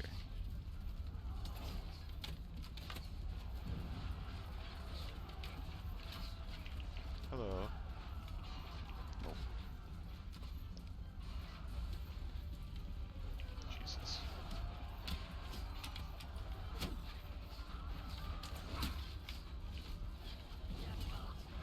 Ammo depleted. Almost dead too. I know, I feel like I just need to... Hide. Oh! They're retreating! We won!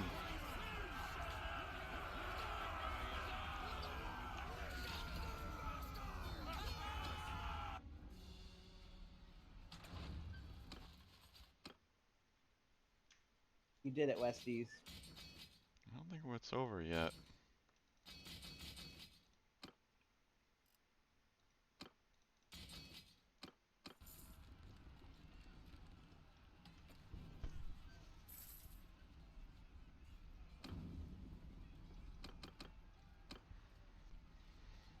God, they're determined to get this castle. That force has been halved.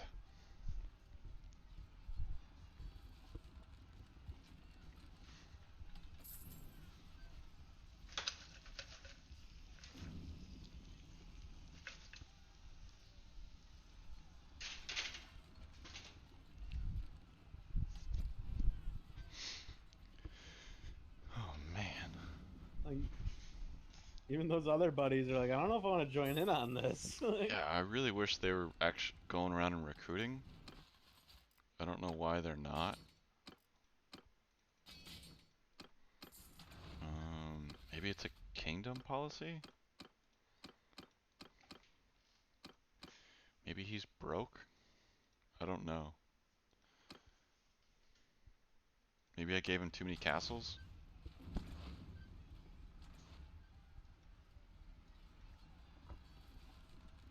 We're not starving, okay? We're not starving. We got plenty of food. We got lamb spread. We got 189 meat. We got plenty of food.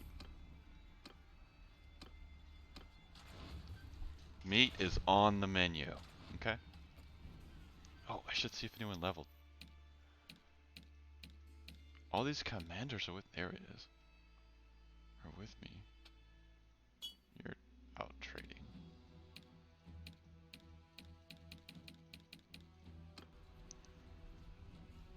Oh my god.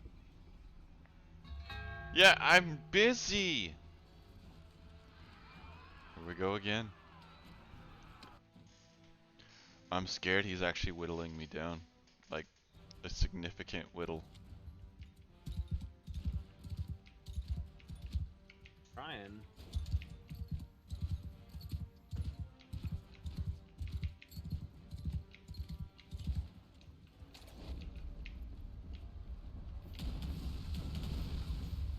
What the hell was that?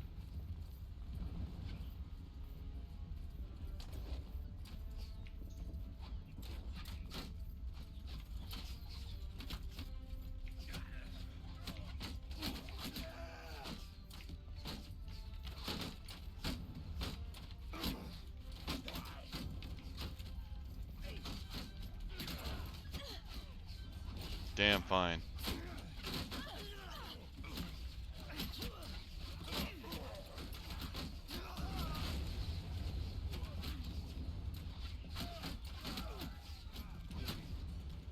Those archers are doing more damage.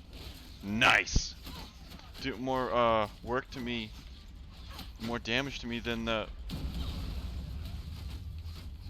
This is why I'm here. Than whenever they break the gates.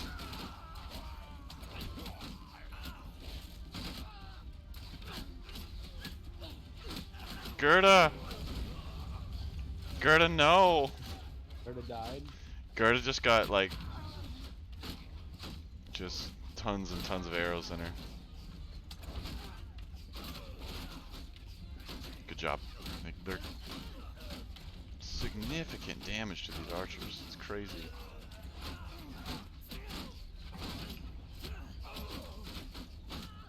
Look out!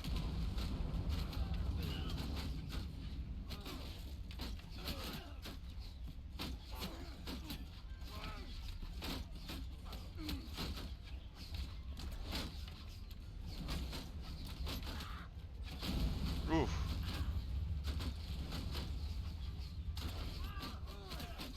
Good shot.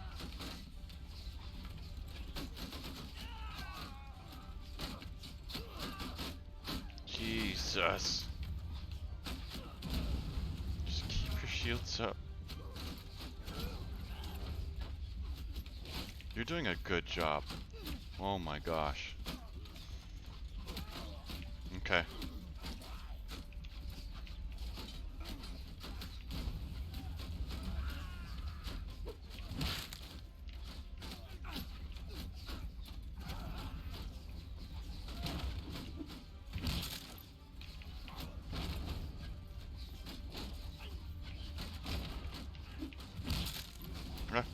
Yep.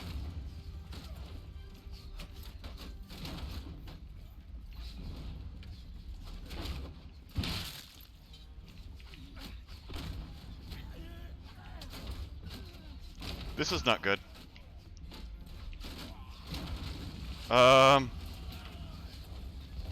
Jesus. Good luck.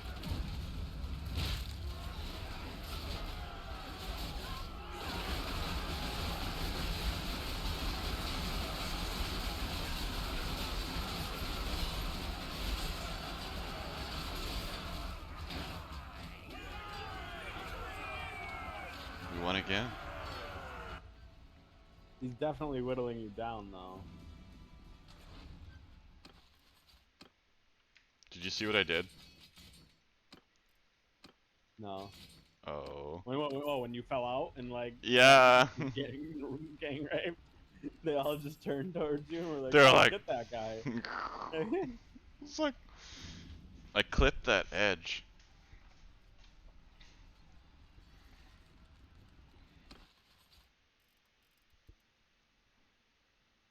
How do I? Can I donate food to the army? Like I have food. I have so much food.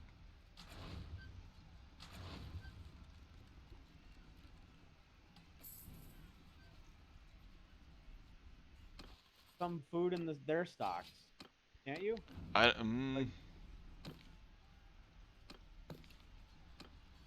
I thought there was like a castle inventory. not this menu. I only can. Well, how do you put troops in there? Isn't that the same menu? It's in the menu, but when you're siege, you can't do it. Oh. I think it's automatically doing it, which is good. Because I have enough. I have food for everybody.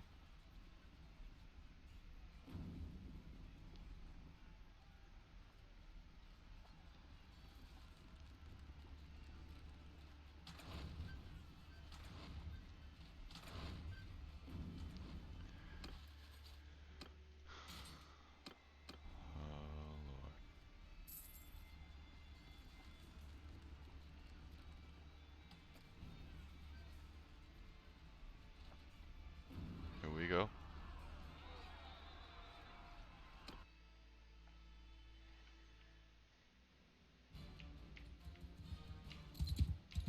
Gotta.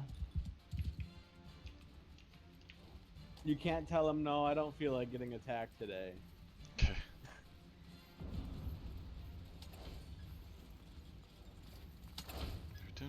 Been doing pretty good. Hell of a job. Do we still keep our... No, we have this. I wonder if this does... So... The incendiaries definitely do better against troops, but I wonder if these do better against siege. The stone piles.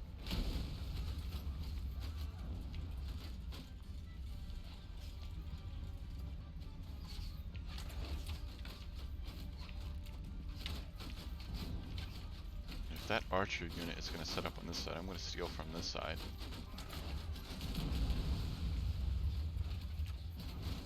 Nice. Oh, we have stuff up there. Nice.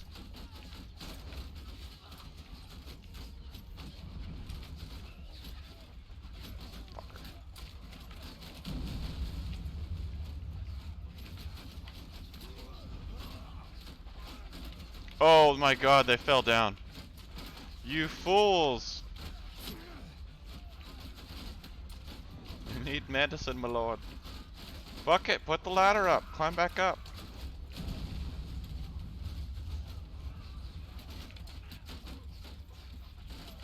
Open the gate. I don't help here yet. You guys are dumb.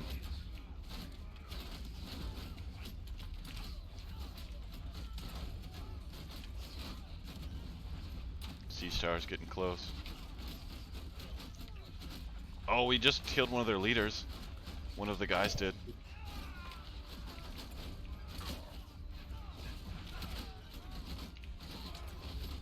Hey, split up.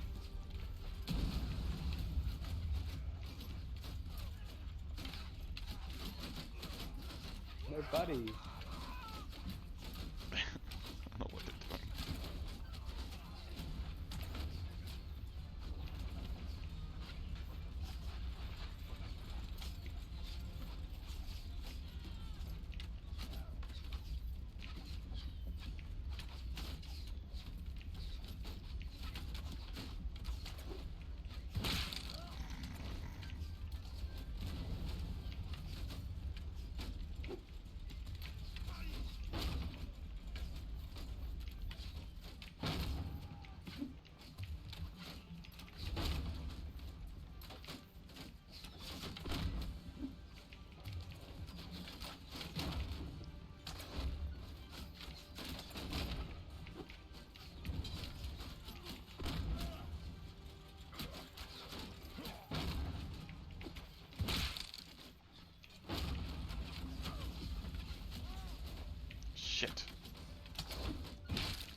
the stones, men.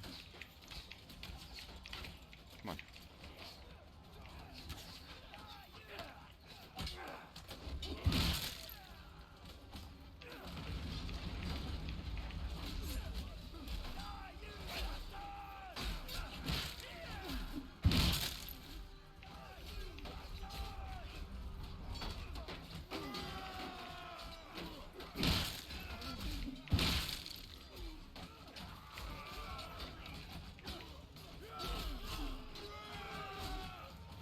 Oh no!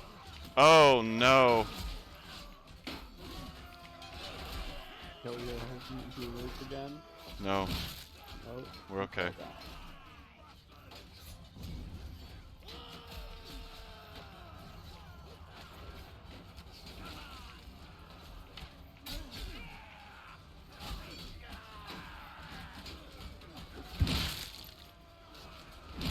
Ooh, I got an elite.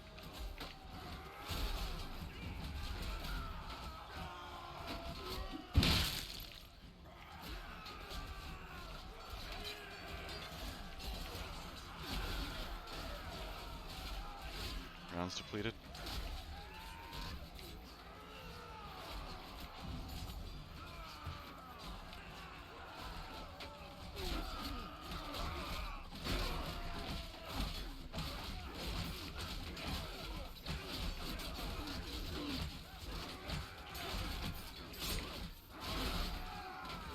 Second wave hasn't even come yet, Rusty. I think this is everybody.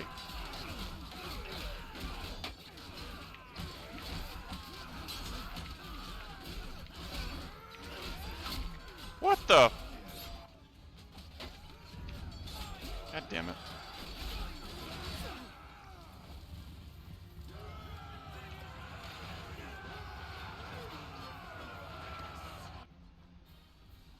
You keep saying I'm earning loot.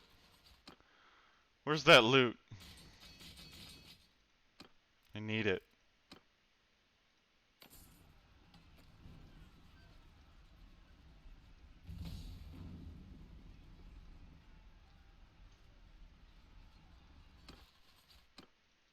One more defeat like that, and we might be able to just sally out and go get them.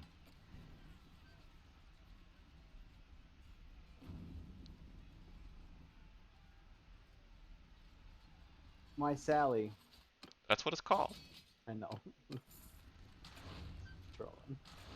If we can hold them one more time, I think we can just, like, run at them. Because they are, well, we are farming XP at this point.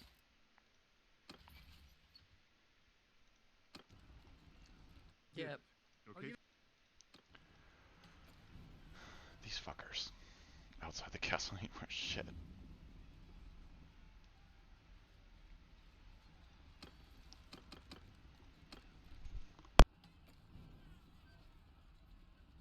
Gerda got pregnant.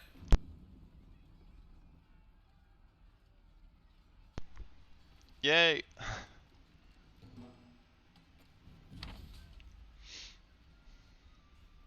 She had a really good time when she died in that battle. Here we go. How do you think she got pregnant, Westies? Oh no. No! She was wounded in battle. My wife. Don't say that.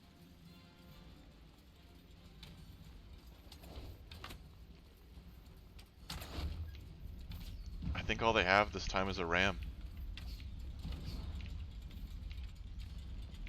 Get them. Get them. Target that. Actually, just target the troops. Kill the troops. Let them come up with the ram. Yep. Let them move up with that ram. Just kill everybody. Oh, they have a siege tower. Kill that siege tower.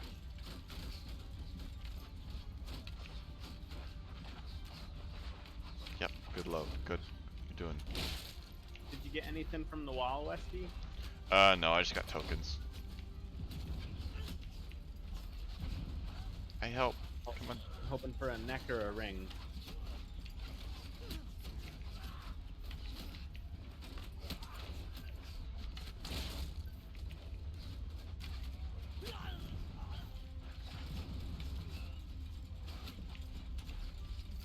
Oh!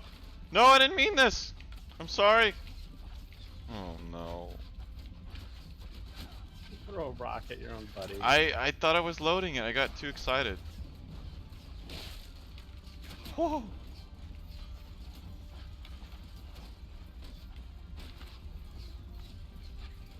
Oh, I gained tactics for being in here. Ooh. A little hostile up here.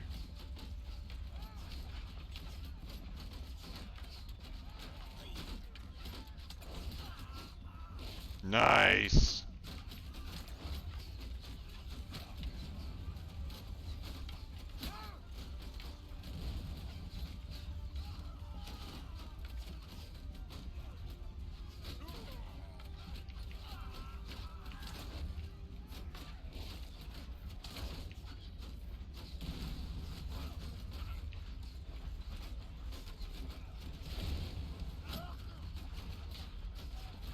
Shit.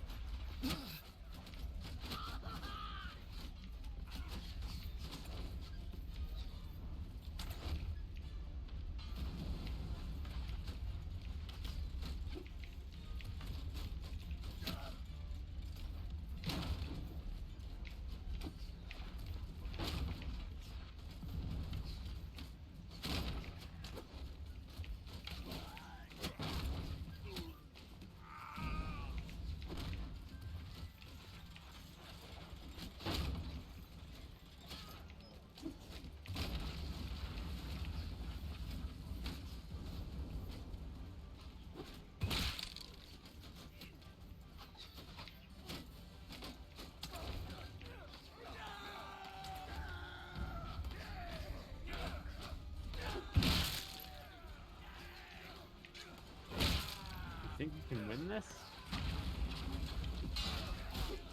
There's always hope. Can't?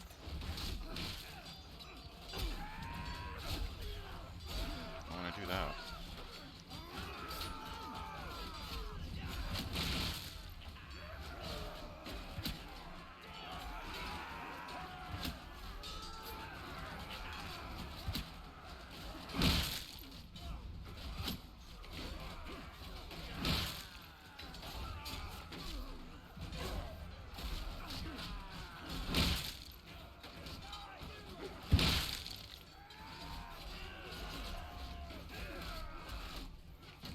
Oh!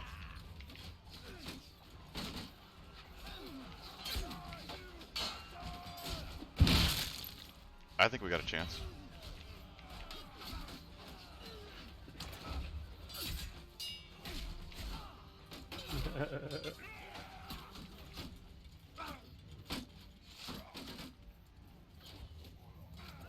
Just nobody left down there to die.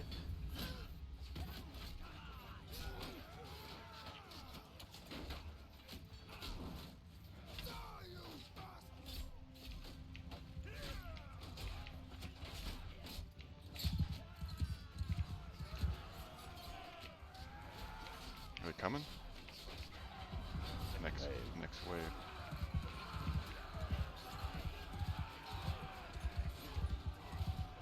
Oh, they're on the walls.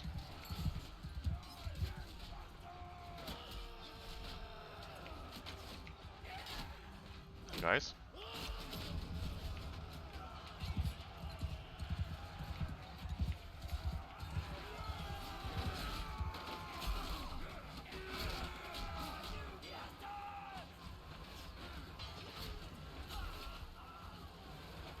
Let me through. We in this today.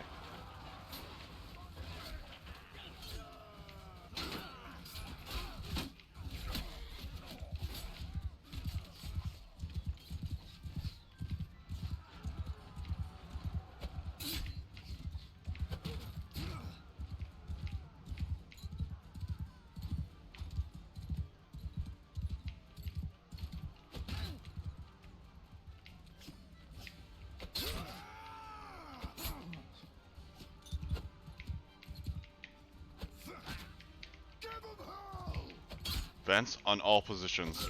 Everyone charge.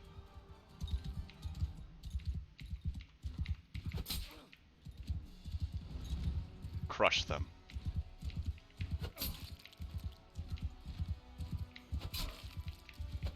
We in this today. Oh, that's y'all. Hi, friends.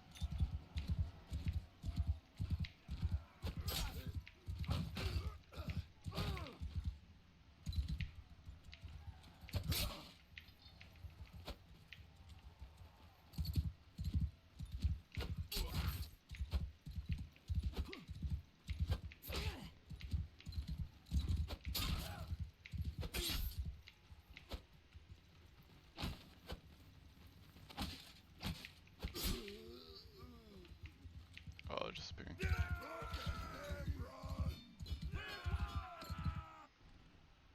Okay. Sally out. Full attack.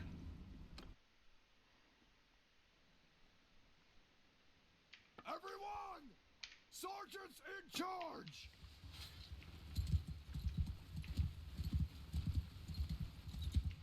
Let's go. Cavalry. Attack! Charge. Ride, my Macedonians. Ride! Why do you linger?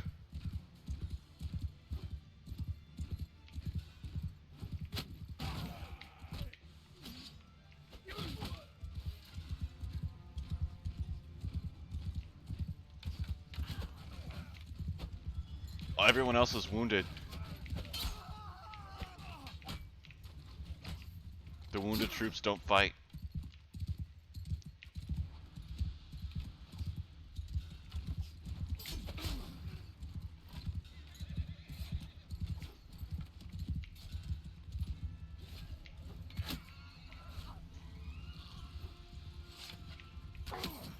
Ooh.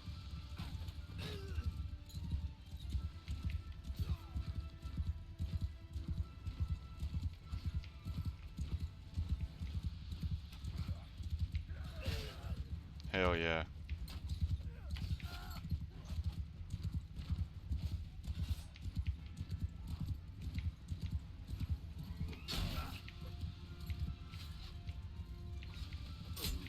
Still fighting.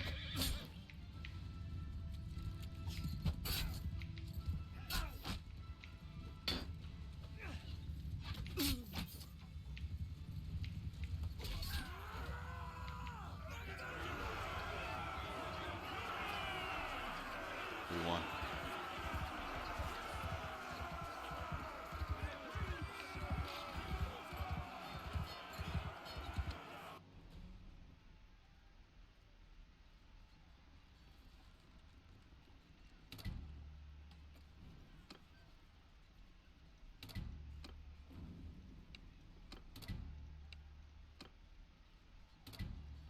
I want you.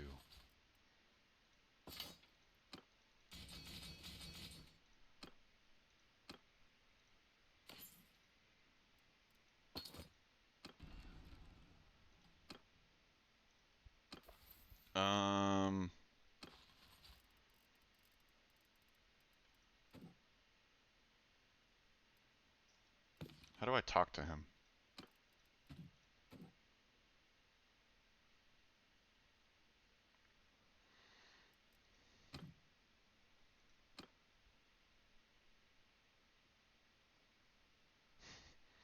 Dungeon limit exceeded for prisoners. Oh my god.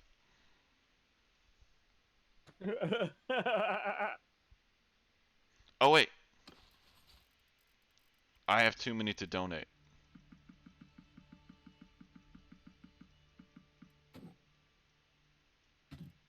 Need to do this.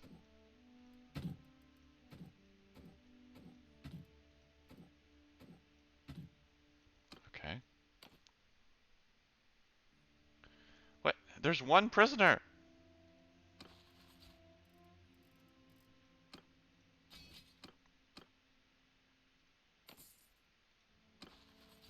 I don't care about everyone else.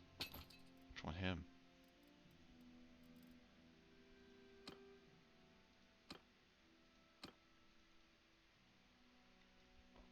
How many freaking people do we got in here?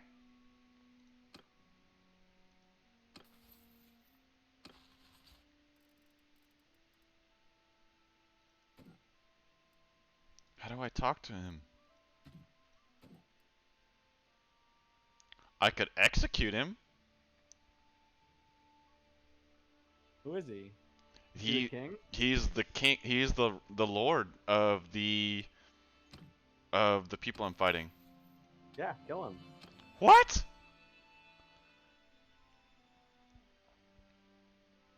Cause an internal power struggle and then swipe over everyone else. I'm pretty sure I get really like it's gonna like be bad.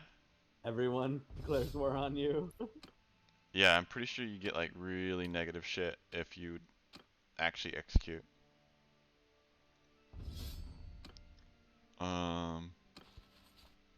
Garrison's been wiped out. Disband the army.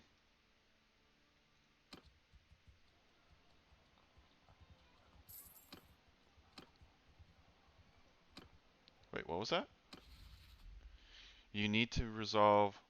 Oh, the peace decision. But are we... I have the king.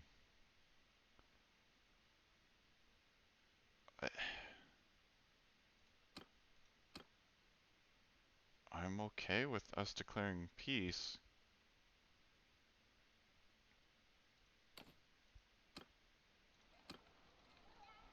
Gain stuff from it, right? You got that castle.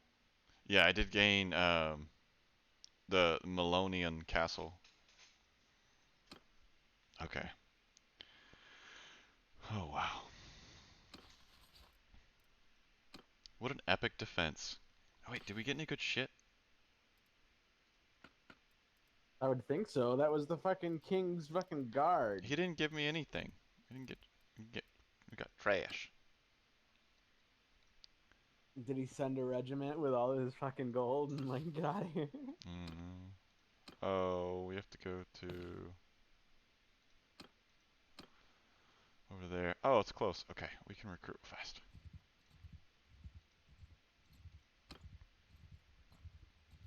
We might not need to. We have a shit ton of people wounded.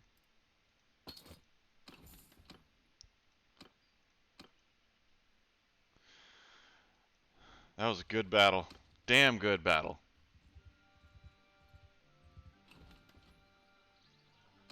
What do you think? What would you rate it, Octat? 10 out of 10. Yeah.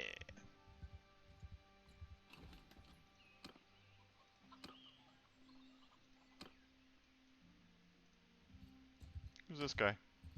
Hello. Hey. Okay.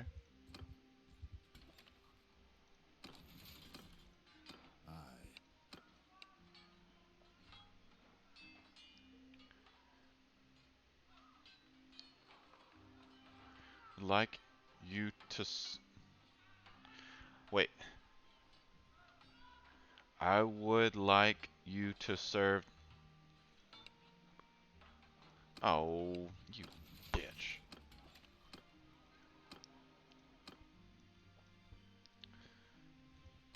Oh, that would have been fun.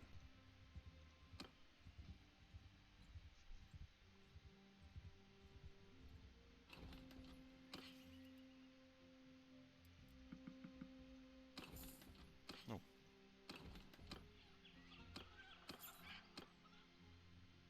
Are you the Bannerlord yet?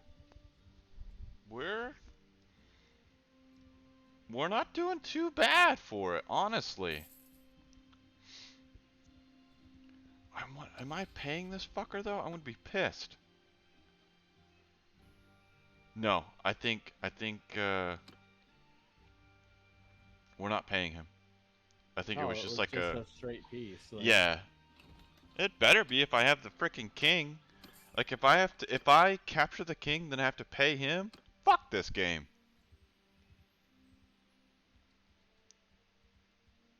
You know?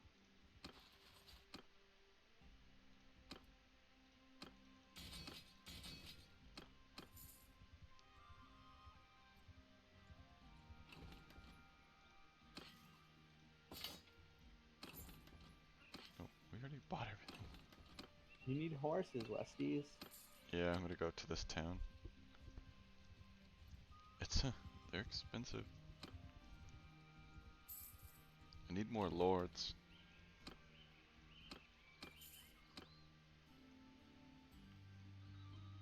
Why aren't people following you? Hmm? Why don't you have more lords? Why aren't people following you? I gotta recruit them, but like I released all those commanders. Like I was just like, hey, good fight, and was saying hopefully that convinces them to just like, oh, this is a good dude, and then they'll join me.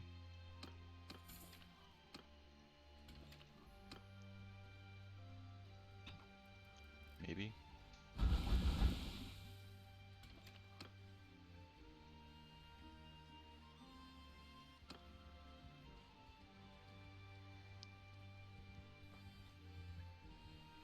But I'm gonna go talk to a bunch of those lords that I released and just be like, hey, so what's up? Like, you good with your dude? Like, he's a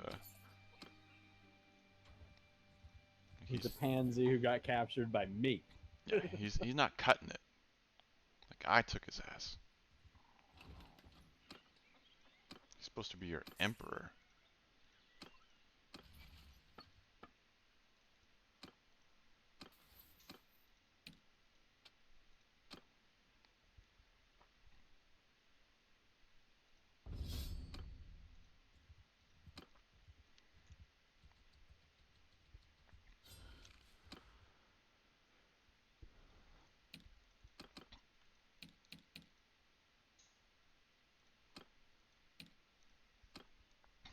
And while I let them do that, I am gonna get some food. Because I've actually had stuff in the oven for this whole time.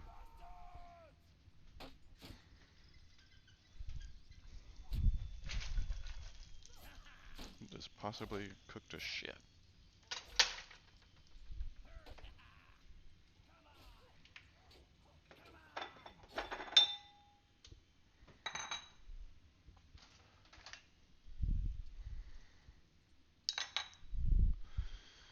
No pug this evening.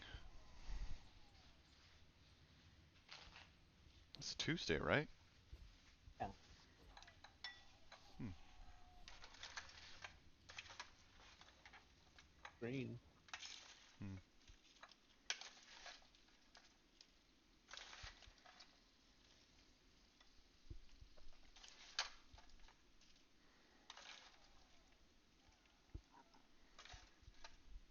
I wonder if he's working.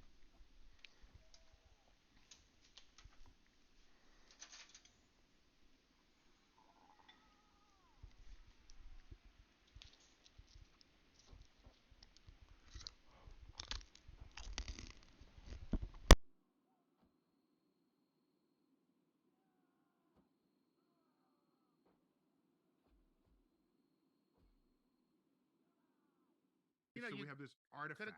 Could have gone with numbers. Pretty simple. Yeah, because now we get to confuse astronomy students the world over, year after year. Forever and ever and ever. Every so year O I get that stars are question. hot, and B stars are next hottest. O, B, A, G, we're G star. And then each category is split into 10 other subcategories. Okay, 0 through 9.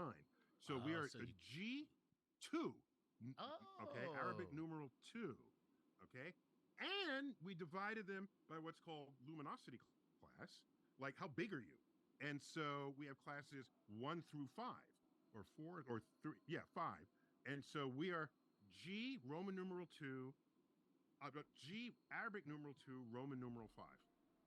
Wow. You tell that to an astrophysicist, they know exactly what kind of star you're talking about. G25. Yeah, it's code. Right. That's what it is. Sounds like something that rappers fly to their next concert in. That's right. Why wouldn't it be? Summit. Yeah. G25, baby. So, tell me what did you need to do to model a Terminator habitability? Like, what kind of calculations were necessary there? Yes. Guess what? And I have to give a shout out to my postdoc. It's still 100 degrees outside. Who's spearheaded this work, and you know, we had to ask that question. As I write in the book, that having this question, could these planets even exist? It's the first place to start for any scientist or any curious person. That helps. You know. before you You invent killed a life mountain on a bandit planet, boss. make Right. sure Yeah, that it did. That kind of planet exists. Could actually yes. exist. And the first thing we had to do, we're using models, climate models that are normally used to predict the climate on Earth. So they're the same models that have been used to predict the effects of climate change into the 2100s. The reason why we know that climate change is real and that it's going to continue unless we do something is in part because we're using these models to forecast those effects. But what we're doing... And these models, so all you have to do is change some of the... They probably have knobs inputs. you can turn. That's right. Where everything else... Because the physics would just be the physics, but the rotation rate and the sun's energy entering the That's system... right. These are knobs, right? Oh, These that's are cool. knobs that we can turn. I didn't know these are general climate models. They're fascinating. That's right. So we are changing the spectrum of the host star, right? How its energy, its light is distributed across the whole spectrum is going to be different depending on the temperature of the star, the type of star. We're changing how the shape of its orbit, how much is in its how much atmosphere, like what its atmospheric composition is. We have recruited We don't know those mercenaries things for Earth-sized planets. We have no information about the type of atmospheres they might have or their surfaces. They look a little slow, Understanding the Hey now. effects on climate Those of are now my types friends. of atmospheres is going to help us understand His lips are like these nearly 6,000 completely planets like we want to malshapen. prioritize and look at with Don't. You know, the next large And the guy on the left looked like an egg. to find Like, out if there really he is had life the there. facial complexion of an This egg. is a beautiful example of the cross Don't be mean. between two otherwise very different disciplines.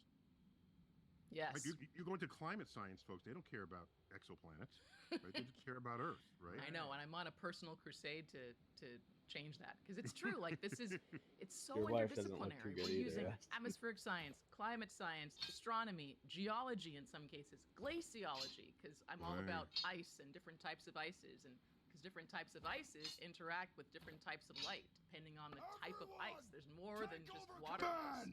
We're looking at CO2 ice. She does a fine job at healing everyone up. A damn fine job. Change how much energy enters the system. Is that Right. fair? Did I say that right? That's Okay. exactly right. How does all this fold into? Yeah, she had a kid from healing someone up. I'm so excited for this book. This has been a Actually, dream she was healing up. for a long time. And as you know, I'm an astronomer. Well, she did fall down Changed and studied acting, and then I came back one of the and did battles. a PhD and became a professional astronomer and a professor. Oh And no, this look, time, I've I was fallen. trying to reconcile the two things that I love, acting and astronomy. And I thought that they couldn't coexist. I thought I had to choose. And when I would share with people those two loves, I got a lot of like, what? This is so strange. Why? How? And I think I internalized that and tried to figure it out. And it was funny because when I stopped figuring it out, these incredible miracles got to happen where I saw how they can really coexist. Like hosting a science TV show, which I could never have done. Eventually going back to grad school in part because of your suggestion and being put in touch with you and your mentorship. And also I had applied to the Astronaut Canada program and had not reached the next level. It was like everything was saying, go back, get your PhD. And I finally became willing to listen. And so the book really is about that whole journey. It's about why I fell in love with the stars and the night sky, and why I fell in love with acting and this whole edge that I carried for a long time of like feeling like I was an astronomer or a scientist around actors, feeling like I was an actor around scientists. Those poor and peasants. Eventually coming into full acceptance of this.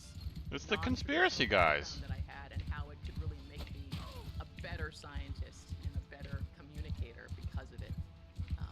But it's about the whole journey. First of all, that's Oh, that guy's that's cool. beautiful what you just said, because it's a reconciliation of self, which I think is always that's a a good phrase. wonderful thing that anyone has ever. No, you could be a counselor. You could be like a therapist. Yeah, if you want to mess up your life. But no, I think if you're if you have these loves, I too had sort of secondary pathways, but none as significant in my life as your acting was. But I just did little things. I doodled and I liked calligraphy when I should have been doing other things. But now when I sign my books, I use a calligraphic pen. And the people who receive the book, they appreciate it that much. With little things like that, you find a way to fold it in, your life and the lives of others are much more enriched. So I'm so glad that you pursued what you love rather than what people thought you should be doing. Thank you. I have to say, I still remember, and you're going to find out. You probably read parts of it already, but if not, you'll see later. Like, you're in the book. I'm in the book. Okay. Wait a minute. Am I in the book? You're going to have to read it to find out. And you're in the book, and you're in the book. And everyone, who isn't in the book? There are a lot of people who are in the book. But like I write about that moment when, I first watching met some Neil deGrasse Tyson. The American Astronomical Society. That's our professional conference for those who don't know what AAS means.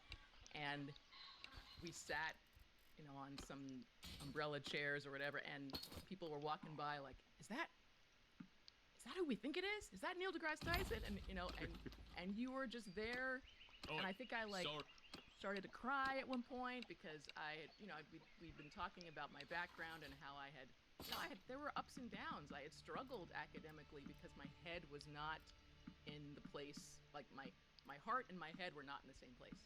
It's funny because I cried when I met Neil too. Stop. But that's because he was standing on my foot the whole time he was talking to me. And he's a big guy. I'm telling you, he's a large man. It was not pleasant.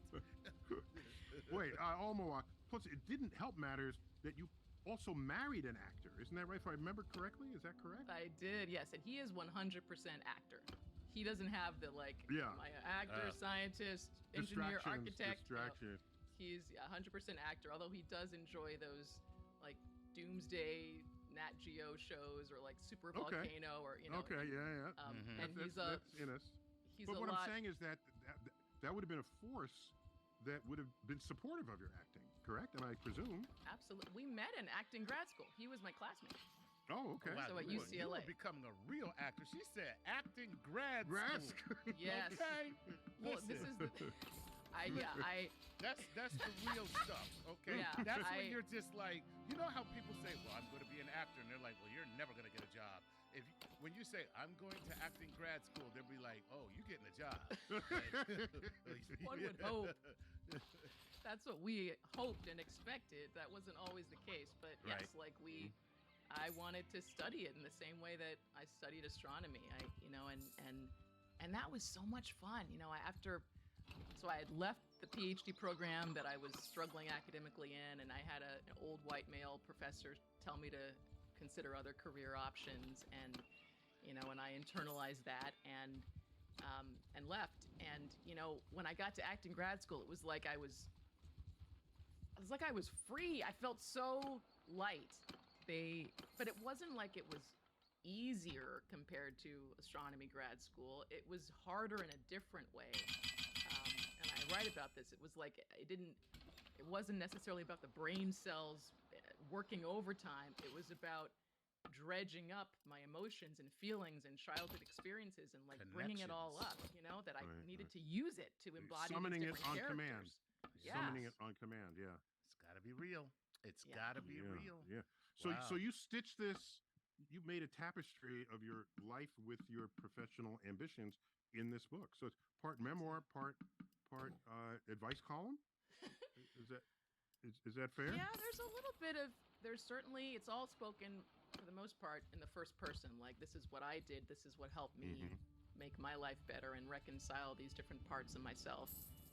And I hope that I'm writing it for the people that have that question of like, is it too late? There's that part of me that I never could, bring up into my life, but it's always been there. Like I say in the book, it's when you leave a dream behind, it never dies. It's like sitting on the side of the road, and eventually it'll catch up.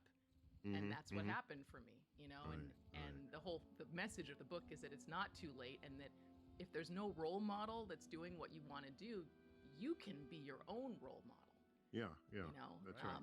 And in fact, if you always needed a role model, you would only ever do things that other people did before you. But sometimes you have to trailblaze. And like you just said, if you become your own role model, that's harder, of course. and you got to figure things out on the fly. But if and when you succeed, then people say, of course, that's what I always wanted to do. Those who come behind you. So just congratulations on that. Thank you. Fantastic. Well, Chuck, let's get to some queries. All right, why not? Specially tuned for this visit. Absolutely. These are questions from our Patreon members? Patreon patrons who Yes. just for a paltry, almost insignificant $5 a month.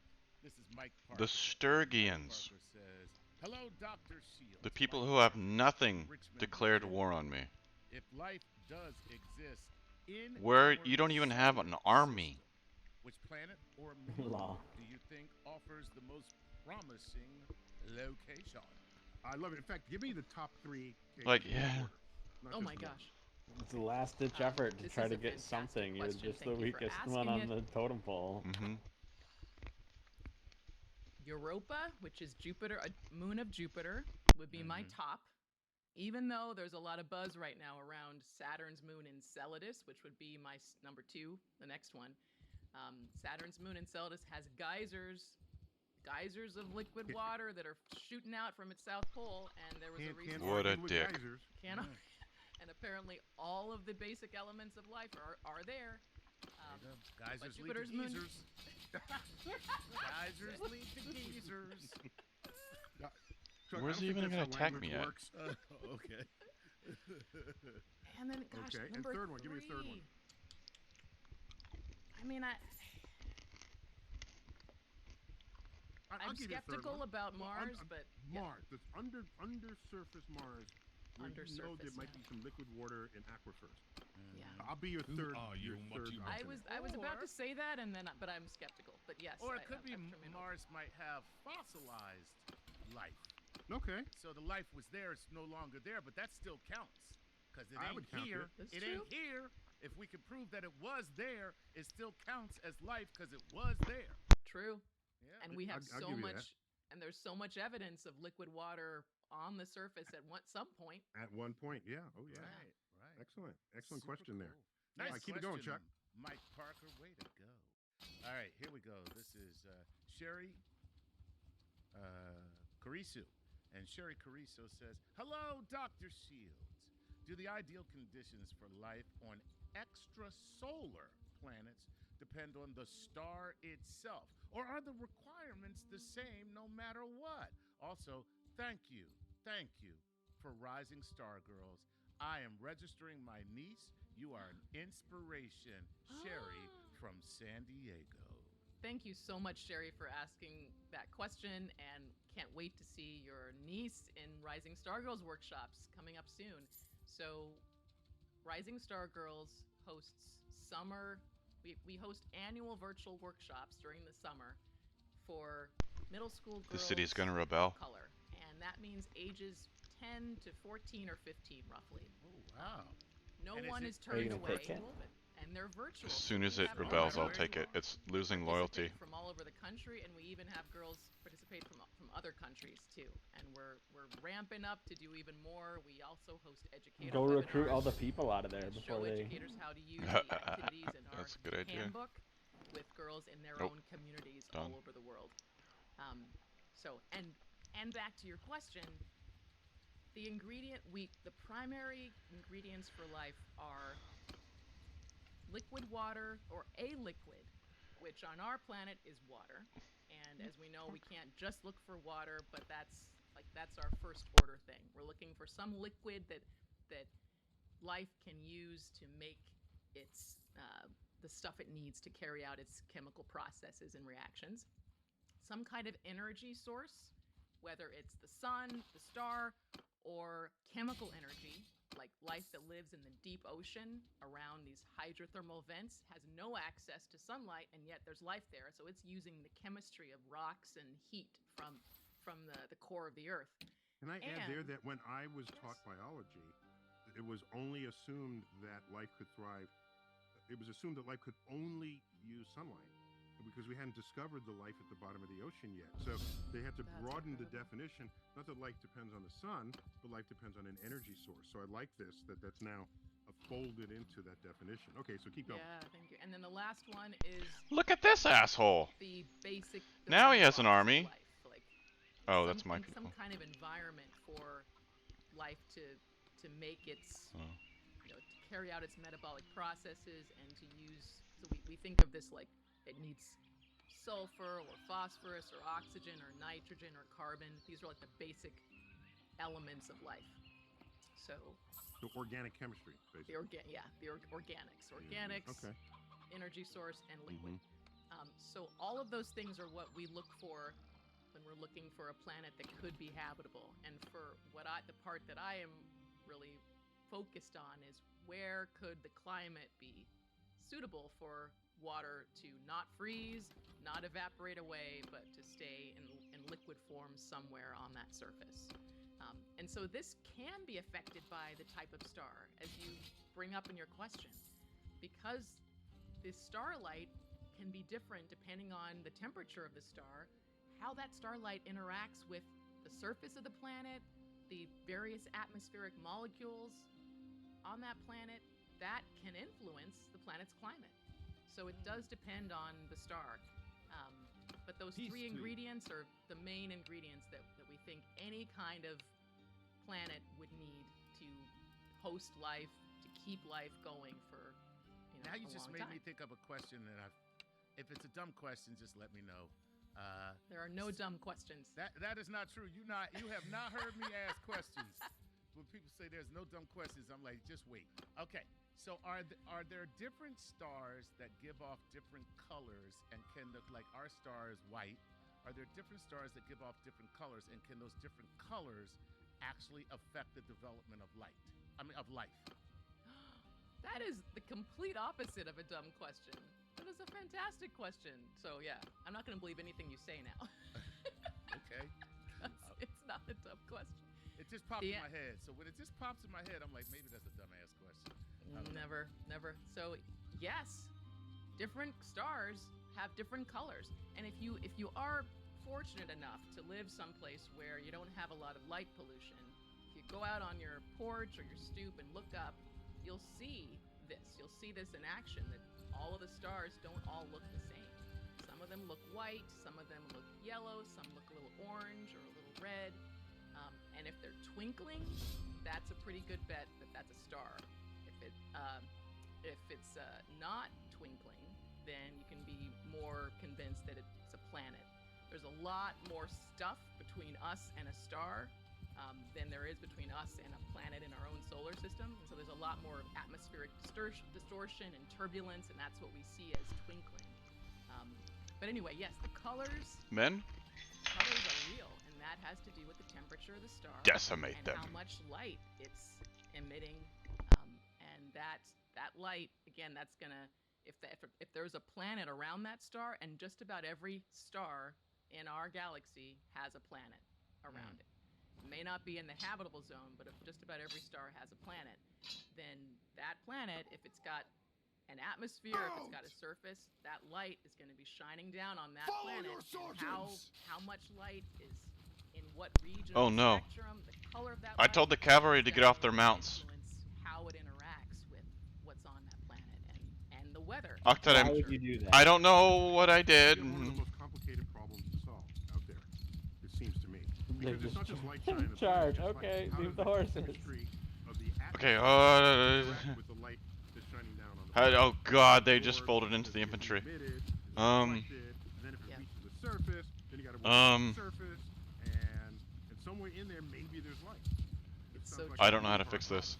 It is a really hard problem because those same cool stars that comprise 70% of all stars in the galaxy, those M stars, they're really They're awesome not going back. because they're so numerous, and there's a lot of advantages to looking for life around. Oh my god, how do I fix this? They have really long phases where they send out a lot of I just told them to get off again. radiation shooting towards the surface. And we know the reason why we wear sunscreen is that UV radiation is not good for biology. And They don't give a fuck. That, life can only exist at the bottom of the ocean. Take over command! Yeah, it really where you're protected from the UV. Where you're protected. A good oh my dumb, so dumb. All right. Super cool.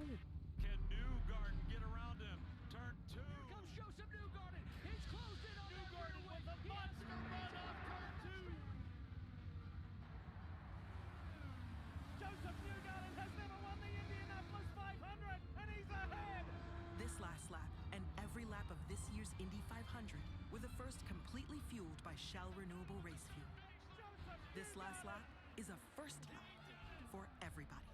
Shell, powering progress. All right, here we go. This is Omar Marcellino.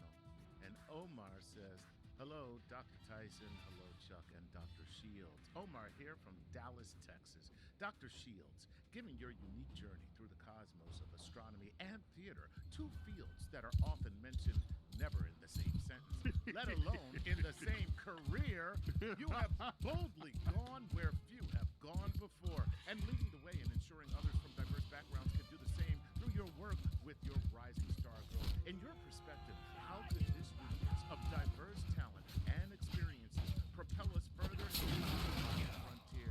How do you think incorporating a spectrum of perspectives in astronomy could accelerate our interstellar mission to understand and reach other worlds? Whoa. Now, wait a minute. Is your husband named Omar? Is it about to be? That was an excellently written question and exciting. So, yeah, I'm going to say Omar. He's got the whole journey. Pretty much everything. You did there. But and go to risingstargirls.org because you'll see we're not just teaching these girls astronomy and astrobiology. We're not just saying, hey, there's stars out there, there's galaxies, these are the names of the... They get to I should not be write in a charge of poem anything about anymore. what they're learning. They get to design their own exoplanet and make choices about how many stars it orbits and if there's life there, and if there's not, why not? They get to write their own constellation myths. They get to calculate the distance from themselves, from the Earth to different solar system bodies and units of themselves. So we're doing this all to develop a personal connection between these girls and the universe, of which they're an integral part. So we're processing what they learn through a creative arts-based lens. And I wanted to bring it back to Rising Star Girls because that's really, my journey has been epitomized by this program of like, they're not these, the arts and the sciences are not as disparate as many people might think. In both cases, it's about the story, right? Everything has a story. Planets, stars, they all live, right? And they die. And there's a story of their becoming, and there's a story of their evolution, and there's a story of their deaths. Except right? planets don't have mother issues. Right. Later in life. There's certain stories they're not going to tell. I'm pretty sure. Yeah, the stories are different, but there's stories there's a nonetheless. journey. There's stories right? nonetheless. Or the stories are of humans on the stage or on the screen, right? Looking to live, as one of my method acting teachers used to say, right? Trying to find happiness and fulfillment. So there's that whole like science and the arts, and in fact, not only are they not as disparate as we might think, but they actually interweaving them is the key in my mind to answering your question, is to creating imaginative thinkers and enlightened scientists and enlightened artists for that matter, realizing that these disciplines can fuel each other, can be used to elevate our core understanding of the human experience and the universal experience. So that would be my best way to answer that really exciting question. And can I add to that, as a minimum, in a day when only men did science, it means half the population of the world, half the intellectual capital of our species, was not at the table at the time anyone is thinking about how the universe works. So the extent to which you can extend that to have 100% of our species have access to, whether they choose it, that's another question. Right. But if they don't access to it, then you can ensure that we're getting the best minds who want to actually think about our past, present, and future in the universe. Yeah. And right now, that is not the case. Yeah. That is absolutely not the physically, case. it was half. Percentage-wise, it was way more than One half. fourth. That's funny. Okay, it was half of the mass, and less than half the actual brain power in the universe. I get it. And we want these girls to claim ownership of what they're learning. Mm-hmm. You know, to know that they matter, that they're an integral part of this universe. That, you know, just in the same way that if we were to look at the Milky Way galaxy through one type of light, just visible light, right? You'd see like this thin line with a bunch of dark clouds in it, and you'd think there was nothing there. If you look towards the center of the Milky Way galaxy, that swath of space that some of us can see if we go out in the desert, if you just thought that was some the of only... us can see. Yeah. The remaining 3% of the population of the world, right? Where there's no extra light pollution. Right? If we thought there was nothing there, we'd miss out on so much information about this galaxy. But if we looked at the infrared, we see so much going on, right? Never mind UV and gamma. There's so much more, right, to the galaxy than meets the eye. So too is there so much more to these girls than meets the eye. And we want them to have that ownership of that star, that planet, that galaxy that they're studying, so that when they continue on and the heavy math comes in, they'd be less likely to leave the field because they think, oh, you know, I didn't get that question right on that test. Someone told me that, you know, I shouldn't be here, right? Just knowing that there's a connection that they have between what they're learning and who they are, that we hope will really help them stay. All right, cool. All right, let's see if we can slip in 2 more questions, Chuck. All right, well, here's one from Carrie Manneberg. And Carrie says, "Hi, Dr. Shields. Is there any scientific evidence that life on Earth came here from an interaction with a comet or asteroid that had biological foundation chemicals?" Ooh, this is a popular question within the astrobiology community. I believe the term for this is panspermia. Yes. Right? That something comes in from elsewhere and like seeds the Earth. Us. Yeah. It's I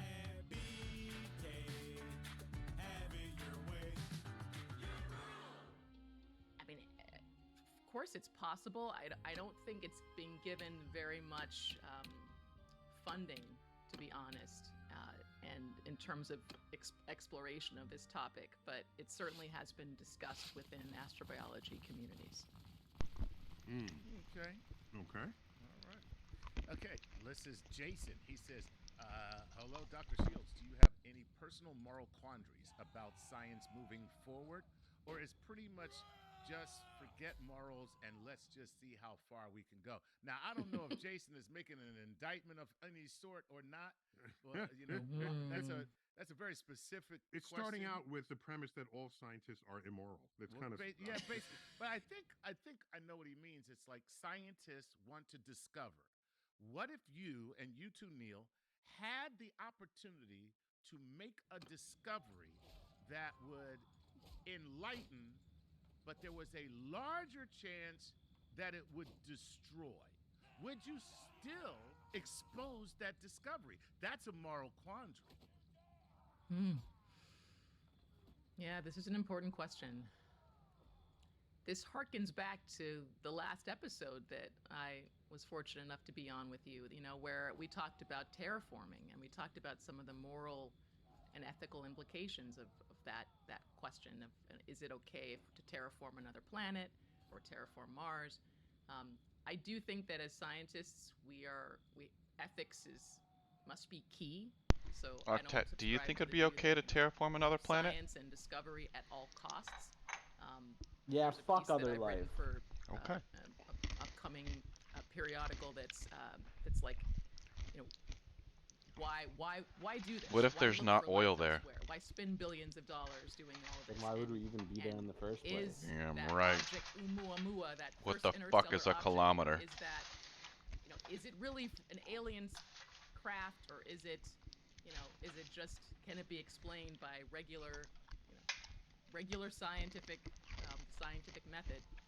I think what it comes down to is, if we go, and I'm talking about this in the context of the search for life elsewhere, there's all sorts of other, genetics and questions about cloning and all of that have their own ethical implications. But from my part of the sphere on that question,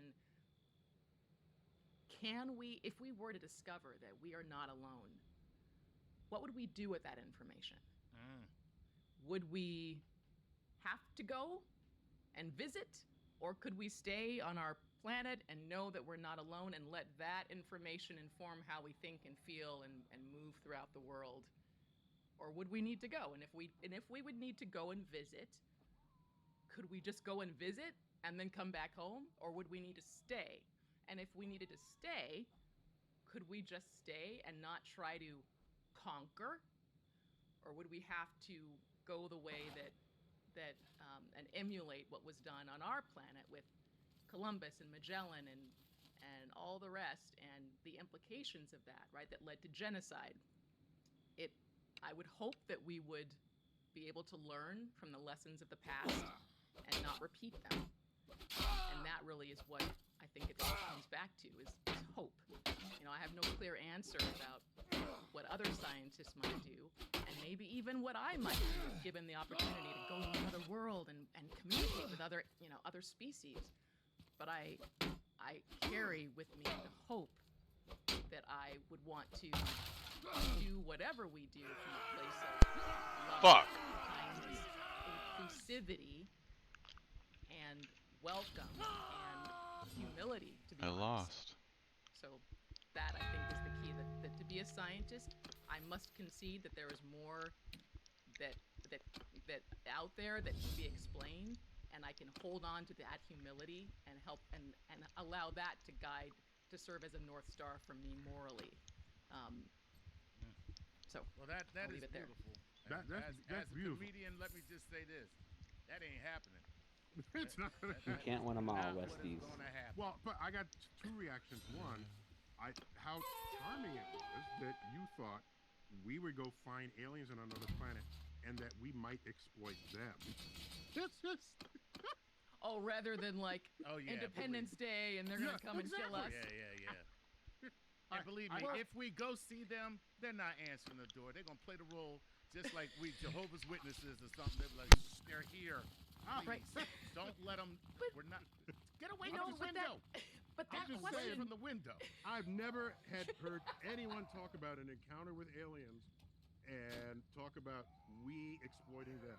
That is like never. I don't know any storyline. If you're thinking of that storyline, that is completely beautiful. That's a beautiful thing. But of course, it mirrors what happened on our planet. Yes. I mean, how could I not think of it that way? You know what I think about it? I think if they come here and they do what we do to each other, oh Lord, as we portray in the films, then we're creating them not based on a supposition of how they would behave, but on actual knowledge of how we did behave.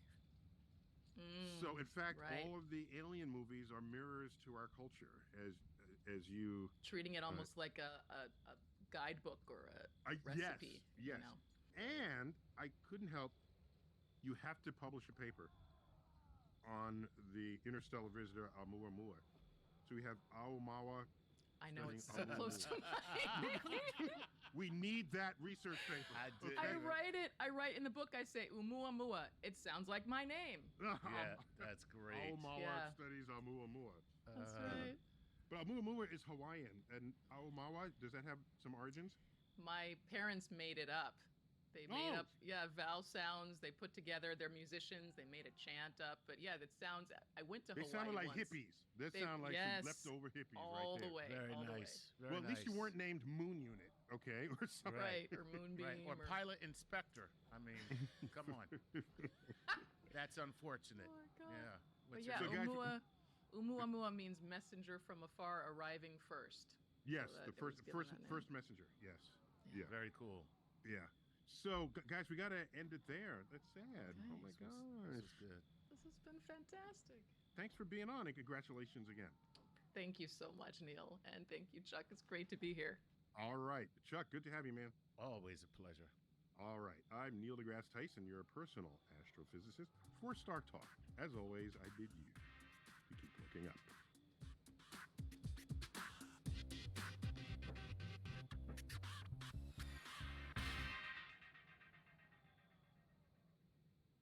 I'm your overly competitive brother. Check. Psych. Really? Dude, that's a foul! a score. And if you don't have the right home insurance coverage, well, you can end up paying for all this yourself. So get Allstate.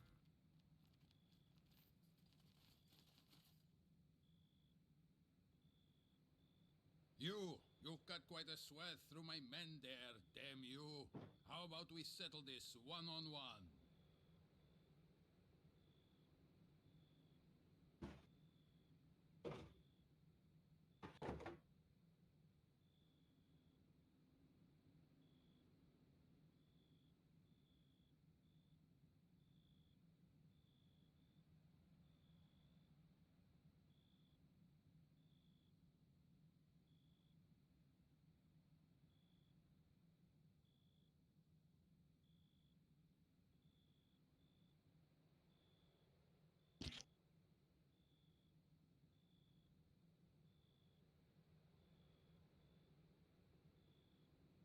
Westies, look at this dude's face when you get back. He's like Pugman.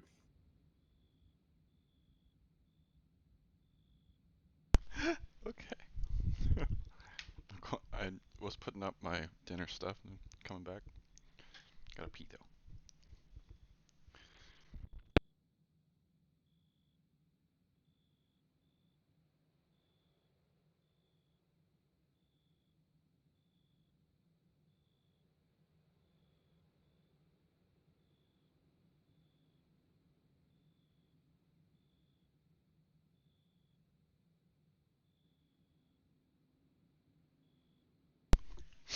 He's what? Looks like Pugman. His face looks. What? He has like just the mustache makes him look like a pug. God.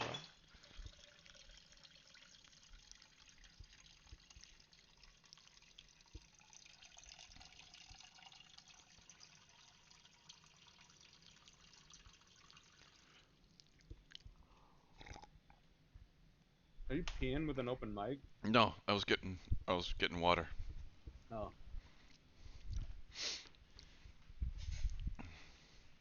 My little water filter thing sounds like I'm peeing.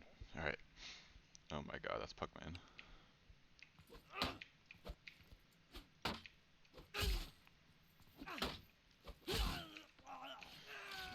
Won that one.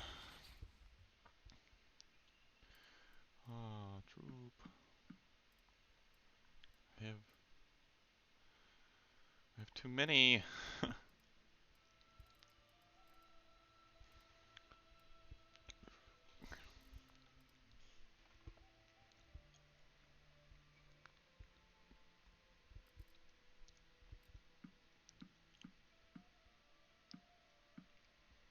don't want to do this.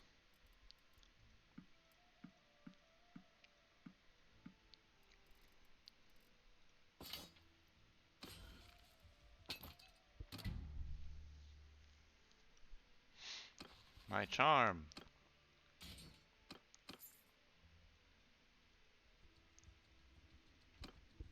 Oh, maybe I could get Kazake commanders. That would be dope.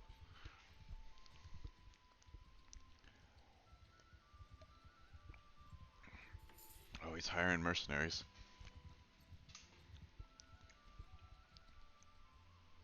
Fedos of the Hand has been taken prisoner by Puglandia. Been taken prisoner by... Yes! My, Yeah! They're getting shit done over there. Those mercs I hired are getting stuff done. Nice.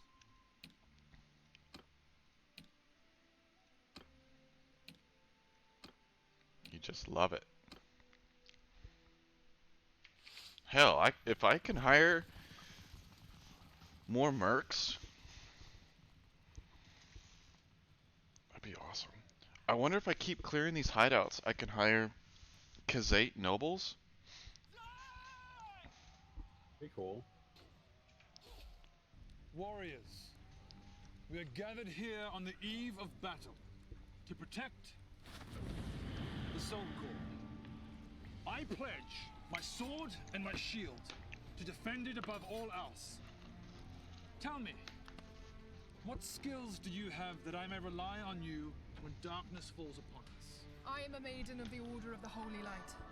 With the strength of the heaven above, I pledge to heal your wounds when all hope seems lost. Impressive. What of you, mage? I am a fire mage of the Watchguard, but do not be fooled by my humble exterior, for I control the essence of flame. I bring fire and brimstone to all that I see. I prefer a colder touch. My power comes from the frozen north. I command ice and snow. Impressive. And who, pray tell, are you? I'm an elite guard of the elves, able to hit any target within my sight. Your sight? So, why do you have a Gerda went blindfold down. on? I see Laska went down. in other ways. If you have been blinded, I can heal your eyes. I do not need your aid. You may use your human eyes, but I see in other ways. No, I totally get that. Sorry, are you actually blind, though? No, I'm not blind. So why do you use a blindfold, then? Well, like I say, I see in other ways. I just feel like it would be better not to have a blindfold on, just in case, you know? Spoken like a human, with human eyes. I never miss. Okay then, prove it. Prove what? Hit that barrel over there. Where? Over there. Where? Yeah, but like, say it. Where specifically? The barrel that I'm pointing at. In front of me? On your right. Easy. You missed. I never miss. You completely missed. That was a test shot. Okay then. Hit that tree over there. Where? The one that I'm pointing at. But like, which one specifically? The tree that's closest to you, where I'm pointing. You got what? It's in front of you. Easy. You missed again. I never miss. I heard it hit. That was just the sound of it hitting the ground. Enough of this charade. I never miss. I don't have time to explain why. Ooh, I see without velvet. seeing. My sight comes from another realm. The tide of darkness approaches. Now is the hour to show your worth. Stay behind me. Enough talk. Let me show you what real power looks like. What's he doing? That is the worst possible strategy.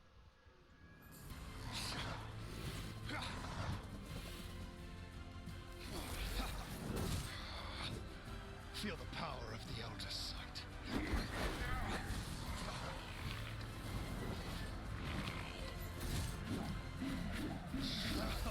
I never miss. Feel my wrath. He's missing every shot. Bullseye. Bet you didn't see that coming. I never miss. Well, I guess we should go and save him. I never miss. Ow! Fine. Charge!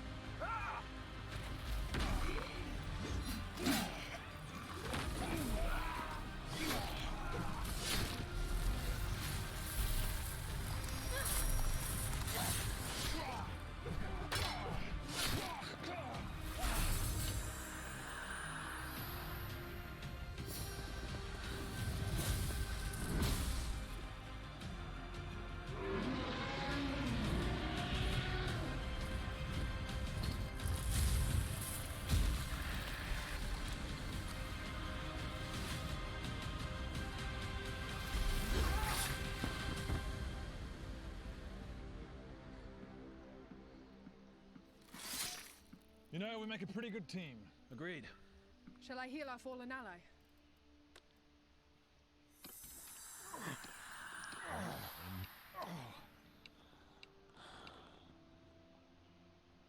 I didn't need your help. Oh. Watcher of Realms. This skit was brought to you by Watcher of Realms, a game with a remarkable amount of blindfolded heroes. But we assure you they can actually hit their targets. Scan the QR code or use the link to download now for free and assemble your perfect combination of heroes to defeat the Horde. Now, in researching for this skit, I have legitimately become kind of addicted to this game. It is a very cool fantasy RPG that I play way too much. Watcher of Realms is currently hosting a team competition event with some pretty amazing prizes. let's read the, or let's watch, excuse me, the video. Ludwig made a video about Threads. I figured I would watch it today. And we can take a look at what it's about. Here we go. I put on my big boy pants and I deleted TikTok off my phone. I know it's a big deal. Who the hell is this guy? I'm 28 and I figured it's time to start doing other things, like stretching and focusing on how to solve global issues I have no control over. And one global issue in particular that bothers me is social media, specifically with the release of the new social media app, Threads. And if you haven't heard of it, you're probably European, because you guys don't have it yet, much like air conditioning for whatever reason. Threads is basically They don't have a lot of things like that. Yeah, they don't have the Moon DLC. You know, it's a whole problem over there. Yeah, where? As nice Twitter, or at least a less angry Twitter. Yeah. They're not trying to replace Twitter, according to some executives, which I don't believe at all, but they want to be a less angry place where you can share your thoughts in a micro-blogging format. And that call to action seems to be working, because within 5 days of the app's release, they crossed 100 million users, which is insane because the next fastest company to do that was ChatGPT in 20 days. That's crazy. 5 days is crazy. But they kind of cheated. Is it actually impressive? I don't know. I think it's impressive, That's the fact that close they've enough. had that many people sign up for Threads, but the truth is that a lot of people, the reason why they signed up is because it's super easy. Because people already have Instagram and Facebook accounts, and it's like you just click a button, you make a Threads account. So yeah, they basically already had the accounts. Besties, why isn't the week over? We've only just begun. Have an Instagram account they use, and it's a one-click option. So basically, if you have an Instagram, it's like, do you want a Threads? To live. Will those people from Instagram continue to use Threads in a month, in 6 months, in a year? Probably not. If this is living, I don't want it. Oh. Which is good for them, but also might inflate their early success story. For me personally, I've been using Threads because it kind of feels like an old Twitter account. It's just less pressure. I don't have to worry about whatever I post. I posted about how I peed in a bottle and I ran into the head of YouTube Gaming, which is a true thing that I wouldn't tweet about because I usually just tweet about like events. Do I have any friends? I don't have any friends. Because I'm a creator and my mind is rotted by social You media. got a friend, me. It's like Facebook in 2013. I don't give a shit. I'm just posting what's happening You in my day. got a friend, me. Why Threads doesn't matter and why it's bad. It's like what he's saying is that like I don't care. Like Threads. Little is so people relevant got that no I don't reason care to about live. engagement on this platform. He says that in the That's song, effectively what he's Westy. saying, right? He's saying Is that he like really? this website is Yeah. like so inconsequential that it doesn't even matter if it performs low or not. That's close enough. It's Who are you? throwaway. Yeah. And it seems as though this did not come at a coincidental time, right? Twitter has not exactly been doing great over the past 6 months. They've been a lot of controversy. Like, he clearly means that, like, children don't have responsibilities, but it comes off as... Yeah. But it's not just anecdotal. You can look at the data. Cloudflare reports what the biggest websites are in the world, and Twitter in January was ranked 32nd just based off traffic. And now they're 39th, which is a bit of a drop. Is that why Zuck decided to make it at the time he did? I don't actually think so. I think they were probably trying to make Threads like for a year or 2 years. This was probably something that was like in the making for probably years, and they were probably waiting for Twitter to fuck up to announce it, which is smart. That's what they should do. This drop might look bad. Maybe you could draw some conclusions from that, but I think it goes a little bit deeper than that. I think Twitter's failures aren't just related to Elon Musk. They go a lot longer back than that. Okay. Zuck believes that there's going to be a public conversations app. That's close enough. Who? That has over 1 billion users, which I think so too. All y'all freaking related. People on it. Twitter's had the opportunity to do this, but hasn't nailed it. Hopefully It's been a while. Oh my god. I think there's space for it. And although Twitter might seem like a big deal, Well, you can't have public conversations whenever entire countries and ways of thinking are banned. Doyle, rule. Whenever they say that they want to have a public conversation app, what they're saying is that they want to have a public conversation app in the context of Western values. Because these things aren't on, like, in China, or I don't know how Russia does things, to be honest with you. I know they use another thing instead of Facebook. It's like VK or something. But in a lot of these other places, this is just It's not been the a while. case. Like, you're never going to achieve that if your frame of reference for what's acceptable or not let's is do this. progressive Western thinking. Because the rest of the world isn't like that. And that doesn't mean that we're wrong and they're right. I like it here. I think it's great here. I don't want to live in any other country in the entire world. But the truth is that at least I have the, I don't know what you want to call it, the awareness to know that, hey, it's not like this everywhere else. Which they're allowed to do. Yeah, they're allowed to do that, of course. We have another lord. It's kind of a small dog in the social media landscape. I mean, if you look at like the biggest like personal social network, it's Did your boy become of age? It's been a while. No, I recruited another dude. 5 billion users. The biggest messenger app has 2 billion users. The biggest photo sharing app has 2 billion users as well. Twitter's all the way down here with 500 million It's been a users. while. So to me, it does seem like there is a place for an app that's a microblogging app. It's so weird to me because, like, whenever I see this, it's just, like, so crazy because, like, If you I please, have a Facebook, stop there. but I would ask you. I don't really use Facebook at all. I don't know anybody that uses Facebook, but I guess it's just, like, the silent majority of normies. Boomers love Facebook. Yeah, there must be a lot of boomers. Oh, this would be nice.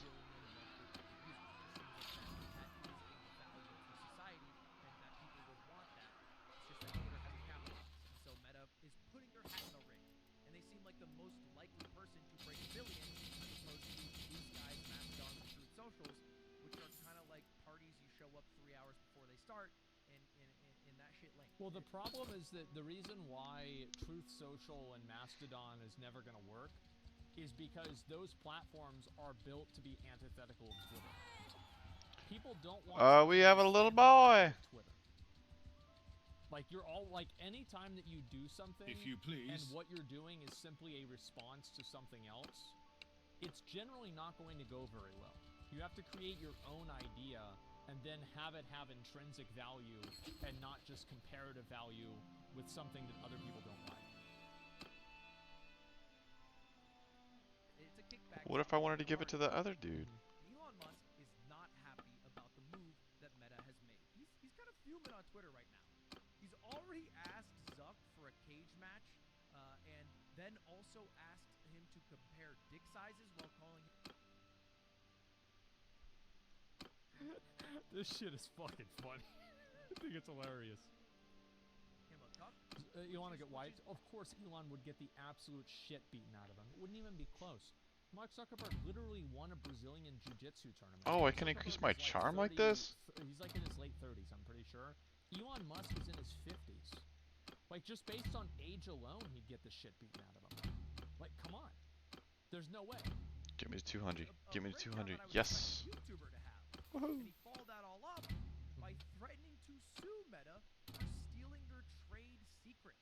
Yeah, everybody does this. He even called Meta a cheater. I mean, like, he kind of subtweeted a little bit, but he tweeted out, "Competition is fine, cheating is not," the same day that they sent the letter out for this. So, I don't know. It seems like Elon Musk is worried about the potential success of Threads.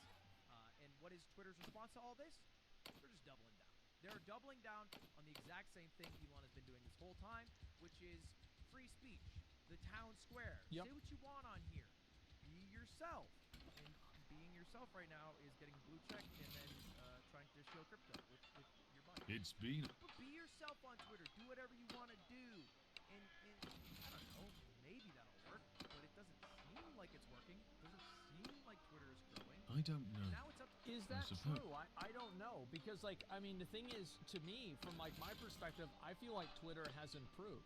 However, I mean, Ludwig did show a chart that showed Twitter going down. So I don't know. To me, like, I think Twitter's great. I think it's totally fine. And also, like, after Elon took over, I feel like there hasn't really been that big of a change. There's just more people saying that COVID was fake. I really don't think it's that bad. No, the replies section is cancer. Really? I don't think it is.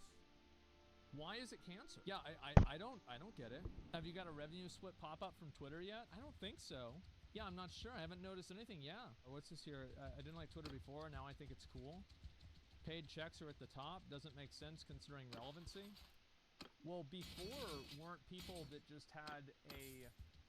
Like, verified users before were still at the top. So how is having a paid check mark any worse than going through some shadow, shadow process where, like, people that are appointed by Twitter have their voice amplified? No, they weren't? Oh, I don't know. I've seen a lot of stuff on Twitter back in the day. Absolutely. Yeah, it was better before. I don't know. You're comparing Twitter with 4chan. It's AIDS versus cancer. Okay, let's see here. People pay attention to the bad now. Now someone's in charge they don't like. Twitter is the new Tumblr. It's only porn and politics. No, it's actually not true. Tumblr banned porn and then it died. Verified users used to be celebrities and professionals. Now it's anyone. Yeah. I think one change is better now. The recommended tab is way more accurate. Because now it's a scammer just buys the check and gets his message on top of a good conversation.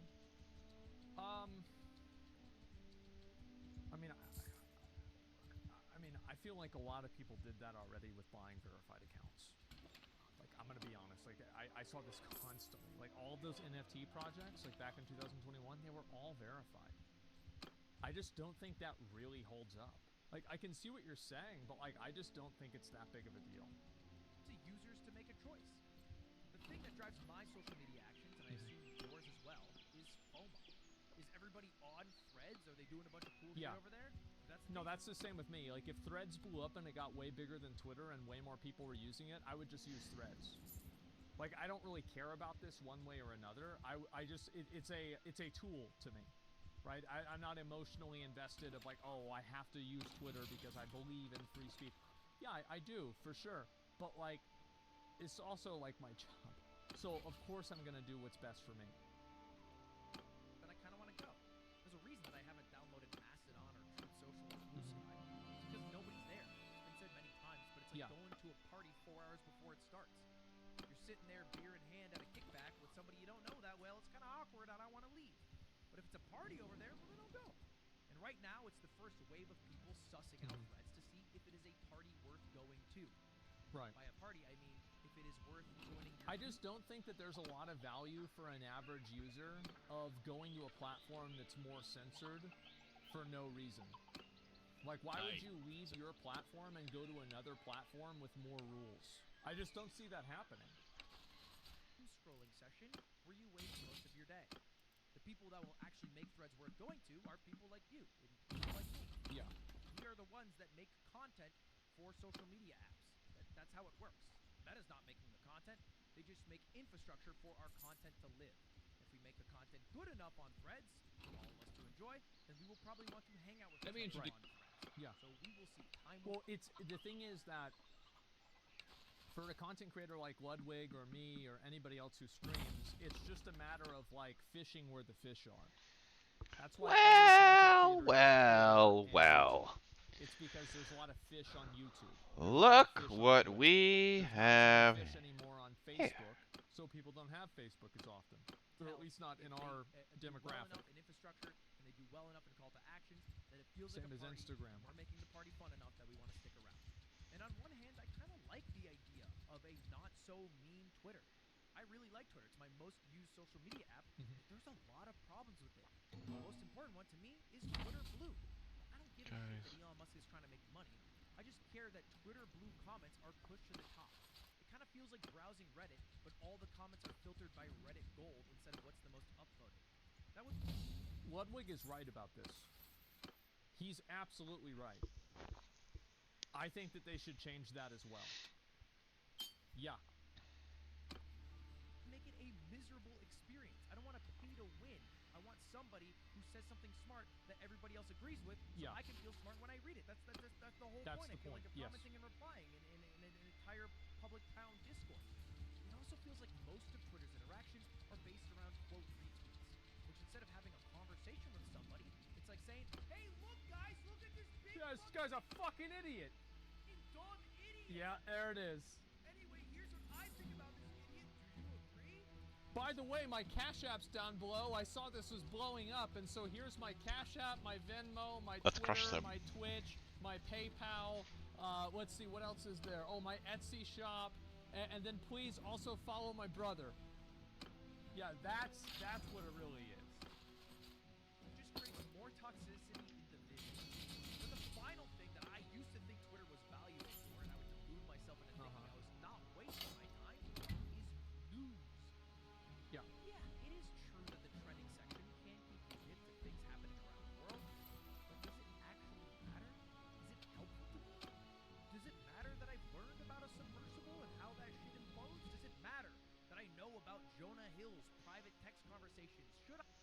I actually think that being able to have news fact-checked by the community with community notes is probably the greatest innovation in social media news that we've ever had. I think community notes is a huge W, and it's massively improved the amount of news that's on the website. I think it's great. So I would kind of disagree with this. But I do understand the essence of what Ludwig is saying. He's saying, I'm getting older, why do I care about the problems of people that I haven't met? Which is fair. I care that Tucker Carlson interviewed Andrew Tate. Doesn't change what I'm going to do today. Doesn't change what I'm going to do this week, this month, this year. Yeah. All it does is distract my mind from the things I should actually be worried or care about. My local community. Yeah. Right? The people around my life who I love. My audience who watches. Those are things. No, I think this is definitely a reality check for a lot of people, and I think people get way too attached and involved in like situations that they're completely disconnected from, and they get emotionally wrapped up in them in a bad way. That's definitely true. That are more important than worrying about things that I cannot control. If you click this video wondering if you should even try out threads, you should realize your attention is a commodity, and these billionaires are at war for The it. trader doesn't have enough money?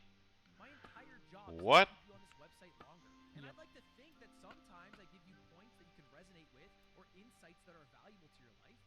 But that's not always the case. Most of the time, that's not the case.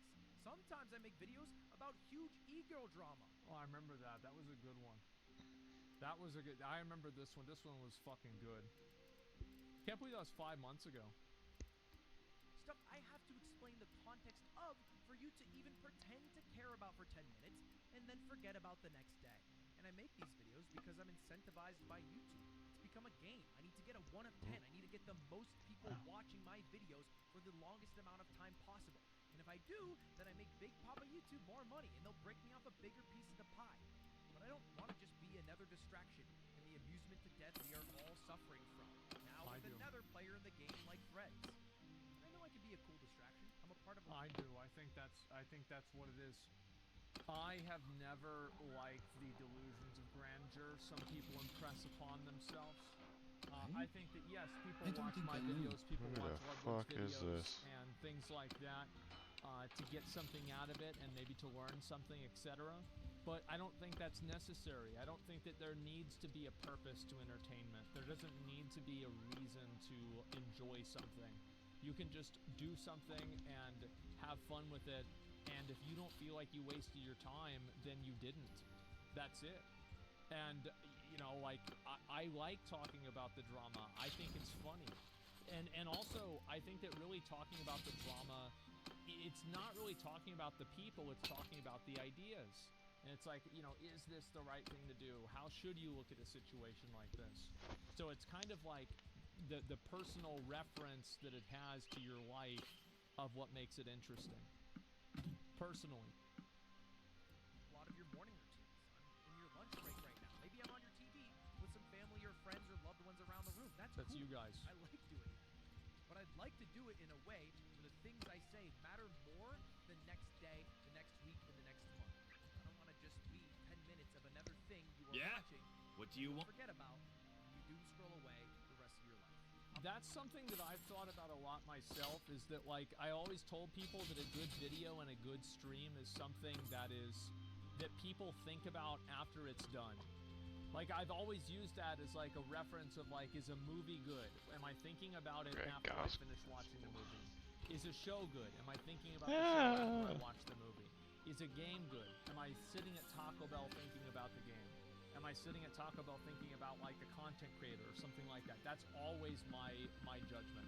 And streams, too. Like, there are many streams that I do that I will never remember because they just weren't memorable. Even though they might have had big viewer numbers, it just doesn't really matter. It's dust in the wind, ultimately. I want the time that I steal from to be more valuable. Right now, I'm just a self-aware hypocrite who's not doing it. So let's answer the big question. Should you even be using Threads? Threads right now is in a honeymoon phase, where they don't care about making money. They just care about getting as many people on the website as possible, which makes it a pretty cool product to use. They don't have any of the problems I see with Twitter. There's no trending page. They don't have any Twitter blue issue. There's no real, quote, retweet toxicity. But that could all change. feel like quote retweet is toxic. Yeah, it is, but it's also people expressing how they feel. I don't think there's anything wrong with quote retweet. It's wrong with the people. Like I don't think you can really you can't really. All of y'all down here. All of y'all down here. Like, I don't think that you're not doing retweet is bad. I shit. just think people use it in a stupid way. But of course they use it in a stupid way because people are stupid. So what's the surprise there? Where tech companies make an awesome product that everybody loves, only to change and ruin the entire thing when it's their turn to make money. It's happening right now with Twitter, Uber, Reddit. Twitch. And it will Why did I just say to that guy? at some point. So should you add this to your daily routine only for it to be ruined in a year? I don't know. It's your call to make. But I'm not going to be the one to tell you to use Threads. I don't feel comfortable telling you to take a bet on a guy whose social media site can turn your suburban mother into a cult follower, like with QAnon and Facebook. I don't feel comfortable telling you to take a bet on a guy whose social media site is in part the cause of the Rohingya genocide, something that Meta... Oh, that's not good. It's a part of a genocide. That's bad. Admitted they did not do enough to stop sowing hatred against the Rohingya people. I do not feel comfortable telling you to take a bet on a guy who can go behind your back and sell all of your information to influence the outcome of an election, only for their punishment to be a fine. $725 million? Yeah, it's a lot of money. They also spent $36 billion on the metaverse, so it doesn't feel like they have a shortage of money to burn. To me, it feels kind of weird that a company can just break the law and pay a penalty to continue breaking the law. And I don't know... Well, why do you think that is? See, everybody goes and people were talking about how, like the XQC, $100 million kick deal. Wow, this is so much money. It wasn't even a news story that Bobby Kotick made like $600 million whenever Microsoft is going to acquire Blizzard. Because these dudes are on like a completely different fucking level. They are fucking like multi-hundred million dollars, billionaires. You don't even fucking know who they are. They've got people writing laws, the senators, bro, it's Bobby's world. Yeah, like, why does this happen? Because they wrote the rules. That's just how it is. Like this guy, where's this one? This guy right here. This guy's got a lot of fucking money. It's not even remotely close. If I want to tell you to use the app of the guys who can do that, just a little food for thought. Meta products are being used by over 3.7... Miss Mrs. I don't even know who that is. I'm pretty sure Andreessen is like the biggest fund. So yeah. It's insane how much money they have. Massive. Worldwide, right? They own Instagram, they own WhatsApp, they own Facebook, and now if they were to own the largest social micro-blogging site in the world, they get another billion people there, that would be over half the world using Meta products. Over half the world in which we fully rely on Meta's moderation to not cause more genocides or cults or user breaches of data. Social media at all, at least in its current state. But I'm very confident that Twitter or Threads is probably not a valuable part of the daily routine for probably most of you guys watching. Anyway, that's all I got. Hopefully it's valuable. See you guys later. Have a good one. Goodbye. See you later. Goodbye. Subscribe now. All right. We did what we did. Don't tell Kaiju it's Bobby's world, Leslie. Hell yeah. All right. Great. See you later. Goodbye. From caring for your skin to caring for the Earth's, Discover does partnership with Winda to protect forests. So let's talk about Bobby's world. Threads. I do not really give a fuck about Threads. I am even older than Ludwig. I don't want to make a new social media account. I don't want to have Mark Zuckerberg tell me what I can and can't say. I find this, I will be honest with you, I find the control that social media has over public discourse and the lack of regulation of social media to be incredibly unsettling. I think it is a very bad thing. And I think it is a disaster waiting to happen. And we are just glad that the people that run it have not weaponized social media to an even greater degree than they already have in order to influence elections. And the fact that nobody cares about this, why does nobody care about it? Because they're fucking stupid, and the people that run the government are dinosaurs. So yeah, they already did. I understand that you are a bot, and you have to respond like that whenever you hear something about elections and social media. However, if you would listen to what I said, your statement would be irrelevant. So just please keep that in mind. Peace to you, stranger. Anyway, I don't think that Twitter is any worse or better than like these other platforms in terms of like content. I do think Ludwig has a great point that it's stupid that Twitter Blue users are at the top.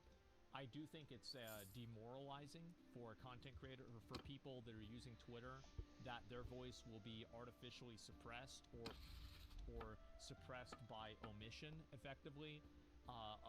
Of aggregation. I don't like, my understanding was that there was like a weighted value system where like sometimes people that weren't Twitter Blue users would be at the top. I also feel like back in the day, verified users would be promoted more as well. So like, how is it really that big of a difference whenever verified users before were able to do effectively the same thing? That's what I noticed. It's just that Twitter was very opaque in the way that they actually said how they were going to promote things. So it was harder to really say, oh yeah, they said they were going to do this, so it's not the same thing. But yes, I do think that a free speech platform with a pay-to-win option is kind of odd. However, we do live in America, so most people aren't okay with that because that's the norm. Generally, I like the idea of everybody gets to speak, everybody gets to talk, and everybody gets their own opinion. If you don't like what somebody is posting on social media, change the law and have them arrested. Don't try to petition websites to arbitrarily restrict their speech based off of your personal rules. So that's generally the way that I think. I think that there are a few exceptions in general, but that is kind of how I feel about things. And I think also, yes, if you don't like what somebody is saying, you can block them. You'd rather use Twitter and scam people like the 10,000% of check marks now? Well, no, because people back in the day would just buy verified accounts. This was a very common thing. You could buy a verified account for like nothing. And then you could also buy followers on it. Remember whenever Upper was a deal on how easy it was to do? And like how easy it was to do a program? Yeah, this was super easy. Like we even watched a video on it. It happened like 8 months ago. But yeah, like I know you're giving me question marks, but like yeah, you're uneducated in the topic. That's fine. It's okay to not know what you're talking about. But if you're gonna win the tournament, you would know that using verified accounts to scam people is not anything new. Maybe. This is something that's been going on for a while. The difference is a verification is something, even if it was exploitable, not too bad to Nate on Patreon. I don't see how a rigged system is better than a pay-to-win system. I feel like they're both bad. Again, I don't really see one of them as being better or worse than the other. I think that they're both bad. In a way, a pay-to-win system is at least a little bit more fair. Indonesia is a bunch of bots. You can buy specifically to direct with political opinion. We call them bubbles. No, that's clever. After all, with pay-to-win, you can rig it if you're smart enough. Everybody can always do that. Why is there so much resistance using your brain, not relying on a silly icon? Well, because most people don't use their brain. What's wrong with Reddit system? At least you get to download stupid shit. Well, that's the problem. Is that most of the things that are downloaded not because they're stupid, but because they go against the narrative of what people are trying to talk about. That's why it's bad. So Reddit is actually the worst platform for creating echo chambers. And the reason why echo chambers are the worst on Reddit than any other platform is because in Reddit you can actually suppress opinions that are wrong. Like on Twitter, you can say, fuck you, you're wrong. You can ratio somebody. On YouTube, you can downvote a video. On Facebook, you can, I don't know if you can downvote posts, I'm not even sure, like, I haven't been on Facebook in so long. I have no idea. But like on all those other I don't even know where these fuckers are to go kill them. Don't actually result in that video being deleted or suppressed. But the difference is that on Twitter, on Reddit, it does. Like if you go and like let's just do something simple, right? Look at live stream fail. Let's find a comment.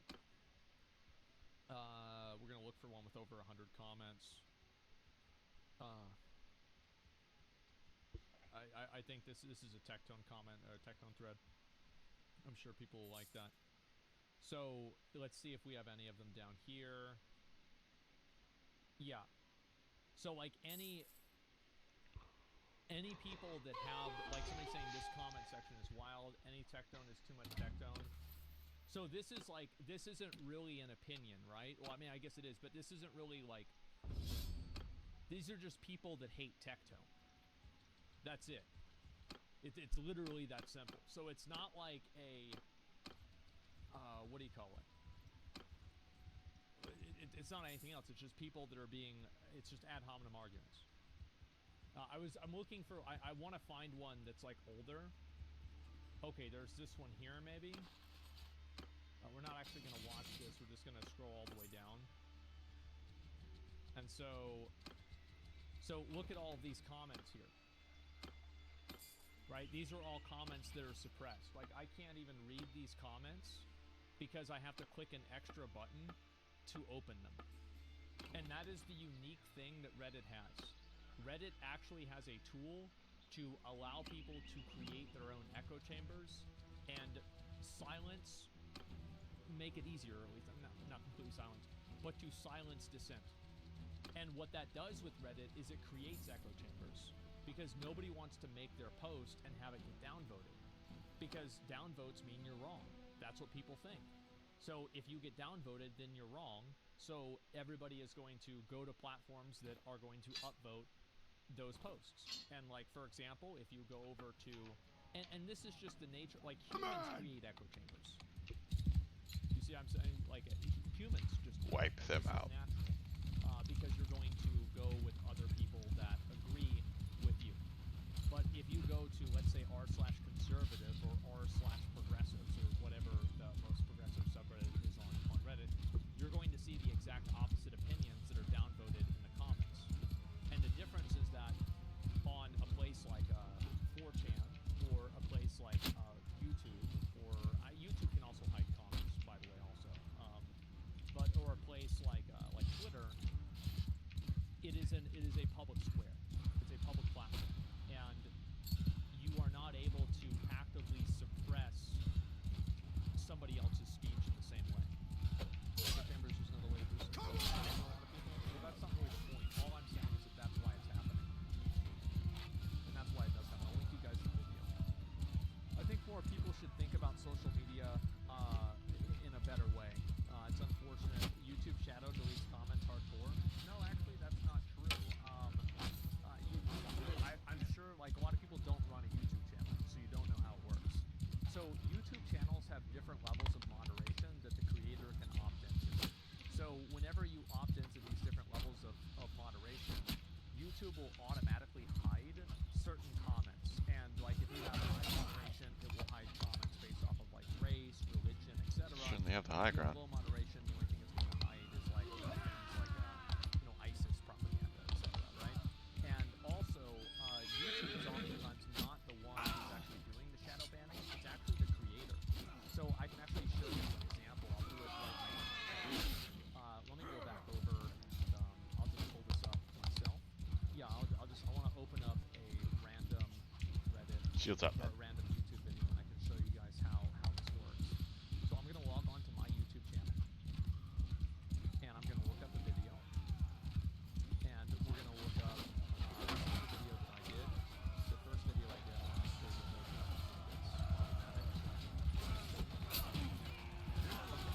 so let me show you how to use that.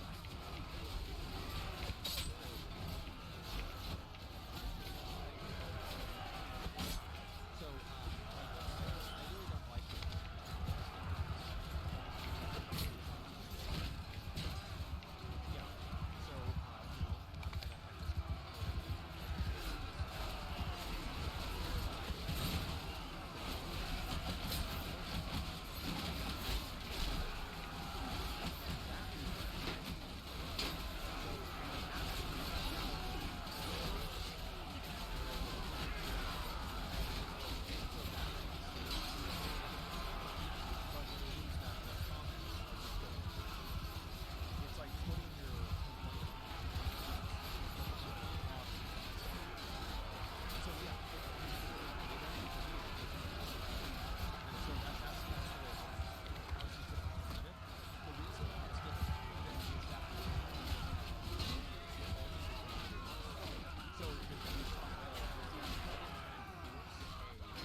YouTube can force an echo chamber through executive action. Enough. Which, in a way, is kind of better, because if you can tell if somebody is trying to suppress an opinion, it's easier to change one person or to go to another place whenever it's only controlled by one individual person. It's a dictatorship, yes. But I think both of them obviously cause problems as well. It's not like one of them is good and one of them is bad. So I just wanted you guys to see that. On Reddit, it's both. Oh, actually, that's true. Yes, on Reddit, it's actually both. Yes. That's actually a much better argument than what I said. Yeah, on Reddit, mods can do the exact same thing. Does my opinion matter? Not threads? Yeah. Mods can shadow ban on Reddit. I don't know if they can or not. I'm not sure. If you comment far-right stuff on YouTube, sends you a warning message and threatens to ban you from comments, by the way. I don't know. I mean, like, I'd have to see what that is. So yeah, I mean, I know a lot of people don't know this kind of stuff, but like, I've been on social media. You got to keep in mind, like, I've been on social media ever since I was like 14 years old, like 13 or 14, and this was in 2004. So I've gone on social media like my whole life, basically. Yeah, 50 years ago. Did you get a payout from Twitter? I wish. I've been a mod on Reddit. Mod cannot shadow ban. Only admins can do that. Yeah, I'd have to log into Reddit. Actually, am I logged in? Yeah, let's ban somebody right now. Okay. Let's go ahead and scroll all the way down. Is there a bad boy here?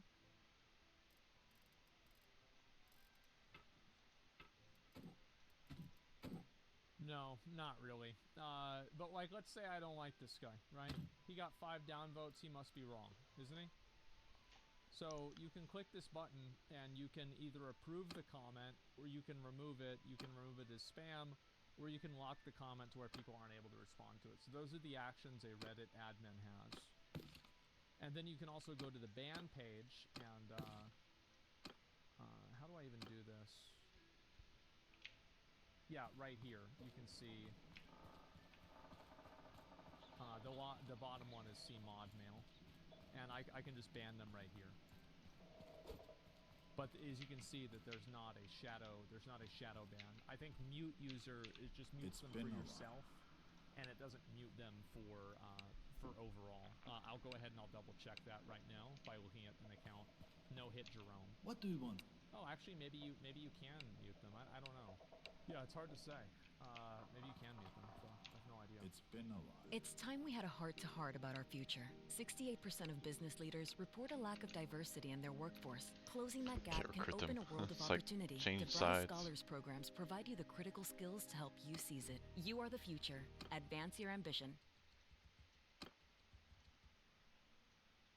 Dead. It's over. It's finished. It's completed. There's no more Witcher. It's done. A while back, I made a video called The Witcher is Doomed, one that was covered by Asmongold. Thanks, dude. Well, here we are 7 short months later, and the beginning of the end is here. Nerderotic.com. Greetings, you over 786,000 practitioners of common sense and the 40% who haven't subscribed yet. I want you to look for a lot of I told you so's, and Okay. You, I was right! You, I was right! Over the next year, currently, Indiana Jones and the Dial of Dysentery is the flop heard round the world. I mean, I'm sorry, but like, bro, why are we exhuming these old actors that are like, dude, this is a fucking 7-year, he's got no business being in an action film. Fucking stop it. Let it move on. Stop trying to appeal to this. He's 81. Wait, Harrison Ford's 81 years old? What the fuck? Let him go. Jesus. Let him go. With the Flash, pretty much. The biggest bomb of the year, and certainly. Did you just put a baby in a microwave? I thought you weren't supposed to do that. Biggest financial disaster in Lucasfilm's history, or in this case, I should say, herstory. That was like the whole theme of the movie too. It was just like let it go. Phoebe's character was an asshole. Wow. And that's a good thing for Netflix because fewer people have noticed A, The Witcher Season 3 even came out, and B, that it's abysmal. The beginning of the end is here. The chat says that he's leaving because he doesn't agree with the storylines that the writers have been developing. If that's the case, I can completely understand that because Henry is such a huge fan of the games and the books, and the writers on the Netflix series have chosen, for whatever reason they did so, to deviate quite severely from the books and the games. I personally don't understand the choice. Now, again, I think that deviating is totally okay. The problem is whenever you deviate and it's worse. That's the real issue, isn't it? It's not that you deviated, because of course you deviate. I think that you should deviate whenever you're committing something onto cinema, but it's that it's bad. This could have been avoided if you listen to the fans, just like with Kathleen Kennedy over at Lucasfilm. If you had listened to the fans, you had multiple times to fire her after The Last Jedi, after Solo, after The Rise of Skywalker, after she fired Gina Carano. But I think that people at this point with Star Wars, like the only good new character was Kylo Ren. I liked I thought Kylo Ren was great. None of the other, I didn't give a fuck about any of the other one. I didn't watch The Mandalorian though, so I could be wrong about this.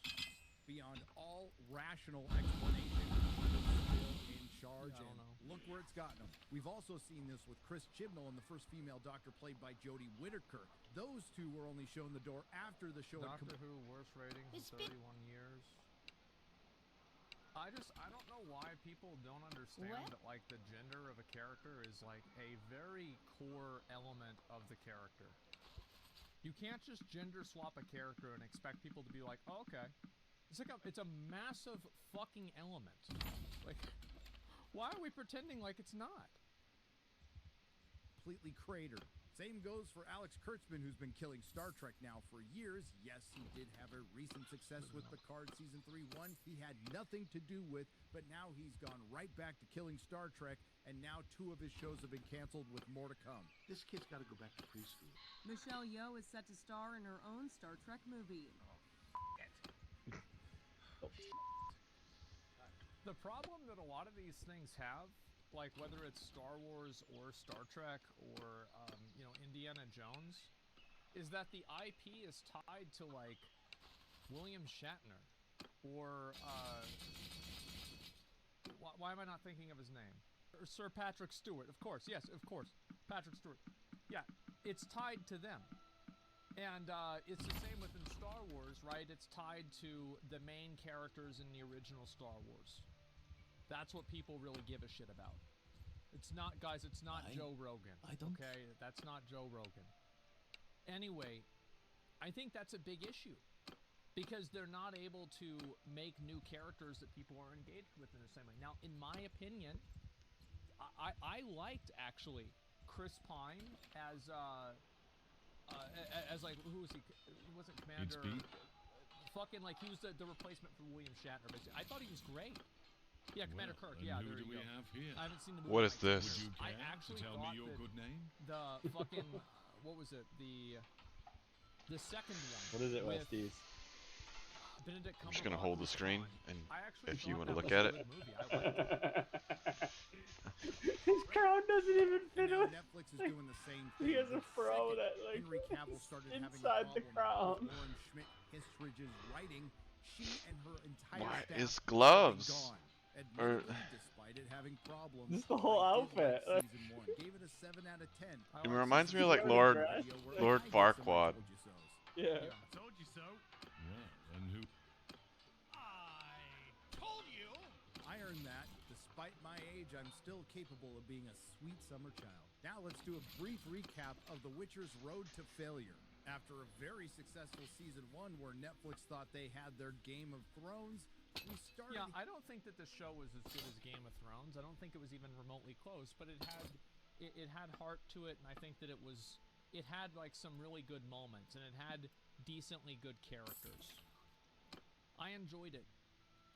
Hearing some concerning comments from Henry Cavill. With the shift of the showrunner's vision, where it's an ensemble cast more so than a singular lead, and the perspectives is shifted to be almost more of a Cirilla Yennefer perspective. and so it's about... Yeah, nobody who gives That's a close fuck. enough. Who are you? Like, I'm sorry, but like, if you're watching The Witcher, like, maybe it's just me, but like, I'm watching The Witcher to watch Henry Cavill cut up demons and like monsters. Like, that's it. And like, Yennefer is hot, which is nice, and Ciri is like his daughter, and so it's like, you know, you've got some nice moments between them. But other than that, let's get back to the yeah, cutting up monsters, and yes, let's get back to that. Very simple. Finding my character's place within that vision and making sure that I do everything I can to be as faithful to the source material as possible within the structure set out for me.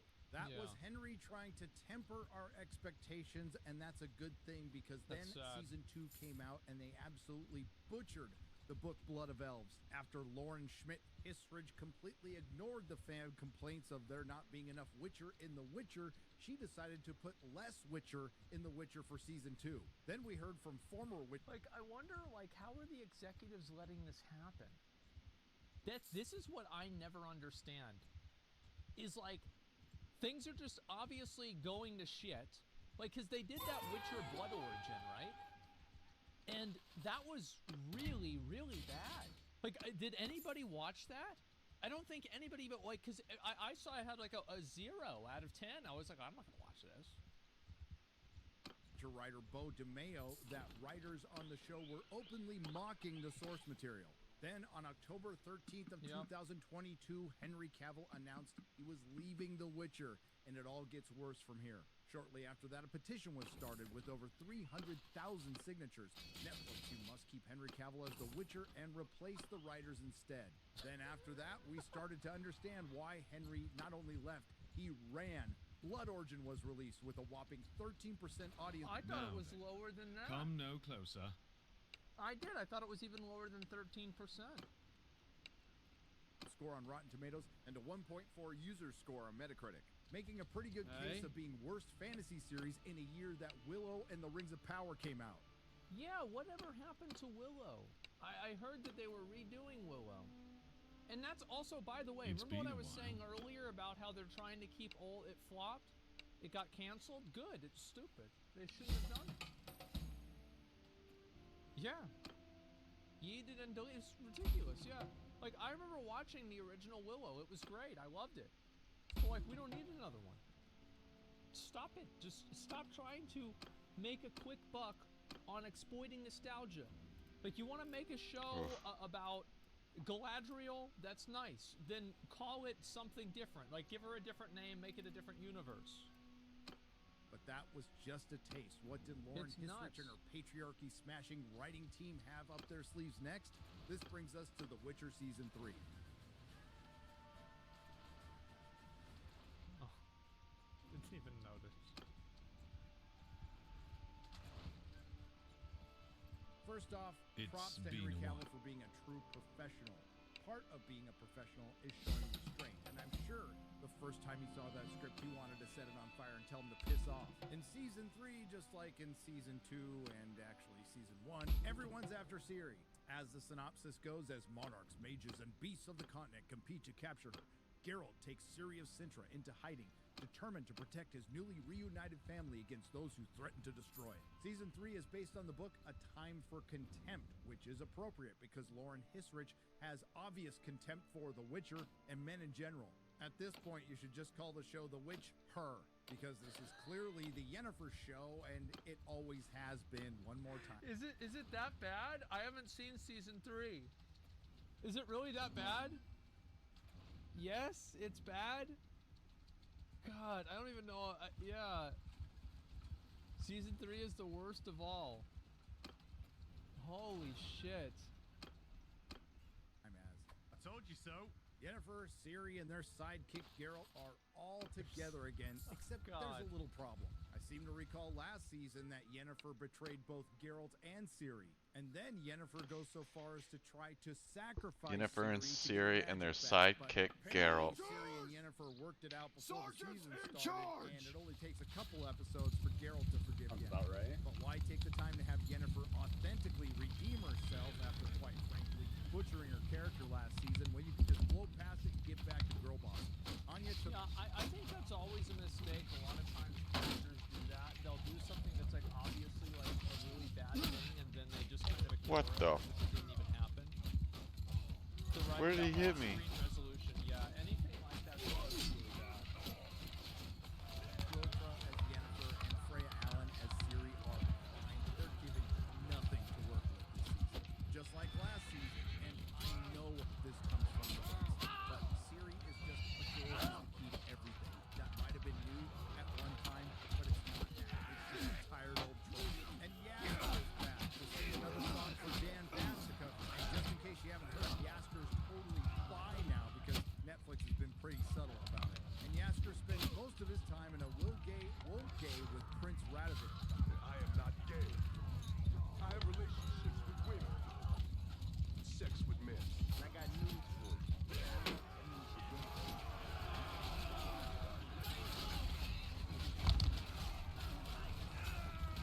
Then there's our list of girls. We made him gay? I mean, look, I don't know about that. I'll be honest, like, I had no idea. Bosses. There's the good girl boss, Tisea, the bad girl boss, Philippa, the dumb girl boss and elf, Francesca, the former girl boss, Fringilla, who's put on some COVID weight, body positivity girl boss, Margarita, and Ava, who's technically a they-them boss, and a whole host of other characters, including Triss, Istrid, and Kahir, and I can tell you right now, I don't care about any of them. Not enough to even tell you what happens. Sure, there's a couple of decent moments. Yeah, why do they give a fuck about, like, why is it such a bad thing that it just, why couldn't it just be about The Witcher?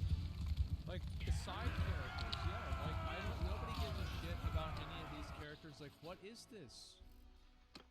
I don't understand. It's like you are given the easiest job. All you have to do is do what's in the book and then put it on the screen. And somehow these people just can't figure it out. It's like, I guess like their own ego gets in the way. They're like, no, I have to leave my mark on it. I have to change it in a way to make it true to myself. Oh fuck, oh what are we doing? Oh god. What is this?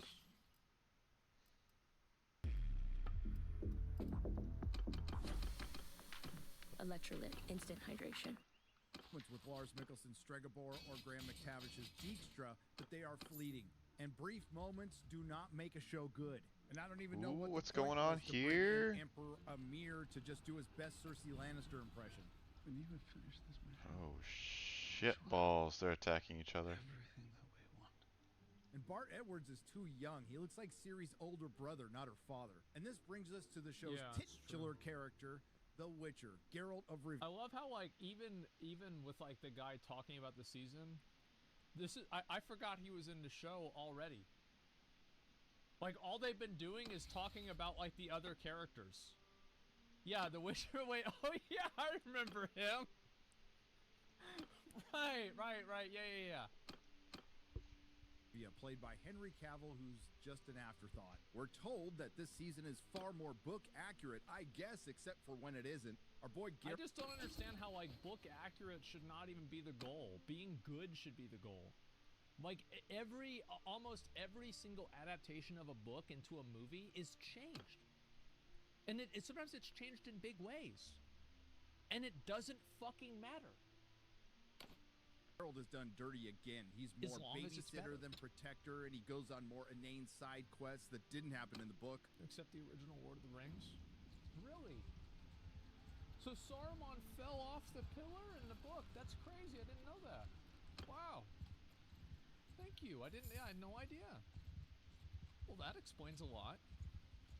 Including one where he finds a fake Ciri and has to fight a fleshy girl bits monster whose heads are hanging off the wall. Oh, bro, I don't want to see that. Like, that reminds me of the... Finds a fake Ciri and has to fight a fleshy girl bit. Bro, nah, bro. That's the remnant from Elden Ring. That's the fucking remnant from Elden Ring. Whose heads are hanging off the wall and look suspiciously like testicles. Told you so. Now this is the only monster he fights alone. He gets help from Ciri on the other two, and of And course she gets the kill on the final one. But why see Geralt of Rivia slay monsters when you can see him sitting around and talking to Yasker, sitting next to beds, and crying for his mama? As you may or may not know, Netflix cut this season in half to try to milk Henry Cavill, for lack of a better description, for all he's worth. And if you don't think Wait, what? They cut it in half?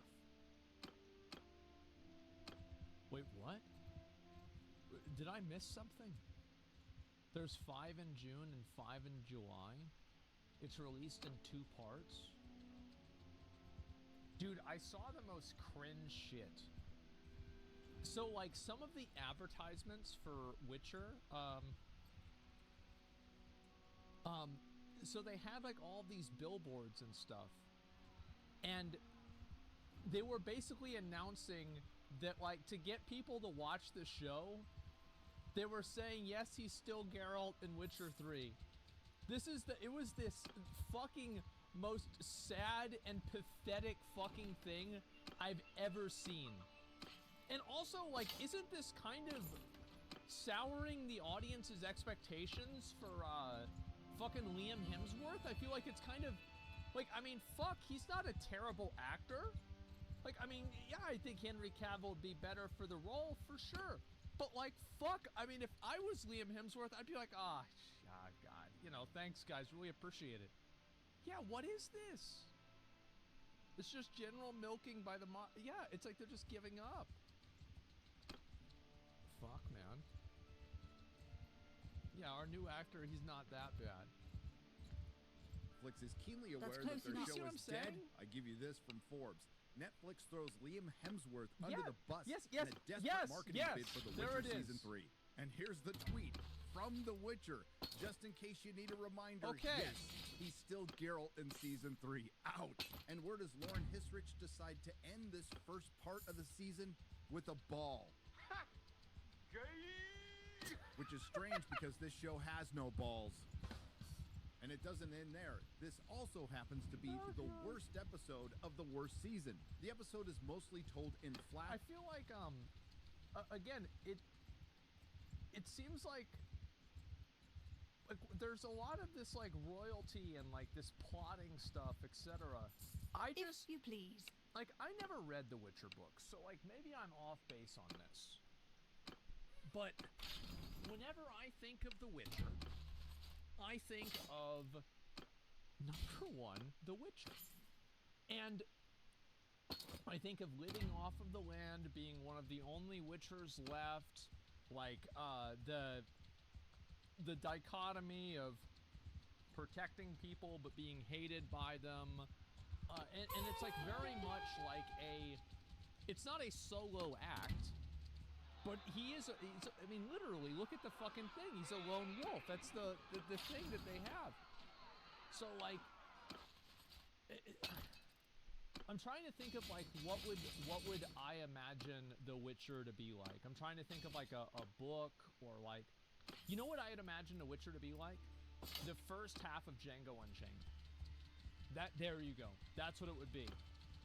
With, like, fucking Christoph Waltz and Jamie Foxx going around popping bitches off. Like, the first half, that's what I expected. It's gonna be the whole season, different adventures. Sometimes Vesemir's there, sometimes there's maybe another Witcher guy there, and that's it.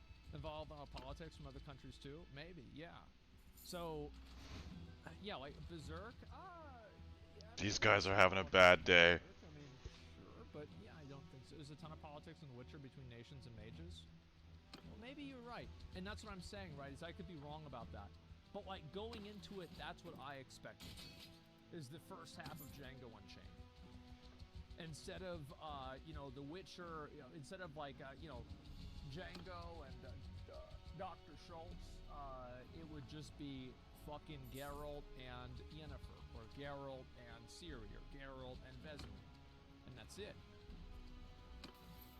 Back with multiple repeated scenes, and the big twist is we're not seeing different perspectives, we're simply seeing different angles. I'm not doing this awful writing justice. Again, we see the same scenes twice, we hear the same dialogue twice, just from a different angle. Episode 5 was called The Art of Illusion. So they're really dragging it out then. If you weren't sure all is not what it seems, they had some bards singing all is not what it seems over and over again. It looks like Lauren Hisrich went to the Ryan Johnson School of Dumb Filmmaking, meant to make you believe it's smart. And I know the costuming and the sets have never been spectacular. I've noticed that a lot with like a lot of the recent films, is that I feel like they have to explain every single nuance because they assume that the audience is brain dead. They're like, wait a minute, in case you didn't get it, you didn't get it? Okay, let me explain it again. But it has devolved to being indiscernible from things like Willow, the Wheel of Time, and the Rings of Power. And things like time and distance are completely thrown out the window this season. You have no idea where you are. You have no idea how long anything takes. We know these events take over weeks and months, but in the show it feels like a couple of days. Put simply, this show is dumb. Tell me, why would you drop off all of your things on the top of a cliff when you have to climb down to catch a ferry? How does a peasant get such expensive, modern-looking hair? Why did a monster decide not to eat the diverse cast members? Why do all the mages who we are told are beautiful in the books look like they work for the Netflix marketing department? And how much was the budget cut for this season? The CG largely was laughably bad, including the Ciri horse riding scene. This is where we get to see the Wild Hunt, and if you watch Blood Origin, which the vast majority of you didn't, you would know that the mighty and formidable King Aradin is actually just a wafy guy who's mad because his boyfriend died. When the show is an abysmal... I thought he was like a, like my understanding of it was this, right? Is that, like with the Wild Hunt, they thought they were like demons or some shit, but they were actually just from another dimension. That's what I thought it was. Yeah, isn't that it? Yeah, they're elves, basically. Aradin's Gainatsu? Yeah, I no idea. In the books, they're just demons. There's a lot more. Oh, wow. The elves are from a different timeline that genocided humans. Yeah, with the conjunction of the spheres or some shit. Remember, I think I watched a YouTube video about it. Well, it's incredibly boring, and it's pretty clear Henry Cavill made the right decision. And it looks like the people agree because it is getting destroyed. Thomas S., 1 star. Started off okay, not really, but pacing was strange. Yes, it was. Characters' traveling speed made no sense. Hard to figure out where scenes were taking place. They did that in Game of Thrones too, where like towards the later seasons, I remember like people complained a lot that it's like the characters were effectively teleporting.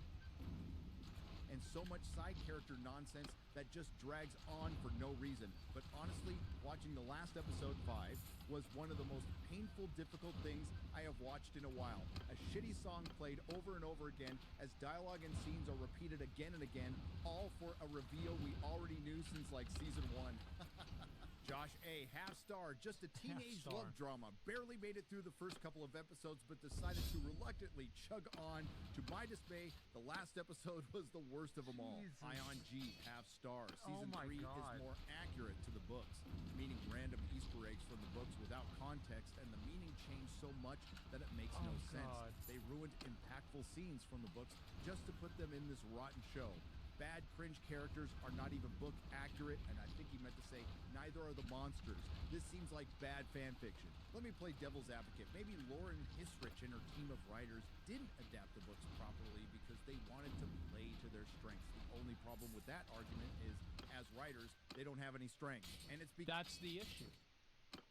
That's the problem. Again, I've got to say, I say it again, I say it again, I say it again, is that you should change the source material from the book because you are doing it into a different medium. That's why I think a lot of all of the anime adaptations that I've seen are garbage because the anime isn't film. You can't one-to-one it. Like, it almost never works. Stop doing it. You have to adapt it. But you're adapting it wrong. That's the issue. become abundantly clear Lauren and her team can't write men. But to be fair, they're only slightly worse at that than writing women. I'll remind you that we are going into the 3rd month of the writer's strike, and I would Oh, actually, the executives, the big shots in Hollywood actually have a way to solve the problem with the writer's strike. What they're going to do is they're going to wait for all, they said this, that they're going to wait for all the writers to go broke, and then they'll come back because they won't have any money. Yeah, they're just going to let them die. I'm serious. That's literally what it was. Like, that's horrible. Yeah, there it is. I'd also like to mention that I spent the last couple of weeks watching things like Strange New Worlds, The Flash, Secret Invasion, Indiana Jones and the Dial of Dysentery, and now The Witcher Season 3. And I'm just going to say... The Dial of Dysentery. Go ahead, stay on strike. I don't even care what happens in the second half. The Witcher Season 3 is awful, and this show is dead. If you like what you heard, please like, share, and subscribe. If you didn't like what you heard, thank you for listening this long. I will see you in the next video. Yeah, I think that's true. People are just fucking... I think losing the main actor is just like, that's just so bad. Like, just categorically, that's such a bad thing to have happen. That's awful. Some bad shows and movies equals all writers are bad. I think there's been a number of people, this is kind of like a vibe that I've gotten, and tell me if you feel the same way or not. I feel like it's been a well-established fact that people haven't really liked the way that a lot of shows nowadays are being written, and movies are being written. Like, I feel like a lot of them, I remember watching, I watched Rings of Power, and it's like throughout the entire thing, I was just thinking to myself, what a dramatic difference the dialogue was in, like, Lord of the Rings versus Rings of Power. It was just like, it was a night and day difference. It was like the difference between, like, you know, fucking a middle school project and, like, a fucking PhD project. It's totally different. You know, so much writing is shit nowadays. Yeah, it is. Halo ruined it the same way. See, like, I didn't even watch the Halo series. Why would I? I heard it was bad. Did you do Rings of Power review? No, I did not. I probably should at some point. React to his newest video too. I might. I'll link you guys the video. I think this is pretty good. I liked it. And Lord of the Rings took years to write. Of course, it's better than some TV show. I mean, it also took years to write from like one guy. They have like a whole team of people, and that's a good point. But it was season 1, by the way. So they could have spent more time writing it ahead of time. Like, yeah, it's season 1. Come on, man. The writers are forced by the studio to write this way. I don't really care. All I'm saying is that this is why I think a lot of people aren't sympathizing as much with the writers for the writer's strike, because they're not happy with the current writing in like a lot of movies. It's that simple. Yeah, like that's all I'm saying. I don't think this is not an unreasonable take here. Whenever AI can do a better job writing and reporting, and a so-called creative professional, there may be a problem at striking the current timeline. Yep, and that's what they'll do. Yep, they'll just have AI write. They'll have writers from other countries come in. Yeah, that's just what's going to happen. I mean, again, like, there's just not really much you can do about that. Didn't mind Rings of Power. I just wanted more of the Lord of the Rings world. Yeah, I mean, as I said, like, I actually thought, like, there were some cool things about Rings of Power. I liked the, I want to say Muradin, but it's not Muradin. Elrond and Durin. Elrond and Durin, like, their relationship, I thought that was pretty good. I liked it. It was nice. I thought, like, the, especially, like, some of the scenes and shit like that with, like, the Trees of Valinor, the scene with Sauron at the beginning, like, those were pretty cool. I liked them. So I'm not saying, like, it's awful. Elrond was shown well. Yeah, I think it's okay. Yeah, but that's what the strikes are about. They're protesting in the potential for AI to make them redundant, and they want worker protection against this. Well, you can't expect, like, the thing is, I just, this is my, like, maybe this is like a weird opinion, but like, I don't think that the company needs to offer the workers protection for their jobs. I think the government needs to offer the people protection from homelessness. It's not the company's job to give them a job. It's the company's job to make money, and it should be the government's job to make sure that people aren't on the streets. It's like completely backwards in my... Octet. What? We're gonna siege. Sieging it up? We're gonna launch an assault. Oh wait, we're gonna wait for daytime. An assault on the control room?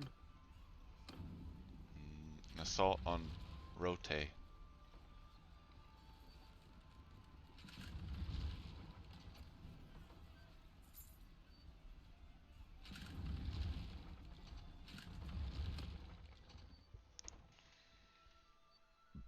The walls are down. Let's bring this sucker down.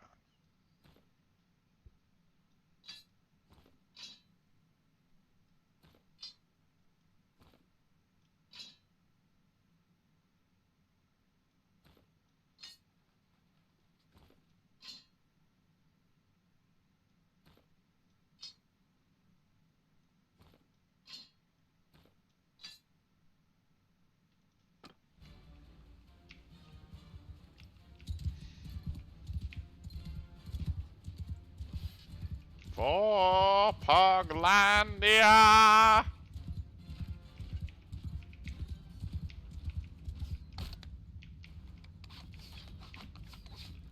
That's a lot of guys. I messed up. Oh, I messed up. Can we go? Run out. Run out. It's dangerous in there. Don't go in without backup. I'm telling you, bro. Bro. I tried. We warned him. Yes. Yes, go. Oh, Puglandia!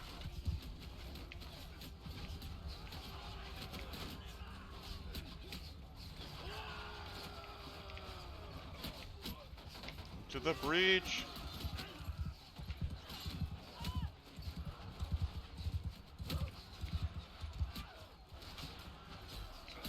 Fight valiantly, men.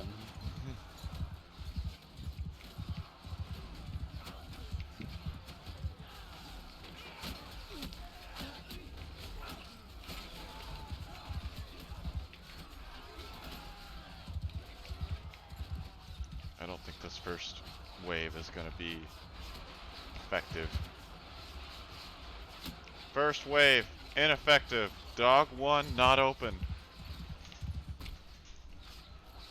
First wave, ineffective.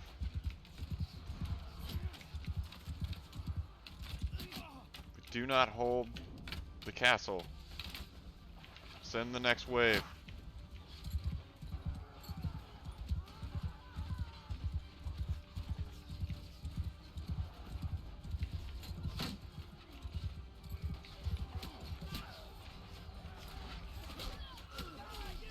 Get you armor.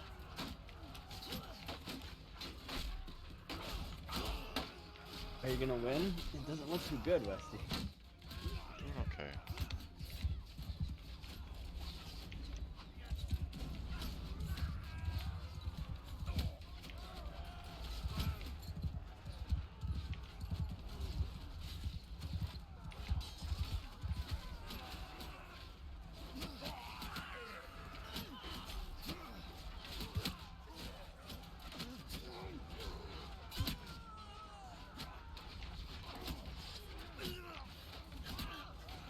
What are y'all doing?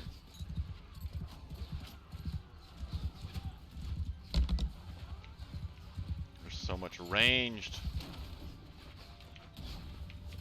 Heave. Heave. Heave. Heave.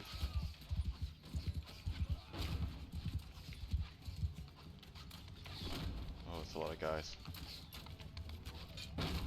Heave. Heave.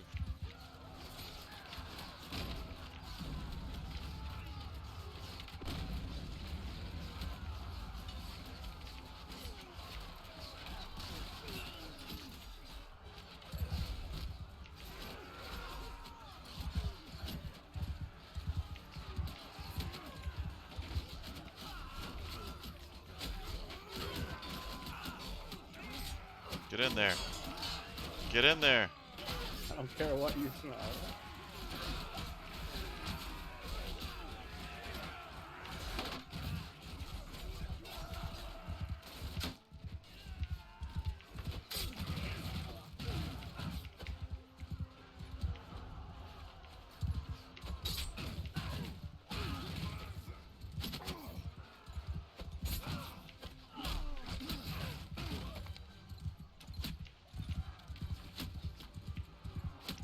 Strategy is not as effective as I would have hoped.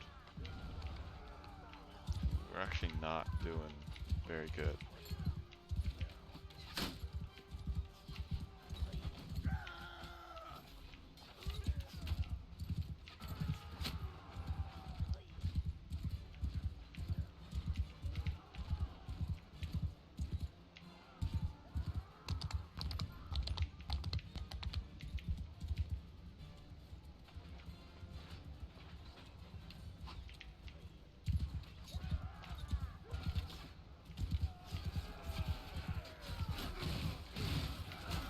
Let me out. Let me out, you fuckers. That's so much red. Oh.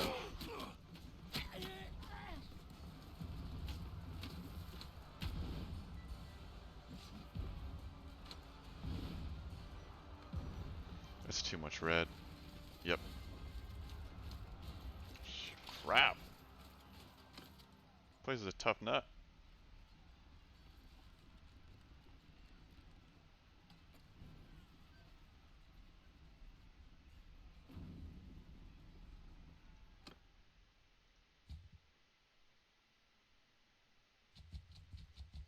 Oh, here they come.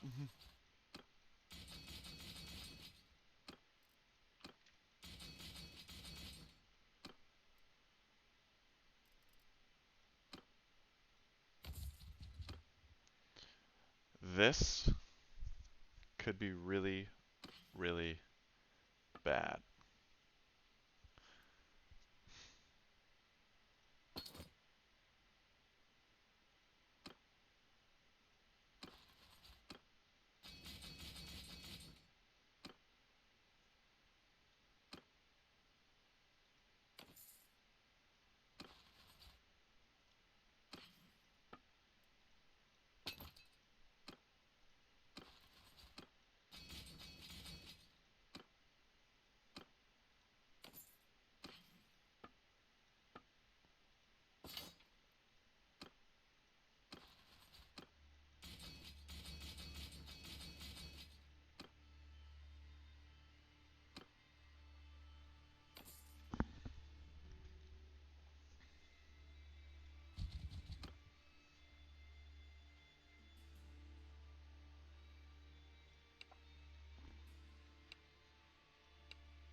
And the asteroid just declared war on me.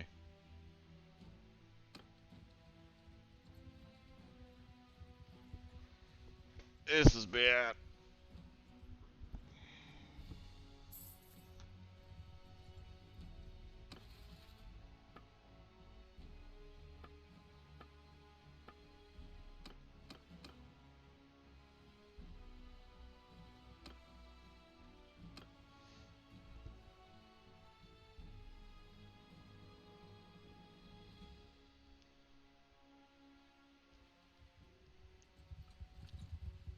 What? Did she change sides?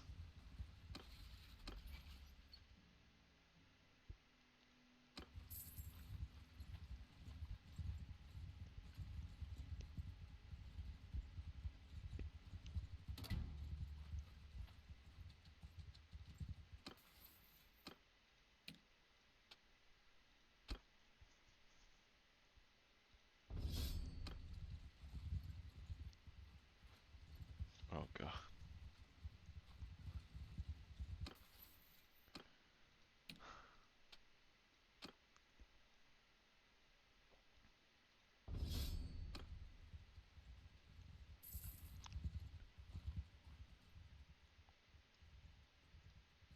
After I took that place?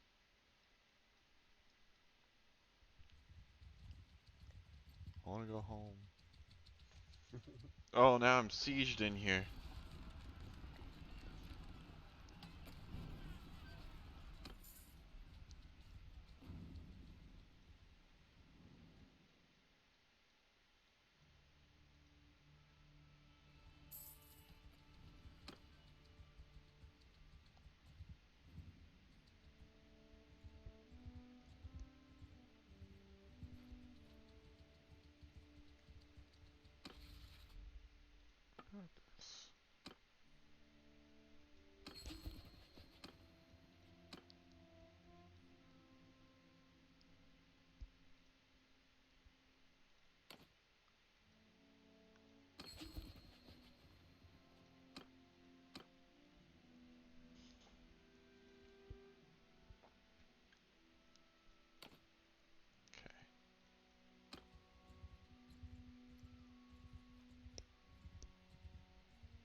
Well.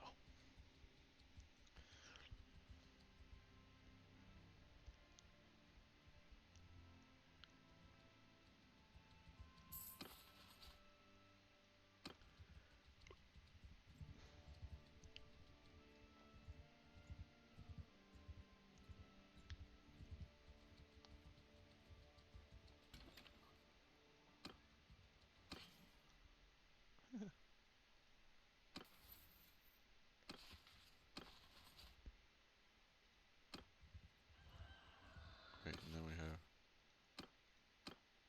Oh. Moment.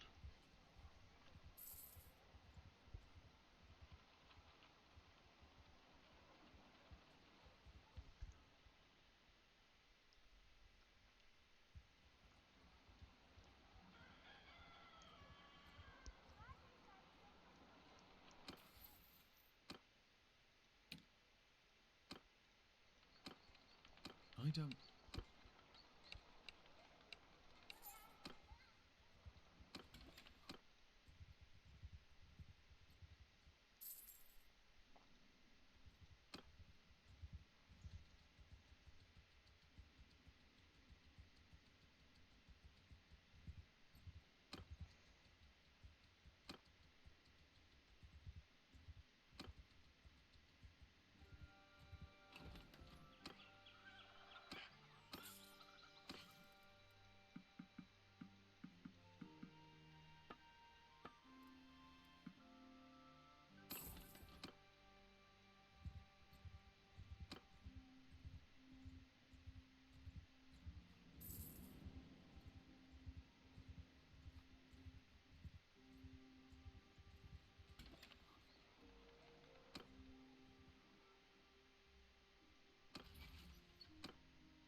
sound good. Bob Iger has just signed a new contract, which really is just elongating his current contract at Disney. So he's staying on there for another several years. Key points: Disney CEO Bob Iger said there will be a pullback in content spending and creation for the Star Wars and Marvel franchises. Earlier this year, Disney said it would splash $5.5 billion in costs, including $3 billion in non-sports content costs. Iger said the explosion in Marvel TV shows in recent years diluted focus and attention for the brand. You don't say. Disney's slowing down when it comes to making movies and TV series for its Marvel Studios and Lucasfilm franchises, CEO Bob Iger said Thursday on CNBC. The move comes as the company is looking to cut costs during a time when its recent films from Marvel to animation have underwhelmed at the box office. They're feeling the pain, man. They're feeling the pain of their content that just is not hitting because they're sticking to agendas and they're not, with Star Wars, they're not continuing with George Lucas's overall idea of Star Wars, and they're making their own crap. And now they're paying for it. You pull back not just as focus, but also as part of our cost containment initiative. Cost containment initiative is another way of saying we're going broke because our products are not making enough money. Spending less on what we make and making less. Yeah, so what happens when you don't have much money in life? You don't buy as much, and you spend less money, Iger said Thursday. Earlier this year, Disney rolled out a broad reorganization of the business that included a $5.5 billion in cutting costs, of which $3 billion would be slashed from content excluding sports. Iger said Thursday that a lot of decisions were made to prop up the company's flagship streaming service, Disney Plus, and beckon more customers, while also noting that Disney had some Pixar animation misses in recent months. He called out Marvel as being a particular example of the company's zeal to pump up its original content on streaming. Marvel is a great example of that. It had not been in the television business at any significant level, and not only did they increase their movie output, but they ended up making a number of TV series, said Iger. Frankly, it diluted focus and attention. Disney acquired Marvel for more than $4 billion in 2009, and the franchise has since grossed billions of dollars at the global box office for the company. Yeah, back when they had the Avengers. Earlier this year, Iger had said the company needed to assess how many sequels each character in the Marvel Cinematic Universe should spur, and it was time to explore newness for the brand.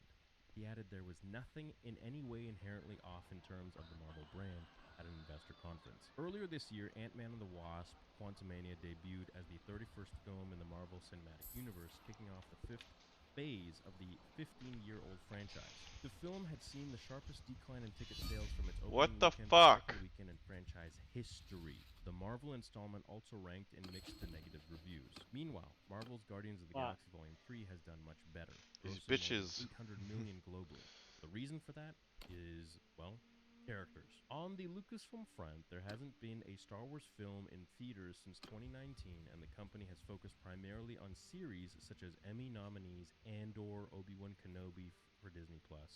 Lucasfilm's Indiana Jones and the Dial of Destiny, the 5th film in that franchise, has underwhelmed at the box office despite a plum release date around the 4th of July. Still, similar to Marvel, Lucasfilm has provided a well of revenue for Disney. But let me tell you, not as well as it could be. The company bought Lucasfilm in 2012 for about $4 billion and recouped its investment in just 6 years after a lucrative new trilogy of films, along with standalone films such as Rogue One. The reason the sequels were lucrative is because they were a continuation of George Lucas's story, and because each one was so poorly made that we were waiting to see if the next one was going to fix it. It never really did. I mean, 9 fixed a lot of 8, but it was kind of just neutralized at that point, so we were just stuck back at waiting for 8. For Disney and most of its streaming competitors, original content has lived solely on its flagship streaming services rather than being licensed to other platforms, a revenue driver that has stood up the traditional TV don't you need and to go to movie business bed? for some time. On Oh, Thursday, shit, thank Iger you. said it I was wasn't possible paying the company attention. would license Disney What are you content playing? to other streaming platforms. Eglin.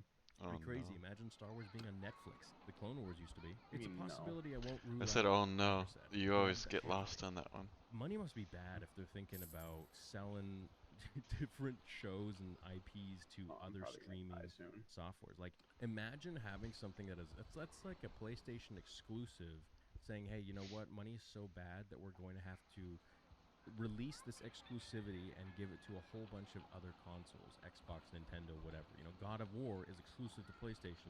We're just going to give it out to everybody. Holding back content for their own platform in the early days of streaming was the right move, right? Because it was the only place to get that kind of content if you wanted to stream it, and Disney Plus was the one place.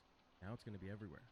And so while you may make more money licensing it out, you're going to really lose when it comes to Disney Plus unless you release, some exclusives and stuff like that. Then, who knows? Recently, Warner Bros. Discovery has reportedly been in talks about licensing HBO content to other platforms, including Netflix. The company also has removed content from its Max service and licensed it to free, ad-supported streaming platforms such as Fox Corp. It's been a while. I don't know what that is. Disney has also followed suit in taking down content from its streaming platform. Yeah, like Willow 2. This, to me, is not news. We all knew that this was going to happen. Eventually, they were going to run everything into the ground because of their lack of vision and their overall uncreativity. And the fact that they were just thinking that they could do things so much better than the actual fans and the actual creators of the franchise, of Star Wars. When it comes to Marvel, I'll leave that to the Marvel heads to talk about, but I even have my own thoughts about that too, because it's the same sort of formula. They bought George Lucas's sequel trilogy, and George was making Episode 7 when he sold it to Lucasfilm. He sold Lucasfilm to Disney. He was already creating Episode 7. It was already in pre-production. So the fact that they take his treatments, say, hey, we're going to use some inspiration from this, we're going to use these, and they just discard it and use nothing, and leaving George to say in that interview that, hey, they wanted nothing to do with me anyways, that I'm just going to be too much trouble, so I'm just going to step out of it completely, is the result of today's lack of money.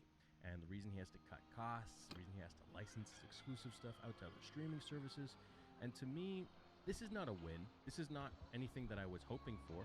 I want Star Wars to succeed, but this is definitely a win for the fans who have been constantly talking about this is going to run them into the ground if they do not get their heads out of their butts and stop listening to these executive people in the boardrooms and rather hire really competent, really passionate people that aren't going to create shit and agenda-driven crap that will drive away major parts of the fandom that have caused this IP to be worth over $4 billion to begin with. So to this I say, hey, look, first they said that they're going to cut back on Star Wars, then Kathleen Kennedy said we're going to double down on Star Wars, giving you guys 3 Star Wars movies in the course of like a year and a half or something like that, 2 Star Wars games every year, and now, of course, we're getting the old sentiment, we're getting cutbacks on Star Wars. So, this is all because of lack of leadership. Bob Chapek didn't do a good job. Bob Iger didn't do a good enough job to make sure that Star Wars was in the right hands. And Kathleen Kennedy needs to go. She is the sole reason why Lucasfilm is in this position where we now have to cut costs when it comes to Star Wars. For Marvel, I don't know, maybe you guys should have kept the Russo bros. Maybe you should have kept Kevin Feige working on literally everything. And I think Kevin Feige's still there. But the Russo bros, I think, were really good when it came to Marvel. And I think they're really creative. And, you built a roster of the Avengers for, a decade. And then you just completely switched up. And now Thor, who is completely different than the first few films he was in, is now a bumbling idiot. He's just another typical bumbling male. And you've done that with all your legendary characters, Disney, and I hope now you're feeling the sting of it because this is exactly what you deserve. I hope going forward you're maybe going to listen to some of the fans and some of the YouTubers out there, including myself and many of the others who have been talking about this stuff for a very long time. You need to understand that these IPs will run you into the ground if you are not a major fan and if you do not understand them properly. If you do not respect George Lucas and what he created, you will go broke. It's a very simple formula. That person, George, created a franchise. The franchise goes to be worth $4 billion. You deviate from the original plan, from said person's original plan for this franchise that was worth $4 billion, and you will alienate the reason that this was $4 billion to begin with. And now you see exactly what we were talking about. Hopefully now things will change, and I guess only time will tell. But for a cutback of Star Wars, hey, you know what? We still have the 40 years or so of Star Wars from Lucasfilm, from George Lucas, that we can focus on. And until they properly understand what they're doing wrong and don't double down on the same crap that they have been doing and actually put some care and respect into Star Wars, into George Lucas's story, and for the fans that created this whole thing to begin with and caused it to be $4 billion, then I think, they're maybe going to start making some good money and they won't have to be doing cutbacks and have to be broke. And in terms of the fans, this is a very major win because we're about to, hopefully, if they're smart and they want to make money, we're about to see a major shift in Star Wars and in Marvel. Thanks so much for watching today's video. There are 20 new episodes uploaded been a today while. on Star Wars Theory Podcast on Spotify and Apple iTunes and every other podcast platform. Hope you all have a fantastic rest of your day. And until the next one, remember, the Force will be with you always.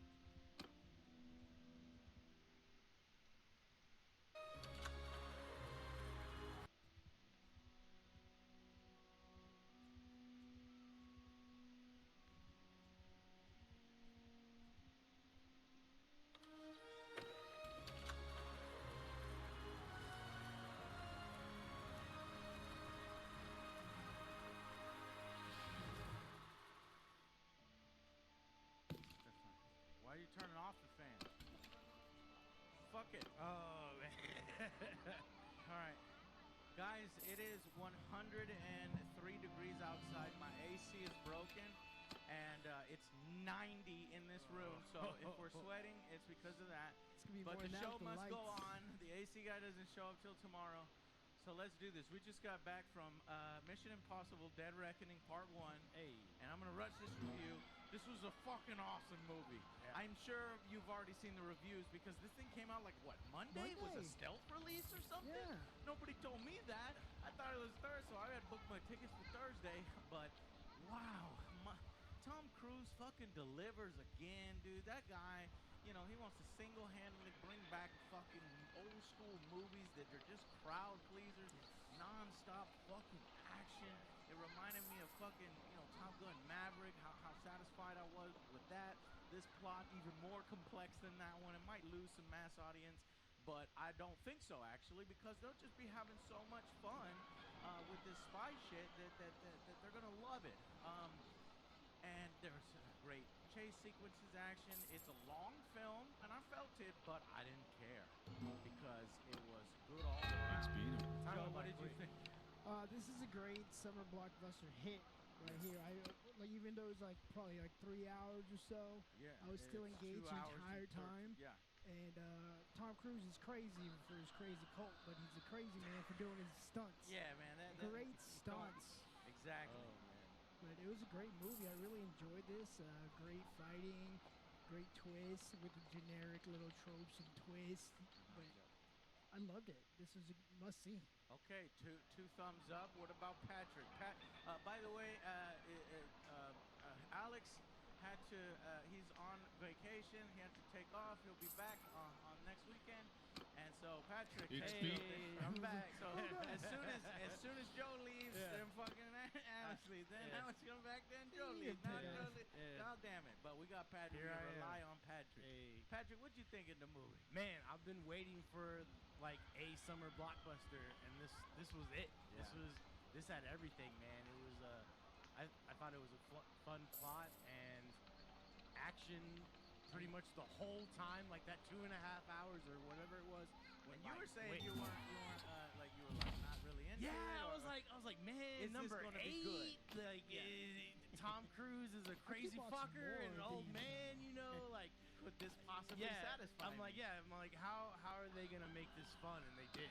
Yeah. They delivered, and I had a great time. Like I said, I liked the plot. The plot was fun, and they had fun little comedic moments in there.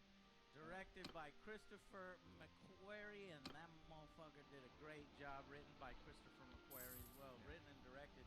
He had a little help from Eric Drenson.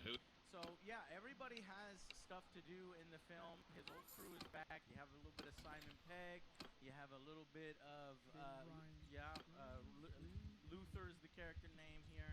Hunt's he's the tech guy along with Simon Pegg, and we even get a return of one character, Isla Faust, the MI6 agent from Rogue Nation and Fallout. Now, excuse me if I kind of forgot, because that's 2015 when she Been first so showed many up movies, in man. Rogue Nation. That's what I'm And then saying. Mission So Impossible many. Fallout 2018, she was in those films. So when she showed up in this, I'm like, okay, I think I remember her, but did it seem like they had a It was relationship? it was like sexual tension, definitely. But I guess that's him with everyone. It's Yeah. women, you know, he's a spy. Yeah. You just He's so rotate cool. him out. Fucking He cool was as doing fuck. magic. Yeah. by the way. He did. Joe loves magic and Oh, impressing man, women yeah. with the magic. But we have a new girl this time. What's her name? Grace. Yeah, Grace. Haley Atwell is sort of the new Bond girl or the new Hunt girl, essentially. She's like a thief. And, yeah, so without getting into spoilers, I was a little surprised with, the stakes here and what happens to a certain character. And we'll talk about that in spoilers real quick. And I'm like, really? Okay. It just feels like, okay, we're moving on now. Yeah.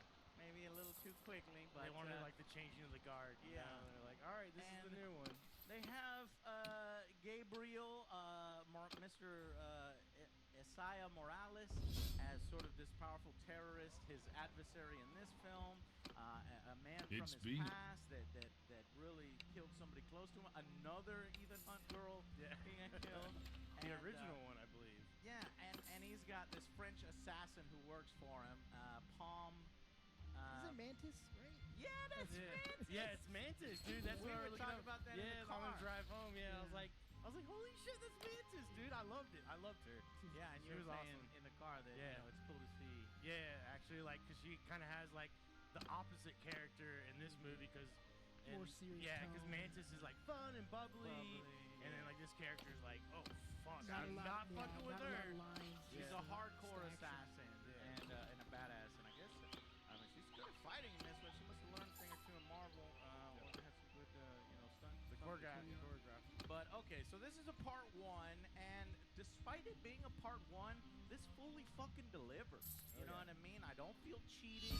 I don't feel, let down by the ending. I feel like I got a complete story that can continue. Yes. I was highly satisfied, and we think you will be highly satisfied. At the risk of passing out due to heat exhaustion, I can see the sweat on Joe's cheeks now. If we can go and do sauna. Final verdicts. Sauna, just sweat it all out.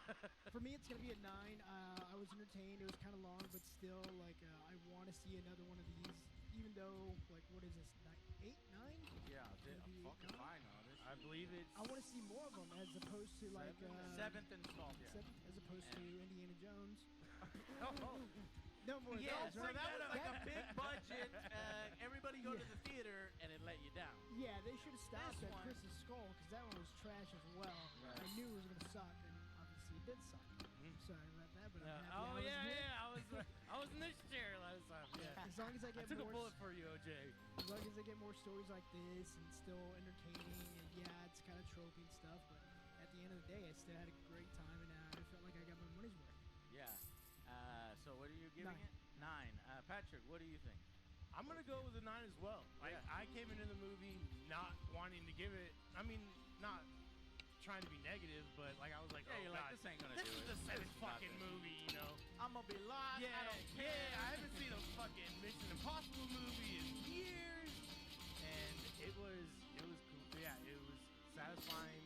It had all the action. It had, like I said, a good plot. I love the cast. And yeah, it's finally the summer blockbuster I was waiting for. This is like, I've gone through like half the summer without it, and now I'm like, that was the big summer action blockbuster for me. All right, so 9 out of 10. I'm trying to decide between a 9 and a 10. I'm trying to figure out what exactly I didn't like. Maybe there were like two small elements we'll talk about in spoilers. I am also gonna go at a 9 out of 10 and a badass seal of approval. Go out and freaking see this. And this thing started in 1996. Wow. Okay, hang on one second.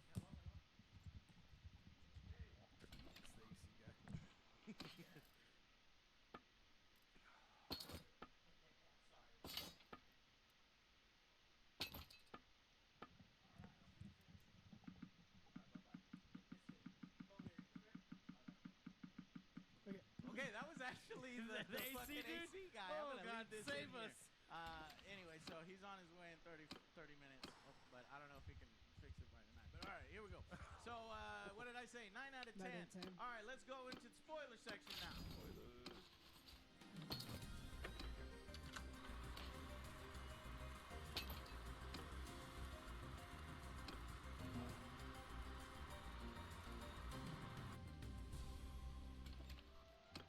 Hey, welcome to the spoiler section. So what the fuck was this all about?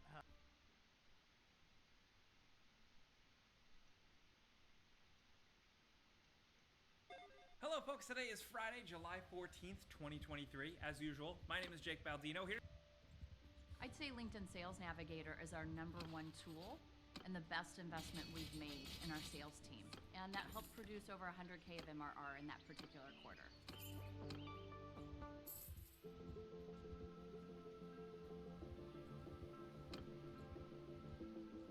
Octet. Going to bed in like 10 seconds.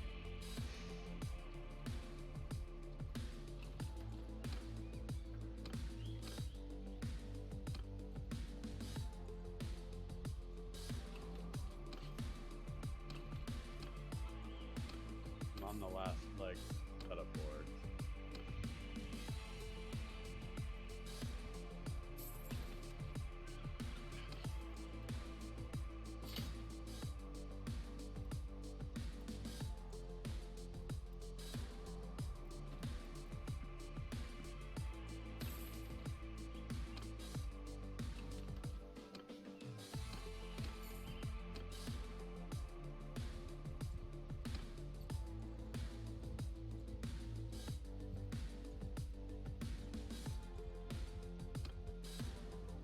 Here to talk about all the video game news that has been going on this week. A lot of spicy, interesting stuff, but let's start off with what we often do and show off some pretty graphics. Now, graphics aren't everything, but we are always just consistently amazed by how crazy the tech is getting. So we have here a look from big shout out to creator JS Films. We will link their channel in the description down below. Some Unreal Engine 5.4 stuff is absolutely insane. This is Unreal's MetaHuman, and this is captured with a whole face capture helmet type of thing, and the faces are wild. Obviously, it's just a compilation of a character making goofy, weird faces over and over again, but there's so much to it, from the way the light reflects off of the lips, the wetness of the teeth, the way the lips curl, the way the frown lines and face lines react to smiles and shifting faces. There's a lot of gross stuff up close, but it helps contribute to something looking like shockingly real, like really real. JS Films does a really great job breaking down how they do everything, and definitely check out the whole video because you get to see their face also in a window in real time translating over. It's very cool. There's another video we wanted to highlight of somebody essentially doing a monologue from Hamlet, and while the video is a little bit darker, it's harder to see. There are moments in this video where the facial expressions are so eerily lifelike, it's worth checking out. And this video was actually created in one business day, which is absolutely wild. So it's worth noting that we always see crazy, impressive graphical stuff, of course, but will that actually translate over to mainstream video game development? And usually it always seems like a far-off futuristic thing, but little things like this and how easily people are making, or not really easily, but how talented people can make this stuff quickly, the fact that was made in one business day means that we are going to see this in games, because fast equals cheap, time equals money for big corporations. So there you have it, just another glimpse into this world. Absolutely gorgeous stuff. Like I said, all of it is linked in the description down below. But of course, the other thing we gotta highlight is Microsoft's technically big win against the FTC this week. Is this it? Is it done? No, it's never over. So with this whole trial thing, there has been a verdict made. The FTC had been requesting a preliminary injunction, but with this trial, the judge has now ruled to deny that, noting from, according to IGN, that they failed to prove that the deal would be anti-competitive. And I quote from the judge, "The FTC has not identified a single document which contradicts Microsoft's publicly stated commitment to make Call of Duty available on PlayStation and Nintendo Switch." From a layman's perspective, this does seem like a pretty big victory, or at least the start of one. Now, it's worth noting that the FTC has also, of course, filed an appeal, and there are still other lawsuits in motion for things to still get slowed down or temporarily stopped. But as of right now, Microsoft and Xbox have responded that they are turning their eyes towards the UK to win specific things there. To get that all going with another 39 countries that approve this thing to really get it going. So at the very least, this thing is seeming to be more likely to go through, but of course it's still an ongoing thing. Despite this seemingly being a big win, it's going to continue to be in courts, it's going to continue to be in headlines, and we're probably going to talk about it again soon. But That's where it's at right now. Switching gears over to the other side, PlayStation, or really the parent company Sony, they're planning on spending a big chunk of change, but not just on acquisitions or anything like that like we've talked about in the past, but something a little bit more significant this time around, and it's specifically around research and development in video games. Sony is apparently planning to spend just over $2 billion in research and development for the gaming segment for the fiscal year ending in March 2024. This is a massive jump, and it's also a huge chunk of their total R&D spending. Think it's not just Sony, it's not just PlayStation. Sony has, of course, semiconductors, image tech, screens, all that stuff, but they're spending a lot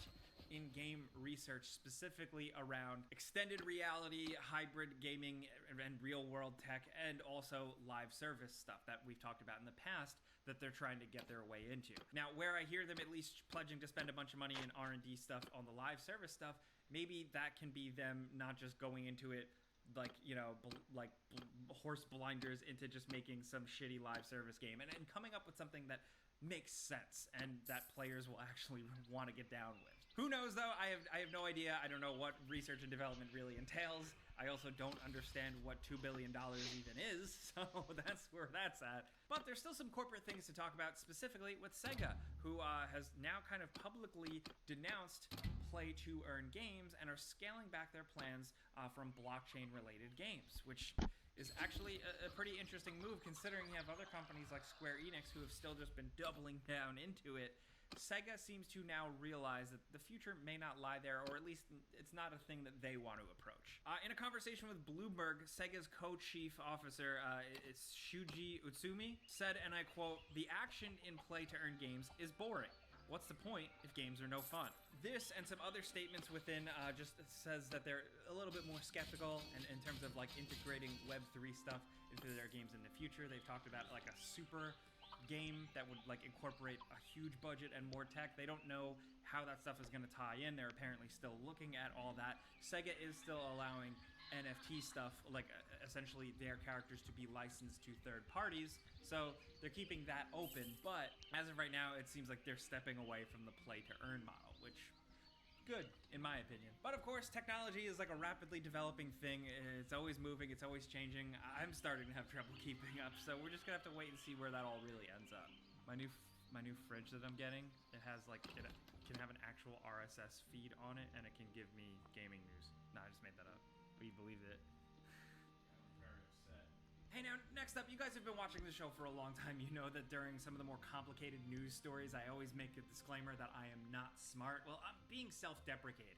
The reality is that I just know that there's always more to learn. We all want to be that person that learns something new every day, right? But that's hard. Thankfully, today's sponsor, Brilliant, can help with that. I've told everyone to go to a caravan so I can replenish my monies. I'm going to bed. Good night.